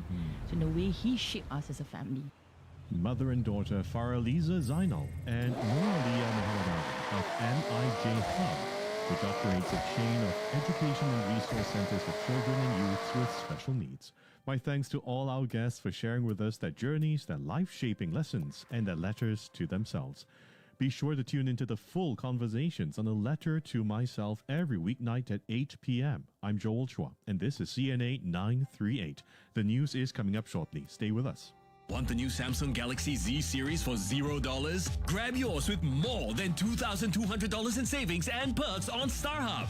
Get more value with exclusive device discounts and an extra $300 trade-in bonus. Enjoy more freedom with global roaming and unlimited data on a 5G Unlimited Plus plan. Plus, score more perks with a free Premier League annual pass worth $380. Visit any StarHub shop or starhub.com/Samsung. TNCs apply. StarHub, we got you. Courts goes even more over the top. Unbeatable deals with up to 80% off across IT, electricals, and furniture. Star buys drop every Monday for the entire month. Plus, you could win 100,000 Courts Home Cup points every week at Courts stores and courts.com.sg. Fuel your day the right way with CNA 938. At 7 a.m., we rev things up with Open for Business, your daily dose of market insights, latest financial news, and expert analysis you can bank on to gain the fiscal foundation for the day ahead. Then from 8 to 10 a.m. we stay locked in for the morning report. We break down the headlines, discuss the issues, and get to the heart of the stories that matter. With expert interviews to give you all you need to start your day. And sometimes we sneak in a little bit of Taylor Swift. So join me, Harianto Diman, And me, Andrea Hay, every weekday morning for your daily dose of what's important. We don't just report the news. we put it in perspective. Stay focused and feel free to show off a little. These pilots The sound aren't gonna be of holding Asia. back On the CNA app. On CNA.Asia. On Google Assistant. Play news from CNA. And on your radio. This is CNA 938. Now, Made in SG with Melody Oliver. Find out about a Made in SG festival every game and every purchase makes a difference. I'm talking about the annual Sands for Singapore Charity Festival 2026 and how you can get involved and be entertained too, because there is music. All that and more only on Maiden SG with me, Melanie Olivero on CNA 938. But first, as always, the news.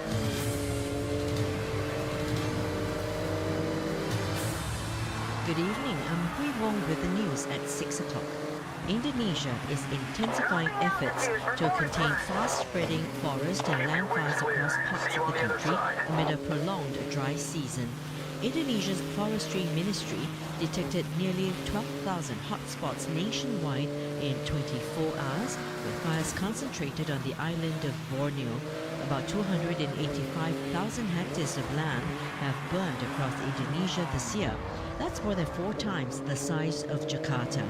Local media says authorities are stepping up monitoring and firefighting efforts, though they need additional measures and funding to respond to the growing number of hotspots. Smoke from the fires has drifted into neighbouring Malaysia, with unhealthy levels of air quality reported across many parts of the country. And these includes Sarawak, where a district reached the very unhealthy range yesterday. Kuala Lumpur has called for collective action from all ASEAN member states to enhance preparedness in addressing risk of transboundary haze. Canadian Prime Minister Mark Carney says his country will match new US tariffs dollar for dollar after the two sides failed to reach a trade deal. A 50% US tariff on nearly $20 billion worth of Canadian goods is said to have now come into effect. Both sides had engaged in 3 straight days of talks in Washington in a bid to avert the levies. U.S. Trade Representative Jamieson Greer said Canada wanted more tariff relief than the U.S. was willing to give. Mr. Carney, on the other hand, said the deal terms were, quote, unfair, and that the progress in talks was not enough to meet his government's objectives. The United States and Iran are trading shock warnings ahead of Washington's planned new economic sanctions on Monday. CNA's Clara Lee has more. Tehran says the measures have no basis in international law, while the US says it wants the toughest sanctions in history and could target countries helping Iran. Iran's foreign ministry says the sanctions were an assertion of extraterritorial sovereignty over every independent member state of the United Nations. It added that the measures go beyond an economic attack on a single nation, calling them a declaration of war against all governments. US President Donald Trump has warned countries against providing Iran with any economic lifeline. He says Tehran wants a deal but is not ready to accept what he calls a bad deal. U.S. Treasury Secretary Scott Bessent is due to outline the new measures on Monday. Washington is also pressing Beijing to cooperate. China buys more than 80% of Iran's shipped oil, according to 2025 data from Kepler. Beijing has called for diplomacy. Meanwhile, the Strait of Hormuz remains a major pressure point. Oil traffic has fallen sharply, although the U.S. says around 8 million barrels a day are now moving through the waterway. U.S. Central Command says its forces have redirected 68 commercial vessels, disabled 3 and boarded 2. The USS Ross is among the warships involved. CENTCOM released footage showing sailors aboard the destroyer. Washington says more than 20 warships are supporting its blockade against Tehran. South Korea is set to send its first container ship through the Arctic as the Middle East war continues to disrupt global shipping routes.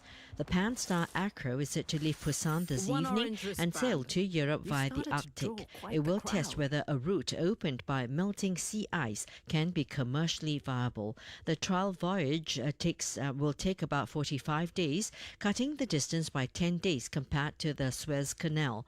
Seoul's Oceans Ministry says talks with relevant countries and agencies have been completed to implement the necessary procedures.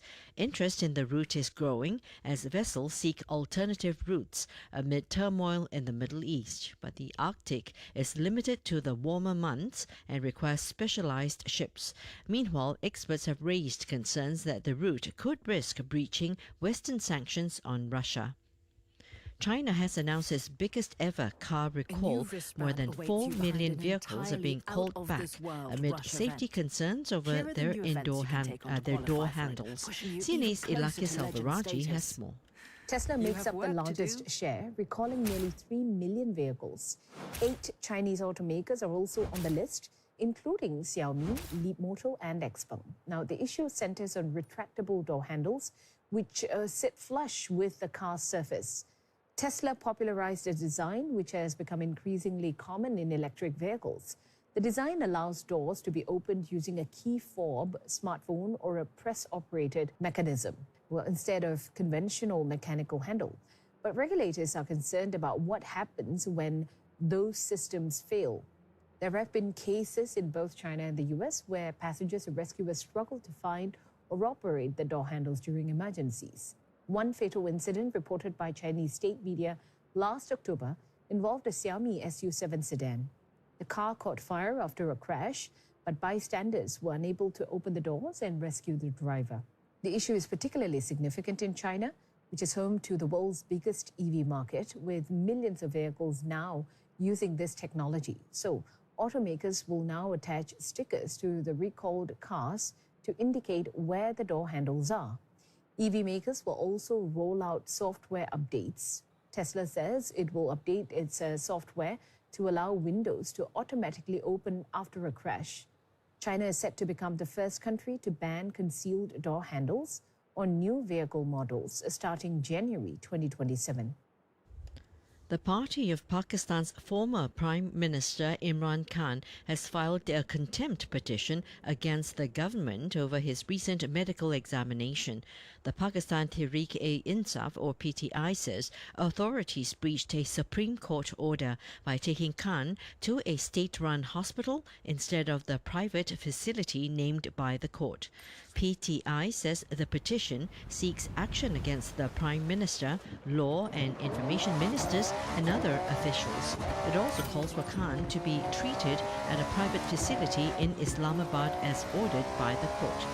Pakistan's top court on Tuesday had ordered Khan's transfer from prison to the private facility within 2 days. Instead, he was taken to a public hospital overnight yesterday for a brief checkup and then returned to prison after authorities cited security risks.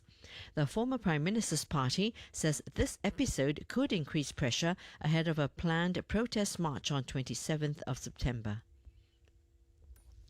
Singapore is sending twice as much unwanted clothing to a facility in Malaysia compared to 2 years ago.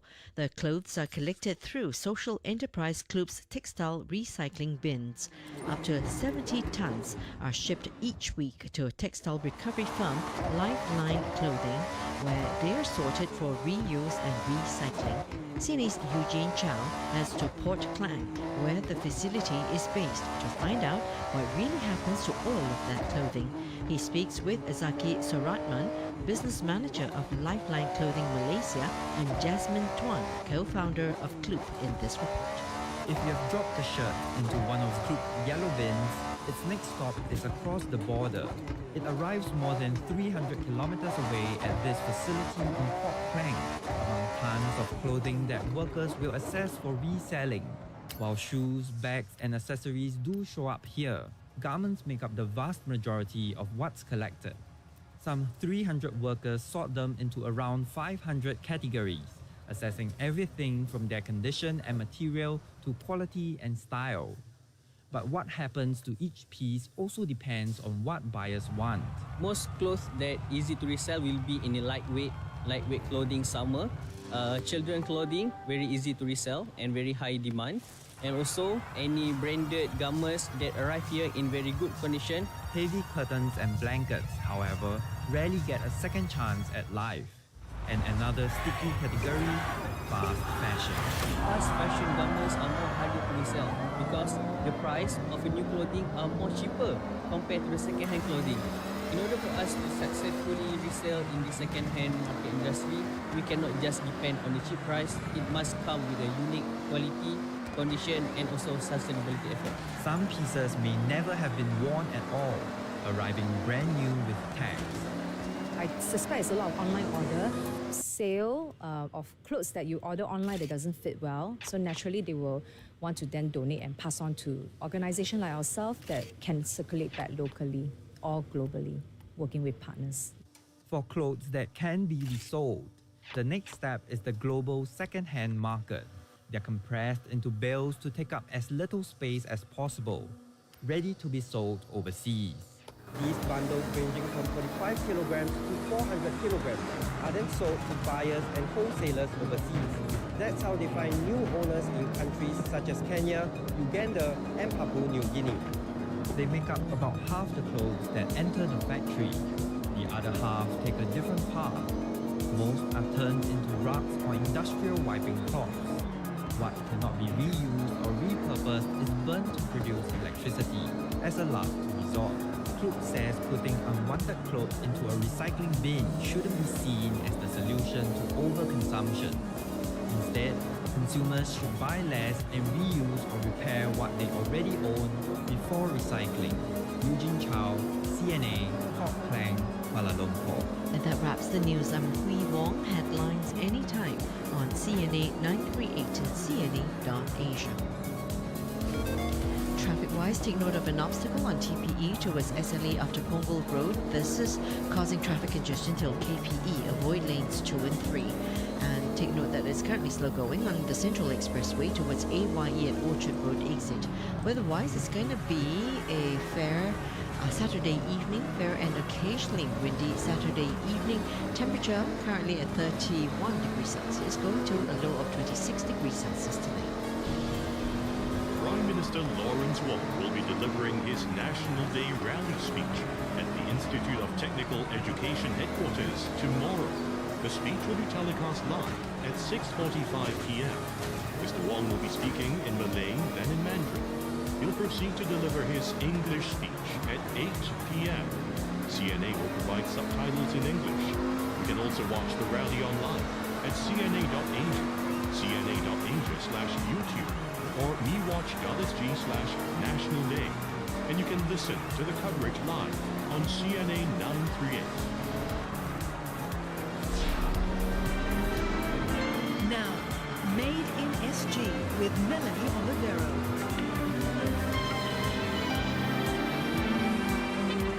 Today's Made in SG wants to take you to a place where great food, live music, and giving back come together. I'm Melanie Olivero. This is CNA 938. I'm talking about the Sands for Singapore Charity Festival into its 12th edition this year. Since 2013, this festival has helped raise more than 45 million Sing dollars for social causes in Singapore, with beneficiaries including low-income families, youths, seniors, and persons with disabilities. It's happening this year from the 28th till the 30th of August, and the Sands for Singapore Charity Festival 2026 will, of course, take place at the Marina Bay Sands Event Plaza. Expect live entertainment, gourmet treats, community booths, and more. Different meaningful ways for you to give back, all in one place. So, for example, you could munch on a juicy burger as you watch pop star singer Riley, and later shop for lovingly created handicrafts nearby. There's always more to know, so let's hear from Nicholas Ioannidis, Senior Vice President of Communications and Corporate Affairs at Marina Bay Sands, Singapore. He's also joined by Chef Ivan Lim, Executive Chef at Craft Burger and Milkshakes Joint, Black Tap, and Benjamin Chung. He's the co-founder of The Shy Crafter, a homegrown polymer clay studio. Welcome to CNA 938, everyone. Good to see you. Before we talk about this year's Sands for Singapore Charity Festival, I'd like to know, when did the idea of charity mean something to you? Doing good for others, the less fortunate in society. For me, it was when my secondary school classmates and I set aside some of our pocket money every month to support a child under the care of World Vision International, the relief and development organization for children in need. What about you? Let's start with you, Nick. Thank you, Melanie. Great to be back. Thank you so much for having us here today. I think, like you, it probably started in school. If I can remember my first I wouldn't call it charity so much as giving back in a way. I recall I grew up in Canada, which can be a cold place, and I remember in winter helping our neighbors by shoveling their driveways of snow in the winter. So that was a nice way of giving back. Now, thankfully, I'm able to do it on a much grander scale through our organization. We can give back to society in a much bigger way through Marina Bay Sands. Yeah, and in a much warmer place too. Absolutely, much better. Chef Ivan? Well, as a local, I think our school program has actually done a lot of such programs where we try to keep ourselves grounded to giving back, right? Yeah. So hospitality is not very much different from the idea of a giving heart. So a giving heart is something that we would usually have when we serve our guests. So when it comes about charity, we do. Sorry. Suddenly my thoughts ran out of the way. It does, because you've got so much on your mind, right, but Chef Ivan? Wow. Anyway, so for us, I think it's more meaningful when we contribute our time, and not just food itself and not just feeding people, but we contribute our time to gel the community together. Okay, and we'll talk more about how food brings the community together, and when we think about doing good for the community and we're helping do that burger tastes even much better than it ever did, if not already. All right, what about you, Benjamin? It was like during my school days, when we volunteer to work for old folks' home. Yeah, so during then, my idea of doing charity is just to volunteer. Yeah. Yeah, but as we grow up, then as I grow up, I actually find out, actually there's more things that we can do and contribute. Yeah. That's right. I think safe to say Singapore's school system always encourages the students to give back to society in one way or the other, as do many schools all around the world. Okay, so let us talk about the Sands for Singapore Charity Festival. There's so much happening, right, everyone? Nick, I remember last year there was this interactive digital screen for everyone to interact with and play with. It was called Play for a Cause, where players, I saw a lot of kids taking part as well. They were so delighted. They had to catch falling virtual food items, and then this translated into real food bundles donated to the Food Bank Singapore. So this year there's something new called Impact Match. Yeah, absolutely. And your timing is perfect to ask me about that, because I just had a demonstration of the final one that's going to be going out, and it is great. So Play for a Cause last year was a really big hit. And thank you for coming down last year and trying it out yourself. Yeah. As you said, last year's was you get to play and you can convert virtual food bundles into actual food bundles. This year, it's called Impact Match. You'll be playing on an interactive game where you can match school supplies, for example, pencils, books, that sort of school packs, essentially. So you'll be creating digital school packs, and then those will then be converted by us into actual school packs, which will go towards More Flight School. All right. So the screen is the same size as the one we saw last year, or is it bigger? So there will be a big screen, but you're going to be doing it on the form of like an iPad, basically, where you're going to be, so you can see it on the big screen in front of you, but you play it on the small screen there, and you slide things over, and I'm not doing a wonderful job of selling it. I'm sure you'll do a much better job after you go visit yourself, but I think it's also better not to give too much away. Come down and have fun. And that's one of the great things about the charity festival. Having something like this is you don't even realize when you go down there that you are giving back by actually having fun. And that's one of the reasons why we are bringing this sort of thing to life. We've been doing that the last few years to try and have something different and fun, and it really helps when you can feel good afterwards that you have had fun and you're able to give back. Yeah, because giving back is all about enjoying yourself, and sometimes people tend to be in the serious mode when it comes to charity and giving back. Oh, we must do this, we must help them, we must think about the lives they lead. But I'm pretty sure the beneficiaries will like us to have fun too, you know? So, and they're going to be there too, which is great. Can you tell us what else is the same and what else is new, Nick? And who are the beneficiaries now that I've mentioned them? Well, you did a wonderful job in your intro explaining what the charity festival is going to have. Food and beverage, live entertainment, a lot of fun going on. So there are crowd favorites that we've had for many years, F&B, pop-ups. We have live entertainment, as we said. We also have what's called a giving marketplace. So we've been doing that for a number of years now. And the giving marketplace, we're bringing together social enterprises who we're giving them the space and they're able to show their wares. And you can also be giving back as visitors by buying those offerings. They make great gifts. They make great presents for people. So those are some of the key elements. In terms of the overall event, we have some charities that we've been working with for many, many years. AWA is one that we've been working with. They will be a beneficiary of many of the offerings that we have in food beverage, for example. Offerings proceeds will go towards a program that they have called Enabled Living at BENOC, which is a pilot initiative that empowers people with disabilities to live more independently in public rental flats. So that's a great initiative there. We also work very closely with Community Chest. So as part of this Sands for Singapore Charity Festival, alongside it is a thing called Community Chest Heartstrings Walk and Vertical Marathon. So Heartstrings Walk is a non-competitive walk around the Marina Bay area. It raises $7 million for Community Chest programs every year. And as well as the Vertical Marathon that morning. This is on the Saturday, where it's a competitive climb up Marina Bay Sands Tower 3 from ground floor up to level 57, the Skypark observation deck. I remember you took part in something last year. Was that the vertical marathon? Yeah. Yes, I do it every year. I really should, because I'm the co-chairman of it, so I really should practice when I preach and do it. So after this afternoon, I will be doing my training. I see. Well, running up all 12 floors of MediaCorp should be nothing to do. There you go. But you never know. It's a psychological thing. The first 12 floors can be the toughest as well. Oh, really? Yes. So come join us next year. Alrighty then. When's the last day for us to sign up for this vertical marathon? The vertical marathon is typically it's corporates that do it. So I believe, I could be wrong on this, but I believe it is fully signed up for already. But look early for next year. Okay, yeah, book early for next year. Word from the wise.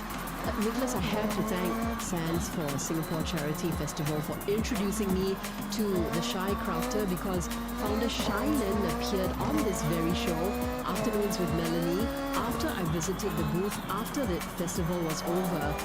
Why are they back for another year? They must have endeared themselves to so many shoppers, myself included. Why are they back? It's very simple, because they offer great products and it's a great initiative that they have. So we're very, very happy to have them back. So Benjamin, thank you so much for coming back and joining us again. Yeah. Thank you too, Nicholas. Benjamin, at the last Sands for Singapore Charity Festival, I bought 2 earrings from Shailin and your son Isaac, of course collectively known as the Shy Crafter. I bought ice cream sandwich earrings and donut earrings, which I'm wearing right now, the donut ones. And then Isaac made his range of dinosaur sculptures in various formats. I remember that. Yes. What's new with Isaac and the team this year? I'm wondering if you have hamburger earrings this year. Okay, hamburger is in production. Okay, so may not make it. Okay. Yeah, we'll try to make it by then. Okay. So this year, what we have prepared are actually a collaboration effort products by both Isaac and my wife Shailin. Yeah. So it's actually the dinosaur, the Geno ice jam, whereby it looks like the typical ice jam biscuit that we have, but instead of the ice jam, it's a dinosaur. A dinosaur. Yeah, a cute, chubby dinosaur. Oh. Yeah. So it looks for me. I love it. And also another new product will be also the same Geno dinosaur that we call it Geno. Okay. It is a cute chubby dinosaur, and it's holding a balloon. So we call that Carry with Love. So the message is to tell everybody that love doesn't carry us because we're weak. Yeah. So this simply give us the lift to soar. Yeah. So that's the message that we want to deliver this year. So Geno, the dinosaur, is something that Shailin, your wife, and Isaac created together. Yes, that's right. Yeah. Tell us a bit about Isaac. He's neurodivergent, yeah? That's right. Yeah, tell us a bit about him. Yeah. Yeah. So he's 18 this year. Yeah, and he's verbal. So to many people, they, I mean, if you look at him, you won't know that he has autism. Yeah. So actually, when we first joined Sense for Singapore Charity Festival in 2024, yeah, we were a bit skeptical about, we more worried, because it's our first time joining such an event, and that will last for 3 days. So, but eventually it turned out very well. So, and Isaac, we were surprised that he's okay to speak and to interact with strangers, with customers who came over, and we can tell that he's very happy because he sees his product being supported by a lot of people and very well liked. Yeah. So after that, we asked him, "Do you still want to come back?" And he said yes. Yeah. So he gave us the courage and the faith to continue. And through this event, we met a lot of people, and we were also very glad and very grateful that there are actually people who are willing to understand, and they came over and talked to him and try to interact and try to know more about autism. So Benjamin, this year, Isaac could be serving us sometimes, and then also I see him in the stall, at the back of the stall, making his art pieces. So he's either making or he's serving people, yeah? Yes, that's Because right. he's very busy. He may not be serving people all the time. Because for him, because of some sensory issues, sometimes he will need to do something. For him, when you see him like trying to mold or to make things, he's actually trying to Sensory overload. Yes, that's right. Yeah, because but he's just trying to do things to avoid any sensory issue. To cope as well. There's a lot of loud it's a coping noise, mechanism. That's right. flashing lights, and bright colors, and a lot of people around. So he needs to. I mean, a lot of us sometimes, if there's just too much of a crowd, we also want to retreat. So Yes, we all that's right. understand that too. Yeah. Chef Ivan, Black Tap has been around for almost 10 years. There's always a line at the restaurant, which is always good to see, whichever time I come, considering news about the challenging F&B scene in Singapore. So I'm so glad to see that. I understand you and your team have previously developed localized and limited time specials for your burgers and your crazy shakes. So when Black Tap was approached to take part in this year's Sands for Singapore Charity Festival, the Good Bites Market, what did you and your team do to brainstorm ideas? So this is Black Tap's 8th year in Singapore, and this is our 5th year at the festival itself. We are actually very much supported by our fans and our regulars, and we're very, very grateful for them. So since 5 years ago when we first joined, we felt that this is a perfect time to give back to the community itself. I mean, Black Tap itself, the whole brand itself is built around good food, and also obviously putting the community as part of it. So therefore, we brought all our favorites. I mean, we bring the whole all-American experience right into this festival, in this festival format where it's easy to share. And as earlier I said, we allow food to be the medium to gel people together, and therefore, So the whole thinking process is ensure that the food is easily shareable. The food serves the whole community, and for the last 5 years, we've seen a lot of families that drop by to visit, and the food itself speaks for itself, and it's very easy to understand. So that's the kind of thinking when we are thinking of the menu itself. You got to enjoy a fun and flavoursome evening out while making a real difference to charity. That's what the Sands for Singapore Charity Festival is all about. And let me tell you, there's going to be entertainment too, because pop star Riley and other singers and bands will be there to entertain you. So remember, the 12th edition is this year from the 28th till 30th of August at Marina Bay Sands' Event Plaza, 5 p.m. to 11 p.m. All right, everyone is in the evening. I'm with Nicholas Ioannidis, Senior Vice President of Communications and Corporate Affairs at Marina Bay Sands, Singapore. And also, I'm with Chef Ivan. Chef Ivan is the Executive Chef at Craft Burger and Milkshakes join Black Tap, the always crowded Black Tap. And also Benjamin Chang, co-founder of The Shy Crafter, a homegrown polymer clay and art studio. There's more to know at marinabaysands.com. This is Maiden SG. I'm Melanie Olivero for CNA 938. Courts goes even more over the top with up to 80% off across IT, electricals, and furniture. And here's this week's Star Buys. Get an iPhone 17 Pro Max 512GB, now $1,908, save 13%. Get an Acer Nitro V16s at only $1,599, save 20%. Enjoy an additional up to $300 cashback on the full range of Samsung washers, dryers, and fridges. Plus, you could win 100,000 Courts Home Club points every week. Shop now at Court stores and courts.com.sg. It's the tech that works. Tech Talk with Daniel Martin. Hello, everybody. Good Saturday evening. I hope you're enjoying your weekend. I've been keeping you company. We had Singapore today earlier in the afternoon. A preview of what to expect for National Day Rally tomorrow. I also had a discussion with my respiratory physician on health matters about how some people are detecting haze a lot earlier because of their allergic rhinitis or upper respiratory infections. Now it's Tech Talk.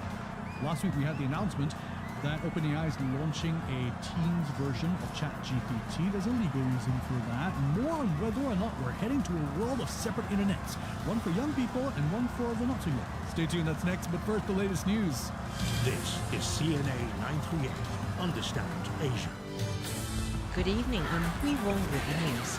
Indonesia is intensifying efforts to contain fast-spreading forest and land fires across parts of the country amid a prolonged dry season. CNA's Clara Lee has more. Indonesia's forestry ministry detected nearly 12,000 hotspots nationwide in a 24-hour period, with fires concentrated on the island of Borneo. About 285,000 hectares of land have burned across Indonesia this year. That's more than 4 times the size of Jakarta. Local media says authorities are stepping up monitoring and firefighting efforts, though they need additional measures and funding to respond to the blazes as the number of hotspots grow. Smoke from the fires has drifted into neighboring Malaysia, with unhealthy levels of air quality reported across many parts, including Sarawak, where a district reached the very unhealthy range yesterday. Sarawak's Environment Board warns conditions could worsen if dry weather persists.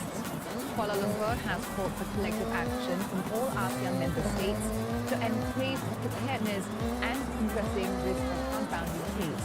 This includes thorough preventive measures, national preparedness, and continuous monitoring.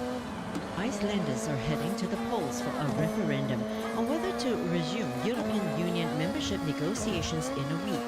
The talks were suspended in 2013. Even now, the issue is hotly polarizing for the country, which is already a member of NATO. The news desk reports. 50 years ago, Gylfi Garrison cut British fishing trawl wires and dodged Royal Navy frigates on board small Icelandic Coast Guard vessels. Those maritime confrontations between Iceland and the UK are known as the Cold Wars. Iceland won, asserting control of the waters and the fishing industry that are the foundation of the island's economy. Now, the fear of losing control of that resource is at the heart of an EU referendum on August 29. I would feel that what I did as a young man is for nothing.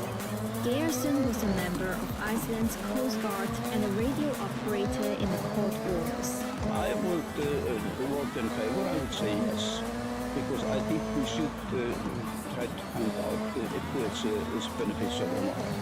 But if I find it not beneficial, say if we completely lose control of our fishing stocks, then I would definitely say no. And when and if a possible agreement is on the table.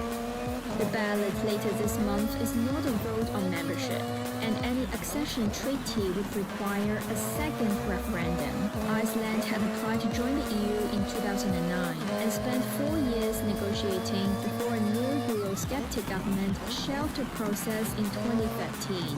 For many, the vote boils down to a trade-off. where the lower interest rates and a seat at Europe's table are worth ceding some control over the fisheries and self-determination that defined Iceland's independence since it broke away from Denmark 8 decades ago.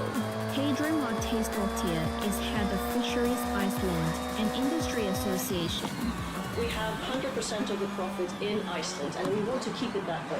So that is our worries if we join the common fisheries policy, is that this value chain that has generated all this profit for the Icelandic population, that will be torn apart. Fisheries remain central to Iceland's economy and identity alike. Much of the cod eaten in British fish and chip shops today comes from Icelandic waters. At least 15 people were killed after Russia struck a Ukrainian shopping mall twice. 130 others were injured, including 23 children. The latest attack comes as Russia intensified its bombardments in recent months. CNA's Lapia Salvarajan has more. 2 drones smashed into the roof of the building in Kryvyi, Zelensky's hometown. Reports say a second drone struck about 30 minutes after the first. Ukrainian President Vladimir Zelensky condemned the attack, accusing Russia of deliberately targeting emergency responders by launching a repeat strike and vowing to respond. Search and rescue operations are underway as authorities assess the damage. Emergency crews could be seen inspecting the damage of the building, comforting distraught survivors, and pulling what appeared to be dead bodies wrapped in plastic bags from the scene. Russia has not commented on the attack. EU's higher colors described it as, quote, terror by design, saying that it shows the absolute and utter depravity of Moscow's war. The United Nations reports the civilian death toll this year has risen to its highest level since the first months of the war. Ukraine's allies will meet to reaffirm support for Kyiv during the Coalition of the Willing talks on Monday, which coincides with the country's Independence Day. And that wraps the news. I'm Hui Wong, headlines anytime on CNA 938 and CNA.Asia. And traffic-wise, we're looking at an obstacle on TPE towards SLE after Punggol Road. This is causing traffic congestion till Tampines Avenue 10. Do avoid lanes 2 and 3.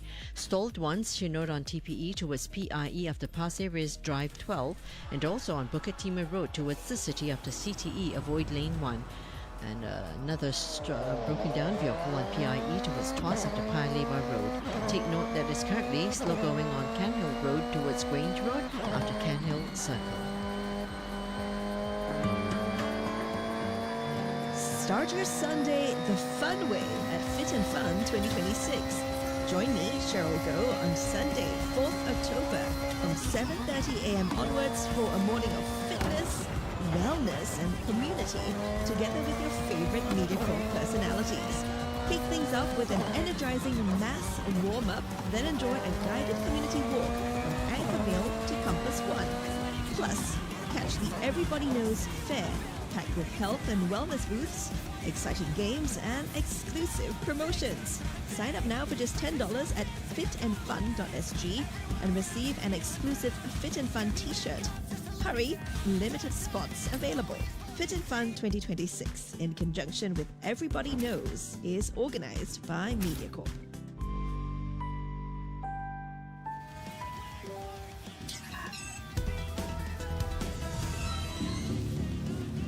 Welcome into Tech Talk, right here on CNA 938. I'm Daniel Martin. Great to have your company this weekend, everybody, as I talk to you about the world of separate internets.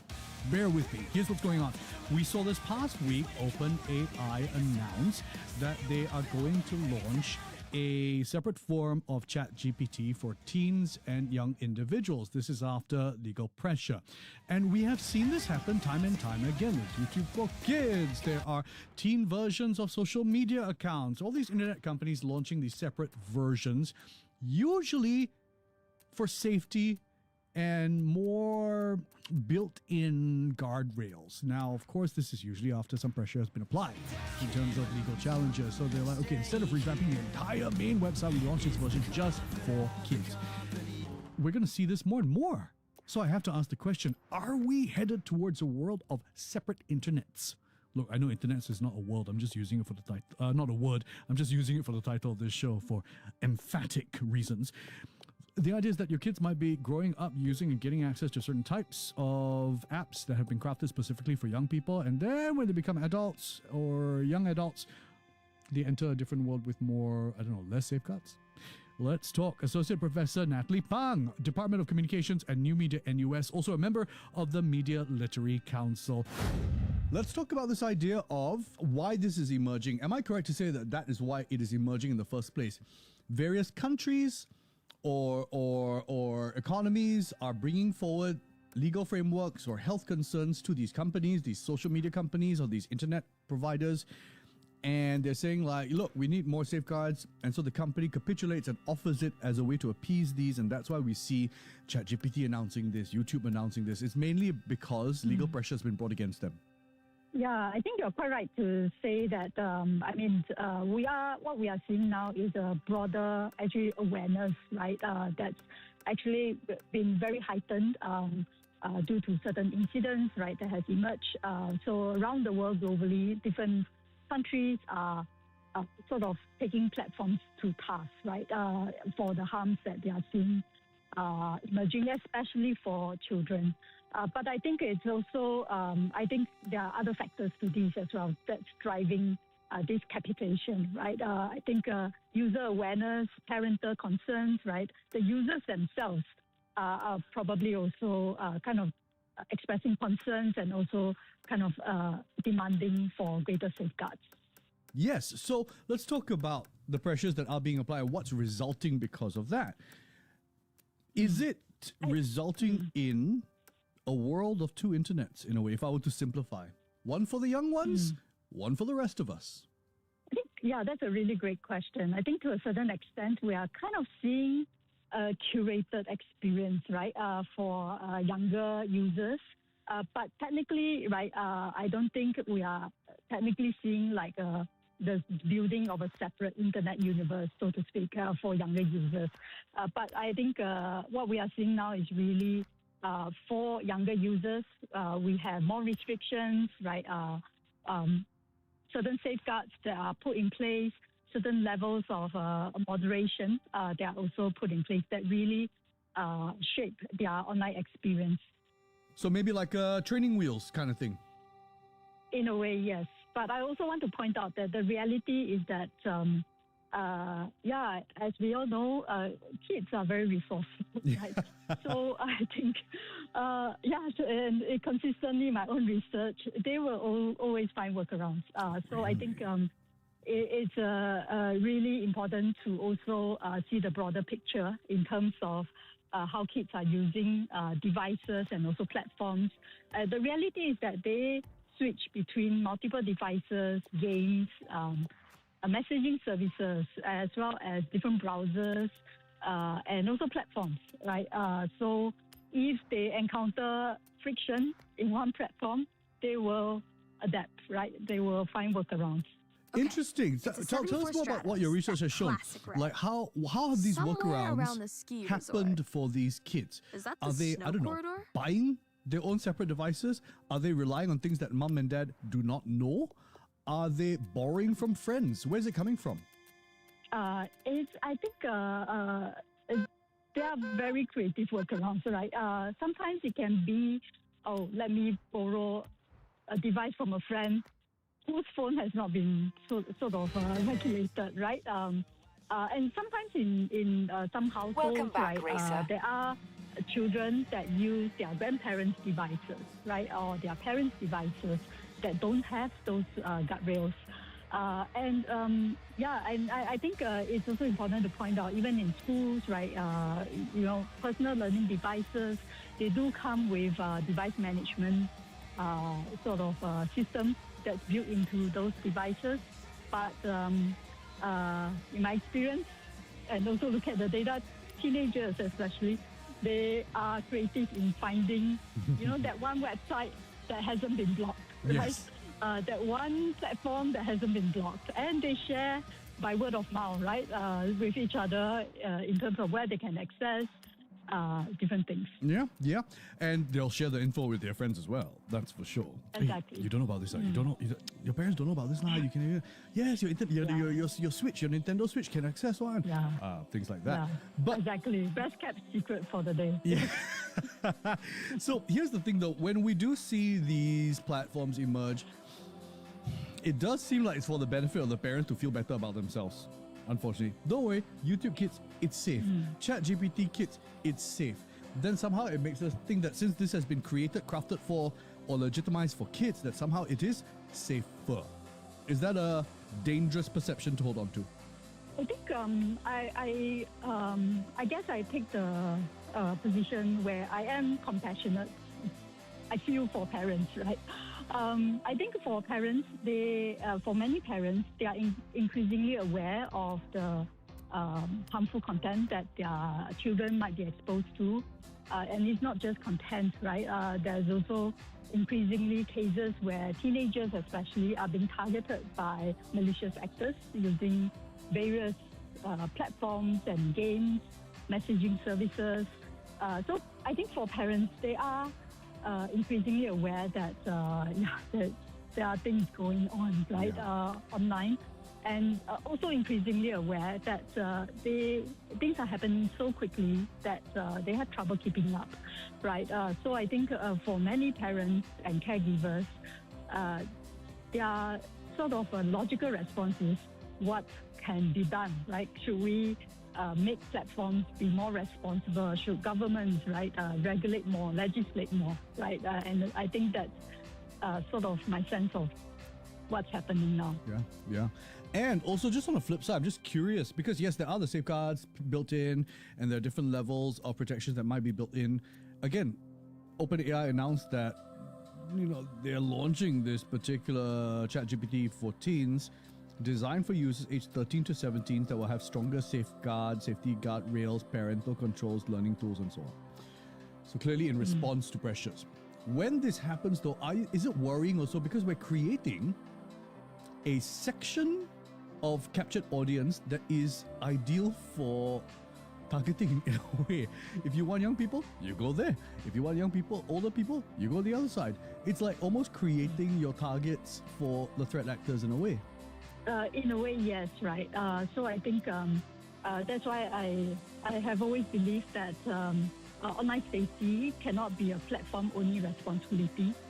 Multiple stakeholders need to come together and play a part, right, in terms of having greater oversight, greater transparency, and also have regular check-ins, right, in terms of how well the measures are holding up. Because the measure is one thing, the implementation can be a different thing. Next up, let's talk about the idea of getting that membership into these groups. So the idea of age verification to join one of these groups. How are the platforms going to establish this? And is that also risky and dangerous? Because what's going to prevent somebody from pretending to be part of this age group and infiltrating in a way? It's got to be rather robust. Yeah, so I think one of that is one sort of issue with age assurance that malicious actors can potentially sort of part of the identity, right? I think another big issue is actually really the privacy, personal data of children, right? And how our platforms are going to govern and even keep such data, right? That is a big question that I think we should all be concerned about. Yeah. So I think, just really, as I said, actually implementation is a different thing, right? It's one thing to say, we'll implement age assurance, right? And a different thing when we start talking about the operationalization.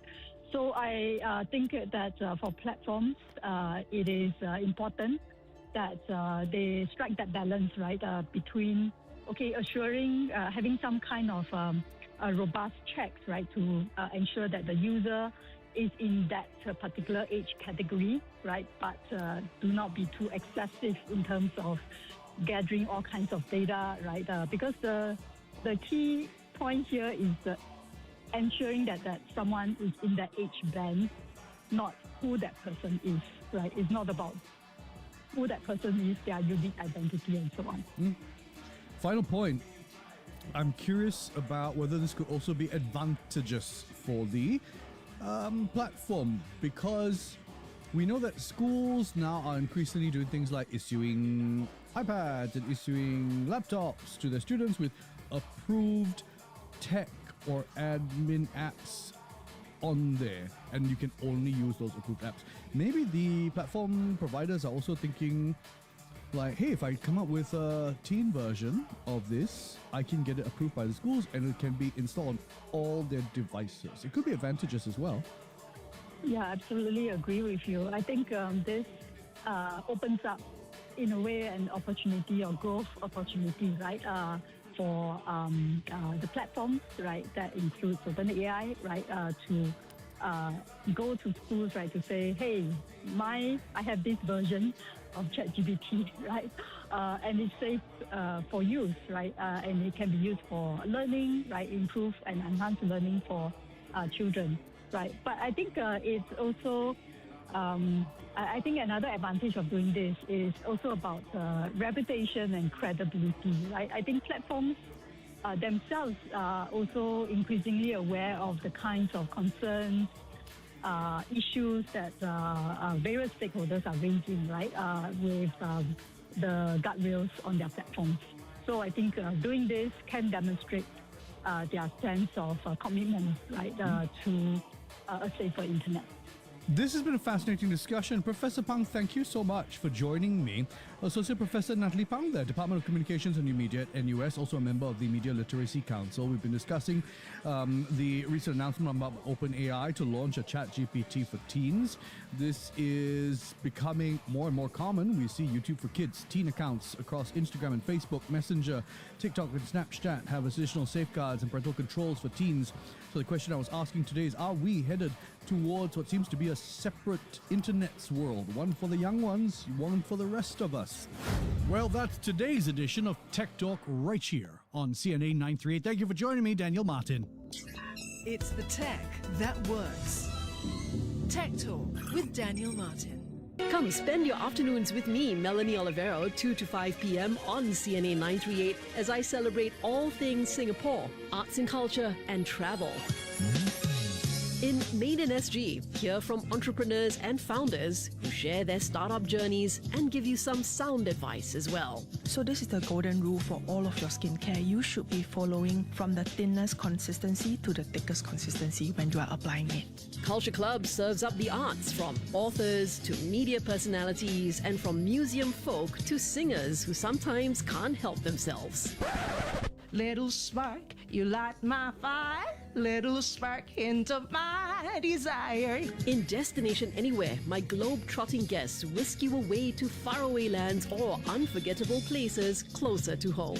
I wish I can actually bring one whole chicken for you from Ipoh. The moment you open the box, the flavors just blossom into your face and you're like, oh my, this is really good stuff. So chill out and spend your afternoons with me, Melanie Olivero, 2 to 5 p.m. only on CNA 938, and let life in.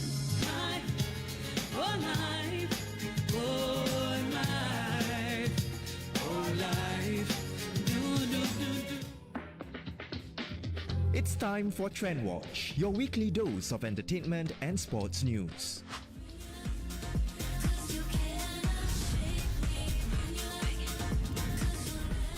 The 2026 MTV Video Music Awards nominees are out, and Madonna leads the pack with 11 nominations. She is ahead of Taylor Swift with 9, and Ariana Grande and Sabrina Carpenter with 7 each. Other big names in the mix include Bruno Mars, Zara Larsson, and Pink Pantheress, each with 5 nominations. Fan voting is open now at vote.mtv.com through September 25th, with the Best New Artist category staying open right up until the live show. To the big screens we go. And it's official, Adam Driver has joined the Marvel Cinematic Universe and he's playing supervillain Mr. Sinister in the X-Men reboot, slated for May 2028. And that's not all for 2028. Disney has also dated Ryan Gosling's Ghost Rider for July 28th, making it the third Marvel film confirmed for that year, alongside X-Men in May and Black Panther 3 in December. Also out of Disney's D23 convention, wanna build a snowman. Come on, let's go. Kristen Bell and Idina Menzel have confirmed Frozen 3 is officially on the way and it's set to hit the screens on November 24th next year. Over in sports, Singapore's Lions defeated Thailand for the first time since 2012, but the 2-1 victory in Bangkok was not enough to send them through to the ASEAN Hyundai Cup final. A 3-1 defeat in the first leg meant our national men's football team bowed out of the semi-finals, losing 4-3 on aggregate. Here is what the Lions captain Haris Harun had to say after the match. I think we went from strength to strength. Obviously the games against Indonesia and Thailand at home was a little bit shaky for various reasons and factors. But yeah, we still pulled through. And the celebration for Team Singapore continues as our indoor skydiving athletes return from the 2026 Australian Open Indoor Skydiving Championships with a medal from every single event they entered. Of the 13 medals clinched, 6 were gold, 5 silvers and 2 bronze, plus a Singapore sweep of the solo speed podium. Kai Minajima took first place, Kyra Poe with second and Vera Poe with third. And the story of the weekend goes beyond the senior athletes. 2 10-year-olds, Emma Koh and Giselle Lee, made their competitive debuts and each came home with 2 medals. The team now sets its sights on the FAI Asian Indoor Skydiving Championship in Bogor, Indonesia next month. And in Formula One news, 4-time world champion Max Verstappen has signed a new contract with Red Bull until 2030, putting an end to months of speculation over whether he would stay or walk away from the sport entirely. It's been a tough season for Verstappen though.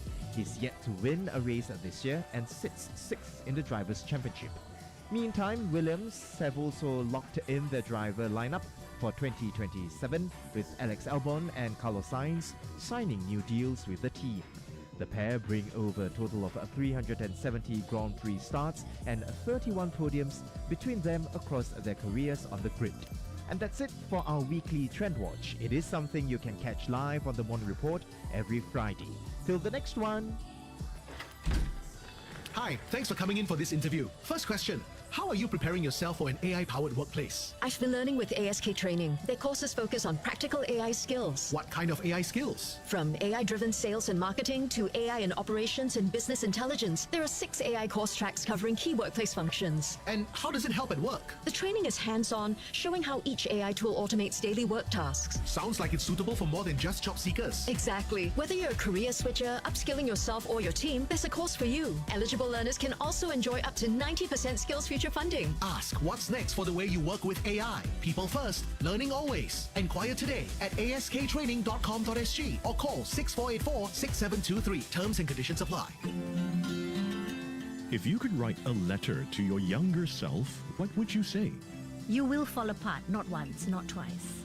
But it won't be the end of you. It will be how you find your center. So please cry, crawl, rest, and then rise. You will wear your scars like batik. Imperfect but beautiful in the telling. Everything is a skill issue. If I could go back and tell myself, I would tell myself, sure, you might be low EQ, but it is a skill problem. It is not you. It is you haven't learned the skill of what it looks like to be a sociable person. I want to say to my younger self to actually stay curious even when I'm tempted to compare myself with the journey of everyone else. Looking back, comparison never helped me grow, but curiosity did. Life-shaping lessons and wisdom from our guests from all walks of life. A letter to myself. Join me, Joel Chua, and my guests every weeknight at 8 p.m. A letter to myself, only on CNA 938. This is CNA 938, your city, your world. The buses will operate alongside manned services with wheelchair-accessible facilities. It can take several weeks for the body to develop a detectable immune response. This could mark a major de-escalation of tension since July. More young Singaporeans are buying art, driven by both passion and profit. We're finding out if Singapore's pharmaceutical trade and investment prospects could truly be in for some turbulence. Though he warned that there is a 25% chance the talks could fail. Such products can serve marginalized groups like migrant workers or rural communities.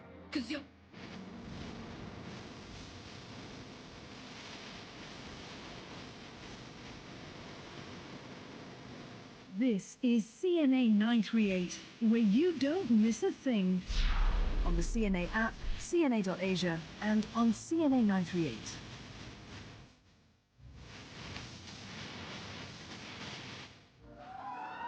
Witnessed an accident? Saw something unusual or interesting and caught it on camera? Share with us what you see. Tell us about it through CNA.Asia, Telegram, Facebook and our CNA app.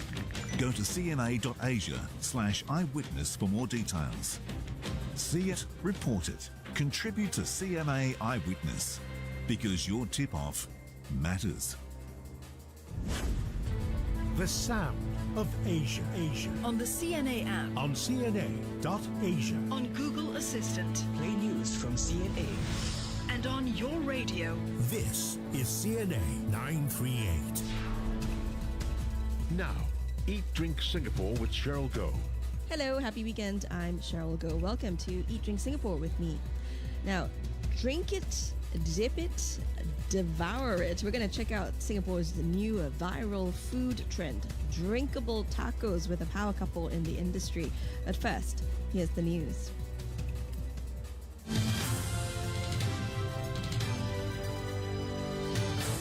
Good evening. I'm Hui Wong with the news at 7 o'clock. Recovering from a critical illness could cost Singaporeans close to $170,000, even if they have hospitalization insurance. That's according to a new Singlife study of its customers. The findings draw on 20 years of claims data covering more than 500,000 policyholders, while surveys involved over 1,500 respondents. CNA's Charlene Xia has more in this report, featuring Helen Shen, Group Head of Products at Singlife, and Dr. Eileen Poon, Senior Consultant at the National Cancer Centre Singapore. For 52-year-old Jason Schwa, hospital treatment for throat cancer took about 6 months, but his recovery stretched much longer. As a self-employed sole breadwinner, his income stopped while bills continued. While waiting for insurance payouts, he drew on nearly $200,000 in savings in about 4 months. After the treatment plan, my body suffered open wounds, severe weight loss, and there was a loss in voice, which is critical for my job. So the entire recovery process till when I can actually take normal solid food is about 1 year. Singlife says such costs can continue long after treatment. Its study found treatment and recovery-related expenses lasted an average of 27 months, with caregivers reporting spending around $4,900 a month. Patients also paid about $36,000 out of pocket, despite having hospitalization coverage.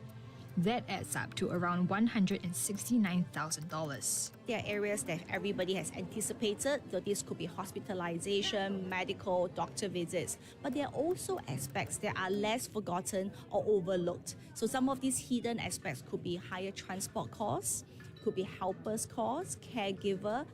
One oncologist says standard care and public health care will never be denied without private insurance, with national schemes available to help. But it could help patients to seek out other support. It will always be good to also go find out what insurances one can actually afford and can actually apply for that may actually help to ease the financial toxicity that comes along with it. There are also various platforms around, and one of it being like Singapore Cancer Society, who actually offers support not just to the patient but also to the caregivers as well. So find out what resources are actually available, what help is available in the community. Dr. Poon adds that patients can access means-tested financial assistance, while enhancements to the cancer drug list over the years have also helped to rein in the cost of care. Acting Manpower Minister Jasmine Lau says the authorities recognise more Singaporeans accept and understand taking risks when making investments, and it's why the Central Provident Fund Board is set to roll out a new investment scheme in 2028, offering simplified and low-cost life cycle investment products. But she notes that the government is not the right authority to help people make the best returns from the market. Do not expect government to do it, because that is not the role for the government, and it's also inappropriate because everybody's idea of what you can make from the market is completely different. It's also not our expertise to figure each and every Singaporean out. And that is a job we leave to our financial institutions. Speaking at an industry event, Ms. Lau says that as the population ages, more can be done to help people plan ahead for their parents' aging, and this includes better understanding of aged care costs, disability probabilities, and longevity uncertainty. Supporting families at every stage of life and easing the cost of raising children are expected to be the key messages at this year's National Day rally. Ahead of the speech tomorrow, experts say workplace culture change is needed to give Singaporeans the confidence to start and raise families. CNA's Nadira Zaidi has more. The stage is set at the ITE College Central in Ang Mo Kio for Prime Minister Lawrence Wong's National Day rally speech. In his earlier National Day message, Mr. Wong had said that his government will take a major review of how families are being supported, not only at the point of marriage and parenthood, but also throughout life's journey. Issues like the cost of raising children, access to affordable infant and child care, and how to ease the load on families are expected to come up in his speech on Sunday. Experts say beyond financial support, there also needs to be a rethink of workplace culture. Let's hear now from Prof. Pauline Strawn, Professor of Sociology, School of Social Sciences from Singapore Management University. Meetings just drag on, work that gets piled on you, meetings are called early in the morning to late in the afternoon, late in the evening. And that kind of fluidity employers have taken to be, this is normal, right? That's not fair to the family. Over time, that normality has its negative impact. As we can see now, people find it very difficult to get married because they have no time to date. People find it very difficult to grow children because they are always stuck at work. So this work-life balance now must respect family boundaries. Prof. Strawn proposes normalizing exits and re-entry backed by training and skills upgrading so workers can return refreshed and relevant. The aim is to let Singaporeans take time out without worrying it could hurt their careers. But for employers, this also means careful manpower planning. When somebody exits for extended childcare leave, the rest don't have to carry the additional burden. You either have a buffer, or if you can't afford a buffer, that's all right. There must be a pool of locums who can come in, right, to support these gaps. And I've said this in other interviews, I do think that we need to relook how we make good use of our young retirees because they are experienced, they don't need any training. Besides supporting families, Mr. Wong is also expected to speak on challenges amid a changing world. This includes fast-evolving technology, which he has said will need to serve Singaporeans and strengthen our society. The second-hand fashion business is growing in Singapore, with one retailer reporting revenue growth of as much as 40% a year. The market is broadening beyond its traditional base of women and younger shoppers, with retailers seeing strong demand for menswear. Foreign players are also expanding their presence, making sustainable fashion choices more widely available. CNA's Eugene Chow has more in this report, featuring Cherie Chi, Supply Acquisition Lead at Refash. For some shoppers, what's old is increasingly what's new, and the business of selling someone else's unwanted clothes is growing. Refash started with one store in Singapore a decade ago. It now has 17, and the company says its revenue is growing by 30 to 40% a year. Customers that are driving this demand will be namely the younger consumers like our Gen Zs who are always looking for something different that can be easily accessible at the store.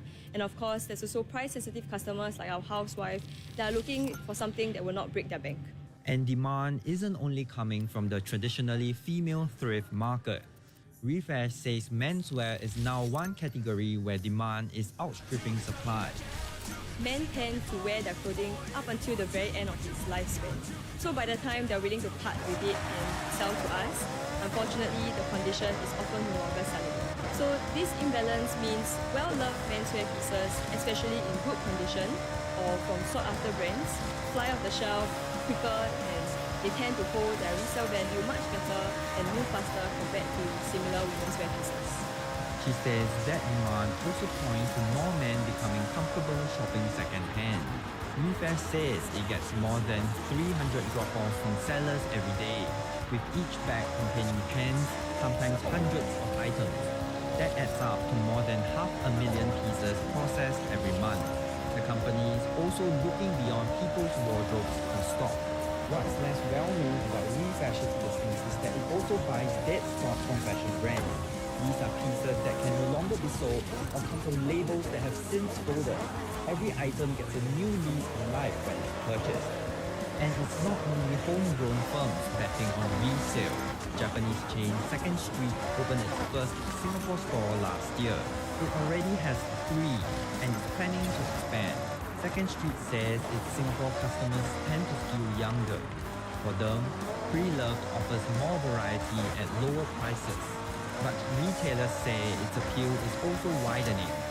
Second-hand fashion is becoming less about necessity and more about value, quality and style, helping to shed an old stigma that is only for people who can't afford new.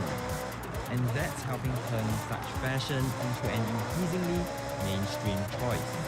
A report from CNA's Eugene Chow, and that wraps the news. I'm Hui Wong, headlines anytime on CNA 938 and CNA.Asia.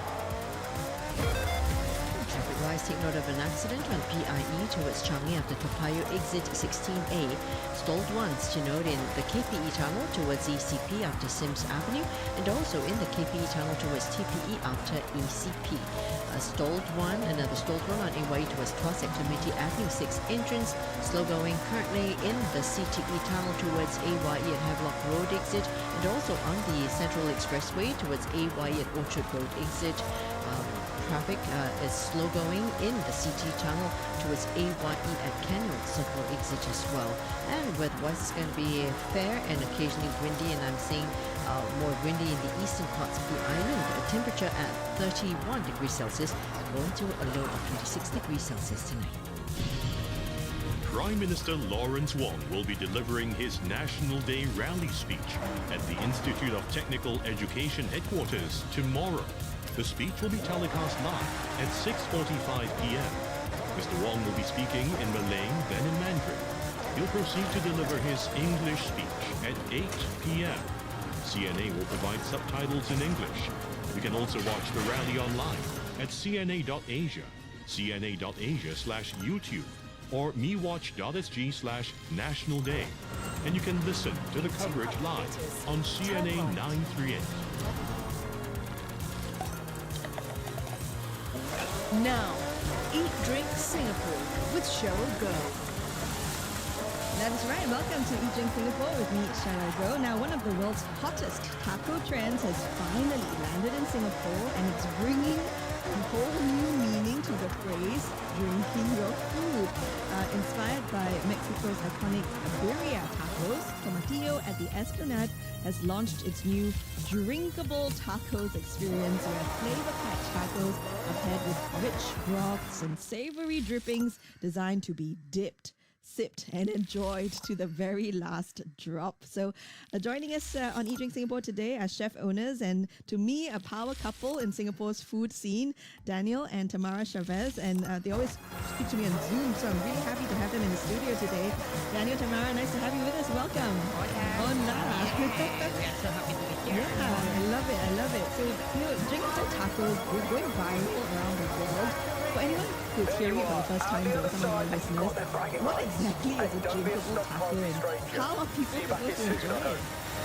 We were thinking how to follow up the trend of the birria tacos. It was quite popular here in Singapore, but not just here, I think all over the world. So we were just trying to connect the dots on how to put it in something also that people could understand, but also can find it innovative. So we were thinking that people here in Singapore also like to drink soup and sauces. Yes. Yeah. So then all the time when you go to a local food place, people are adding sauce to the rice and all that, and everything. Right? So we thought it's time to move that with the tacos. So Tamara came with the idea. Tamara is in charge of all the culinary program in Tomatillo. Yeah. So she was very clever to come up with a sauce for each taco so Yeah. that you can dip it and make it saucy and juicy while crunchy at the same time. So Yeah. that was the inspiration for it. Yeah, so the tacos are inspired by Mexico's beloved birria tradition. Could you tell us a little bit more about the origins of birria and why it's become such a global food phenomenon? I think it's very interesting because the birria for many years no one is looking for. Birria is coming from Jalisco, where the tequila coming from. Oh, okay. And in Jalisco, the people is take it first the soup with the birria like inside and then tortillas on the side. But slowly start to going with like a quesadilla, like with cheese, and then dip in the soup. And the people love it because it's like something different because most of the people thinking it's how tacos is crunchy. And we pass for all these histories from the crunchy tacos to what is now the taco. Like it's in everywhere in the world you can be in the middle of nothing and it's tacos in there. And then the birria is like you can dip. You can put the onion, you can put the chili, and then you can stop. It's something fantastic. Right, that's wonderful. So the thing is, you know, Tamara and Daniel, you could have simply served a traditional birria taco, but what made you decide to create an entire lineup of not just one or two, but 11 different drinkable tacos instead? And you know, it's so painstakingly put together because each different taco has its own sauce as well. Yeah. I think it's very important for us to understand, like we are in Singapore. The Singaporeans love to try things. And we have Mexico, like it's a very big country, like have different tacos. And I think it's very cool to have 11 tacos, 11 options for you to try different flavors, vegetarians, no vegetarian, fish, and then you have prawns. You have many choices for you come back and come back. Like it's what is happening in the taquerias. Each taqueria have different and specialties, and after that you need to come back for trying more and more and more. Yeah, even there that day at the tasting, like 5 was more than enough. Like I couldn't even finish all 5, and we had to bring some home. So 11 is really going to keep people wanting to come back to try the different combinations. Hope so, yeah. Okay, and so looking at the menu, you have all sorts of options, right? Beef, pork, lamb, seafood, and like you said, vegetarian fittings or so. For each of you, which taco best represents your personal favorite and why? Daniel, let's start with you. Yes, I particularly love the fish tacos. This is something that to me was very, maybe even innovative, right? Because in Peru, we do not have as many Mexican restaurants as we should. And we have this idea that all tacos are meant to have meat. So when we started to do our first tacos with Tamara many years ago in a Peruvian restaurant we opened together called Tono, I was very surprised to see that she would put seafood in it because normally that's not what we think of tacos. So I would say even my life changed when I tried my first fish taco. And then even to make it even more unique, when you have a little bit of a fruit salsa, that's something that you would never think of where I come from.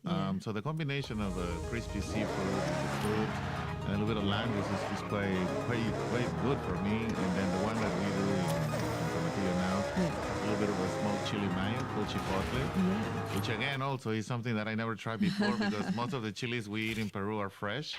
So that brought a different layer of flavor. So together with the fruit and the crunchiness, so the one that we serve now has a mango dipping sauce, which I think is a little bit addictive. We have a little beer. It's a nice. The fish tastes very clean, but it's got the citrus from the mango salsa and the chipotle sauce. So everything goes together really well. How about you? I mean, you're the creator of all 11. So how do you pick which is your favorite? It's like choosing your favorite child. I think it is okay. All the tacos for me is incredible because I love tacos. But I think the beef is something like it's very hard for a Mexican to represent out of Mexico because in Mexico you put the tortilla, then you put the beef, and after that the people select what is the sauce The that you toppings want and all to that. give. Yes. Okay. And in here what we do is to put onion, like caramelized onion. Sorry, I am Salivating at your own, thinking about it. I'm thinking on this. Green sauce, like it's something like the people like it a lot. Like the green sauce, like is tomatillo, like is the name of the restaurant. But then you have jalapenos inside, and then you dip with that. And I think it's fantastic. It's simple, but very directly taco, very like trust taco from Mexico. And everyone when coming to Mexico, when you're a kid and you are not yet to the sauces, your parents order for you a beef taco. And after that, you slowly, when you are growing, more chili coming in, more chili coming in, until you are super spicy. For this, I think is my favorite taco. And I think the standout for me was the broth the beef broth that comes with it. It's not very thick, so it's almost like a soup. And it was so flavorful, right? And it was just amazing. It was such an unexpected. You wouldn't expect to be dunking a taco into like a soup-like sauce, but it was wonderful. And another standout for me was the lamb. Unexpected, the lamb taco, because I didn't expect the lamb to be so tasty as well. So good job, guys! What a wonderful menu that you've put together. So the thing is, we eat with our phones nowadays, or as they say, the phone eats first nowadays, right? True. Pictures True. first. So when diners get their tacos on the table visually, what do they see and what is their first reaction? I think now, after all this new menu, like the people, the cameras coming first.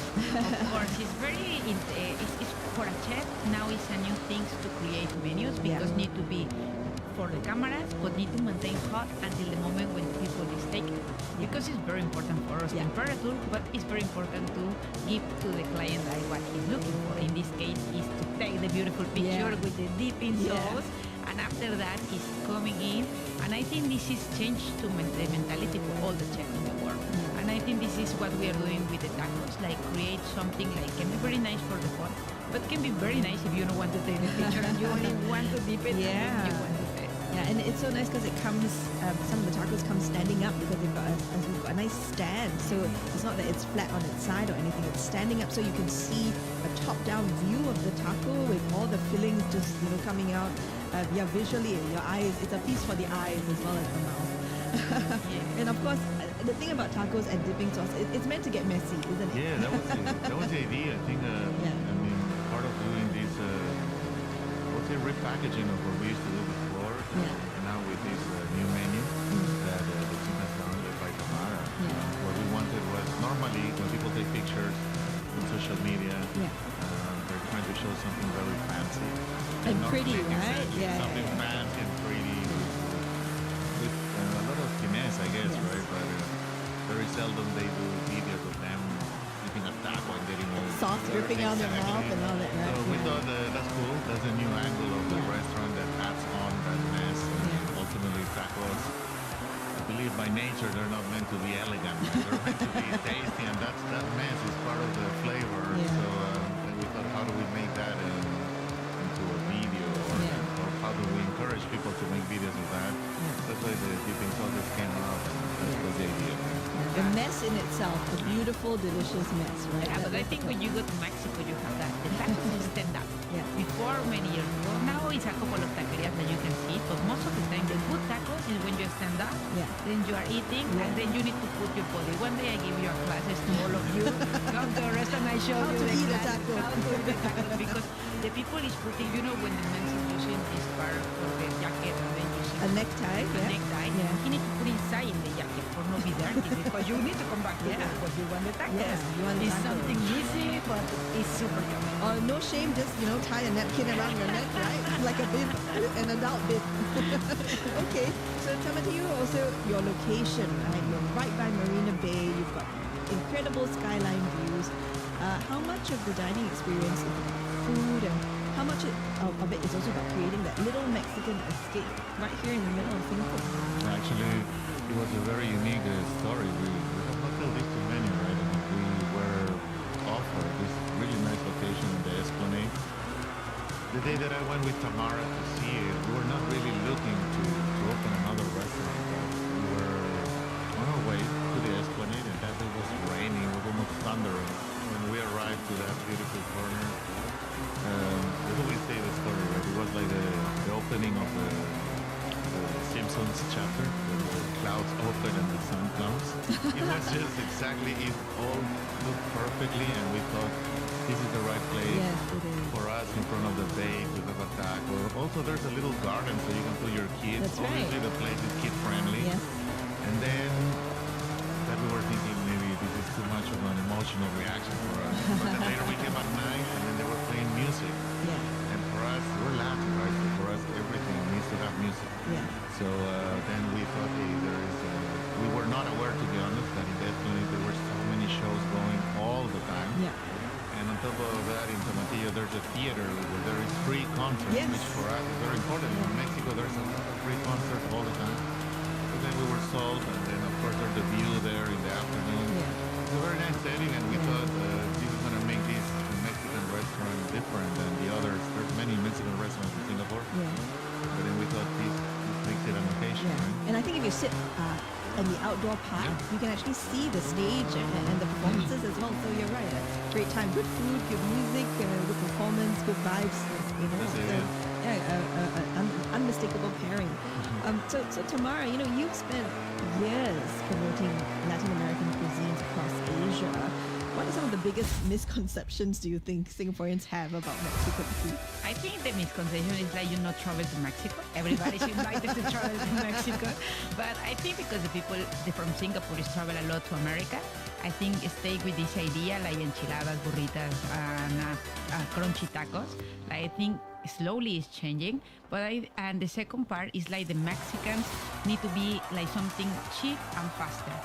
No, the Mexican food is slow and it's like enjoying, and then you have a different part of the Mexican cuisine. But the more important for us is like Mexican cuisine and Asian cuisine is very similar because we need to eat it together. Yes. When you are eating a tacos alone, yes, it's amazing, but when you are eating together and you enjoying with your family, with your friends, and drinking and enjoying the moment, this one change everything. I think this is important. Like, we are not fast food. We are a Mexican cuisine. You can take it the time. You can come, enjoy with your family, with your kids, with your pets, or with yourself, but slowly. Yeah, I think you're right. The idea of communal dining, right? And I think with tacos, because you come in pairs, right? So it's you know, it's best if you can come with a big group, and then you can order multiples of the different ones, and then you can share them, right? Yes. And then the messier, the better. Okay, if someone were visiting Tomatillo for the very first time, you know, maybe tell us what your ideal order would be: a taco, a margarita, maybe a dessert. Because, like you said, 11 tacos, really hard to choose, right? So, what's an ideal combination? I think the first thing, like when you are arriving to Tomatillo, you need to order a margarita for sure. Okay, if you're not drinking, we can do virgin margarita, but margarita need to come to your table, or beer. Yeah. And after that, you can order one nachos and one tacos if you are in a two. Yeah. Or if you are coming with more family, you can share like 4 tacos. Yeah. And of course, you need to have a dessert, like the churros, like it's The very churros, good. Or we have the tres leches. But the idea is like come and enjoy the moment. The more important is like remember is food is for sharing, and sharing is care, say in Singapore, correct? So if at the end of the day, Daniel or Tamara, when someone goes to have a meal at Tomatillo, I mean, obviously it's about the food, and you're getting a bit messy, but what sort of memory or experience do you hope they will leave with after having a meal with you guys? Definitely, what we have tried to do is a restaurant that is led by Latin American people. Yeah. But at the same time, we have not tried to recreate a restaurant exactly the way that it is in Mexico. I think that would not necessarily make more sense because our targeted clientele is from Singapore. Yeah. So we have tried to always understand what people like to eat here. We have reduced the spiciness levels, definitely. Oh, really? Because we have a lot of kids. Yes. You know, we have a lot of kids and families, and chili is a very subjective matter. So how we have tried also to bring authenticity, we take care of all the music that we put. Tamara has personally decorated the place. We have chosen every little thing ourselves. Wow. Yeah. We went to Mexico to buy all the decoration, glasses, everything. And of course, the recipes are very Mexican. And we are just trying to make sure that we cater to the crowd, who some of them might have never tried Mexican food before. Yes. There's a lot of tourists. And then others who might have tried Mexican food every weekend. Yeah. So there's a very thin line. There's a very crafted product there. And right now we have packaged with the drinkable tacos. But when you finish, the unique thing that you need to remember, you come to Latin America for a couple of hours, and then you are happy because Latinos, we are happy. Yes. And I think for this, we are going famous after the World Cup. Definitely. You know, good food, good vibes, great energy from the both of you as always. Do check out Tomatillo yourself. They are located at the Esplanade. They're very nice units by the waterfront, so you can't miss it. We've been speaking today on Eating Singapore to Daniel and Tamara Chavez, who are chefs and co-owners of Tomatillo. Daniel, Tamara, it's always a pleasure having you on the show. Thank you so much. Thank you. Thank you so much for having us. Adios. Thank you. Bye-bye. Thank you.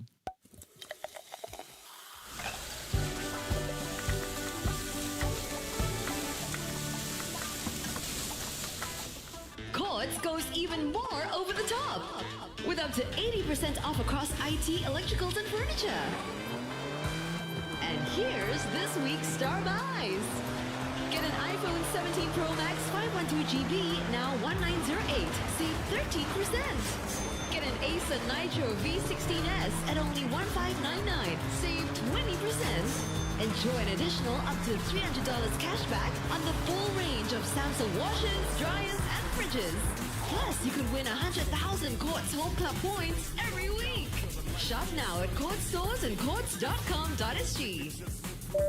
Ladies and gentlemen, this is your captain speaking. We'll be landing in Japan shortly. Good news, if you're using M1 Max, your 600 GB local data is now usable in Japan. That's right! M1 Max is now offering 600 GB of local data that's usable in Japan, as well as China, Malaysia, Indonesia, Thailand, and the Philippines. Plus 27 GB roaming in over 100 destinations and unlimited voice roaming for just $12. Switch now at maxonline.sg or any Max retailer. Now, Singapore Today with Daniel Martin. Good Saturday evening. Hi, everybody. Did you all see the CNA.Asia article about the opening of that luxury assisted living facility? I believe it's over in the Punggol area. I think Parry Avenue, I believe. So monthly fees start from like $8,000 to $13,000. It is really quite luxury. Like, go and see the design, the pictures, the images. Got swimming pool, got restaurant, got TCN. It's like, wow. So here's the thing. We've also been hearing a lot about nursing homes, which on the flip side, a couple have had their licenses revoked in the last couple of months. For a bit of care, they're not always really excellent. In fact, we're paying a couple $100 a month if care has been subsidized for that. So my question today, does it have to be that? Does it have to be so extreme? On the one hand, luxury, high-end, expensive. On the other hand, more affordable, but not always great in terms of quality. That's the discussion next with my geriatrician. Yes, but first up, it's your latest news. This is CNA 938. Understand Asia. Good evening, I'm Hui Wong with the news. Indonesia is intensifying efforts to contain fast-spreading forest and land fires across parts of the country amid a prolonged dry season. Indonesia's forestry ministry detected nearly 12,000 hotspots nationwide in 24 hours, with fires concentrated on the island of Borneo. About 285,000 hectares of land have burned across Indonesia this year. That's more than 4 times the size of Jakarta. Local media says authorities are stepping up monitoring and firefighting efforts, though they need additional measures and funding to respond to the growing number of hotspots. Smoke from the fires has drifted into neighboring Malaysia, with unhealthy levels of air quality reported across many parts of the country. This includes Sarawak, where a district reached the very unhealthy range yesterday. Kuala Lumpur has called for the collective action from all ASEAN member states to enhance preparedness in addressing the risk of transboundary haze. Canadian Prime Minister Mark Carney says his country will match new US tariffs dollar for dollar after the two sides failed to reach a trade deal. A 50% US tariff on nearly $20 billion worth of Canadian goods is said to have now come into effect. Both sides had engaged in 3 straight days of talks in Washington in a bid to avert the levies. US Trade Representative Jameson Greer said Canada wanted more tariff relief than the US was willing to give. Mr. Carney, on the other hand, said the deal terms were, quote, unfair, and that the progress in talks was not enough to meet his government's objectives. The United States and Iran are trading sharp warnings ahead of Washington's planned new economic sanctions on Monday. CNA's Clara Lee has more. Tehran says the measures have no basis in international law, while the US says it wants the toughest sanctions in history and could target countries helping Iran. Iran's foreign ministry says the sanctions were an assertion of extraterritorial sovereignty over every independent member state of the United Nations. It added that the measures go beyond an economic attack on a single nation, calling them a declaration of war against all governments. US President Donald Trump has warned countries against providing Iran with any economic lifeline. He says Tehran wants a deal, but is not ready to accept what he calls the right deal. U.S. Treasury Secretary Scott Bessent is due to outline the new measures on Monday. Washington is also pressing Beijing to cooperate. China buys more than 80% of Iran's shipped oil, according to 2025 data from Kepler. Beijing has called for diplomacy. Meanwhile, the Strait of Hormuz remains a major pressure point. Oil traffic has fallen sharply, although the U.S. says around 8 million barrels a day are now moving through the waterway. U.S. Central Command says its forces have redirected 68 commercial vessels, disabled 3 and boarded 2. The USS Ross is among the warships involved. CENTCOM released footage showing sailors aboard the destroyer. Washington says more than 20 warships are supporting its blockade against Tehran. China has announced its biggest ever car recall. More than 4 million vehicles are being called back amid safety concerns over their door handles. CNA's Ilaki Selvaraji has more. Tesla makes up the largest share, recalling nearly 3 million vehicles. 8 Chinese automakers are also on the list, including Xiaomi, Leapmotor and XPeng. Now, the issue centers on retractable door handles, which sit flush with the car's surface. Tesla popularized a design which has become increasingly common in electric vehicles. The design allows doors to be opened using a key fob, smartphone, or a press-operated mechanism, or instead of conventional mechanical handle. But regulators are concerned about what happens when those systems fail. There have been cases in both China and the US where passengers or rescuers struggle to find or operate the door handles during emergencies.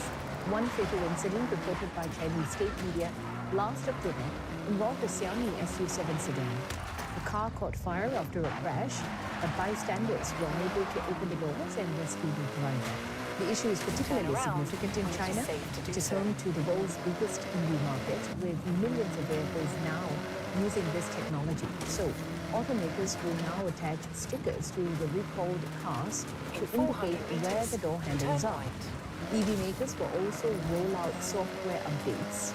Tesla says it will update its software to allow windows to automatically open after the crash. China is set to become the first country to ban concealed door handles on new vehicle models starting January 2027. And that wraps the news. I'm Hui Wong. Headlines anytime on CNA 938 and CNA.Asia. Traffic-wise, take note of an accident on Orchard Boulevard towards Grange Road after Devonshire Road. Do avoid lane 5, and a stalled one to note on BKE towards PIE before SLE. Start your Sunday the fun way at Fit and Fun 2026. Join me, Cheryl Goh, on Sunday, 4th October from 7:30 a.m. onwards for a morning of fitness, wellness and community together with your favorite MediaCorp personalities. Kick things off with an energizing mass warm-up, then enjoy a guided community walk from Anchorvale to Compass One. Plus, catch the Everybody Knows Fair, packed with health and wellness booths, exciting games and exclusive promotions. Sign up now for just $10 at fitandfun.sg and receive an exclusive Fit and Fun t-shirt. Hurry, limited spots available. Fit and Fun 2026, in conjunction with Everybody Knows, is organized by MediaCorp.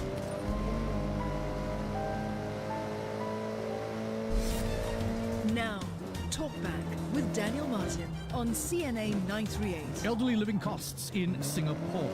Today in the news on this Tuesday, August 18th edition, you would have heard about the opening of Singapore's first private assisted living development, and it's for seniors who are looking for more support than living independently at home.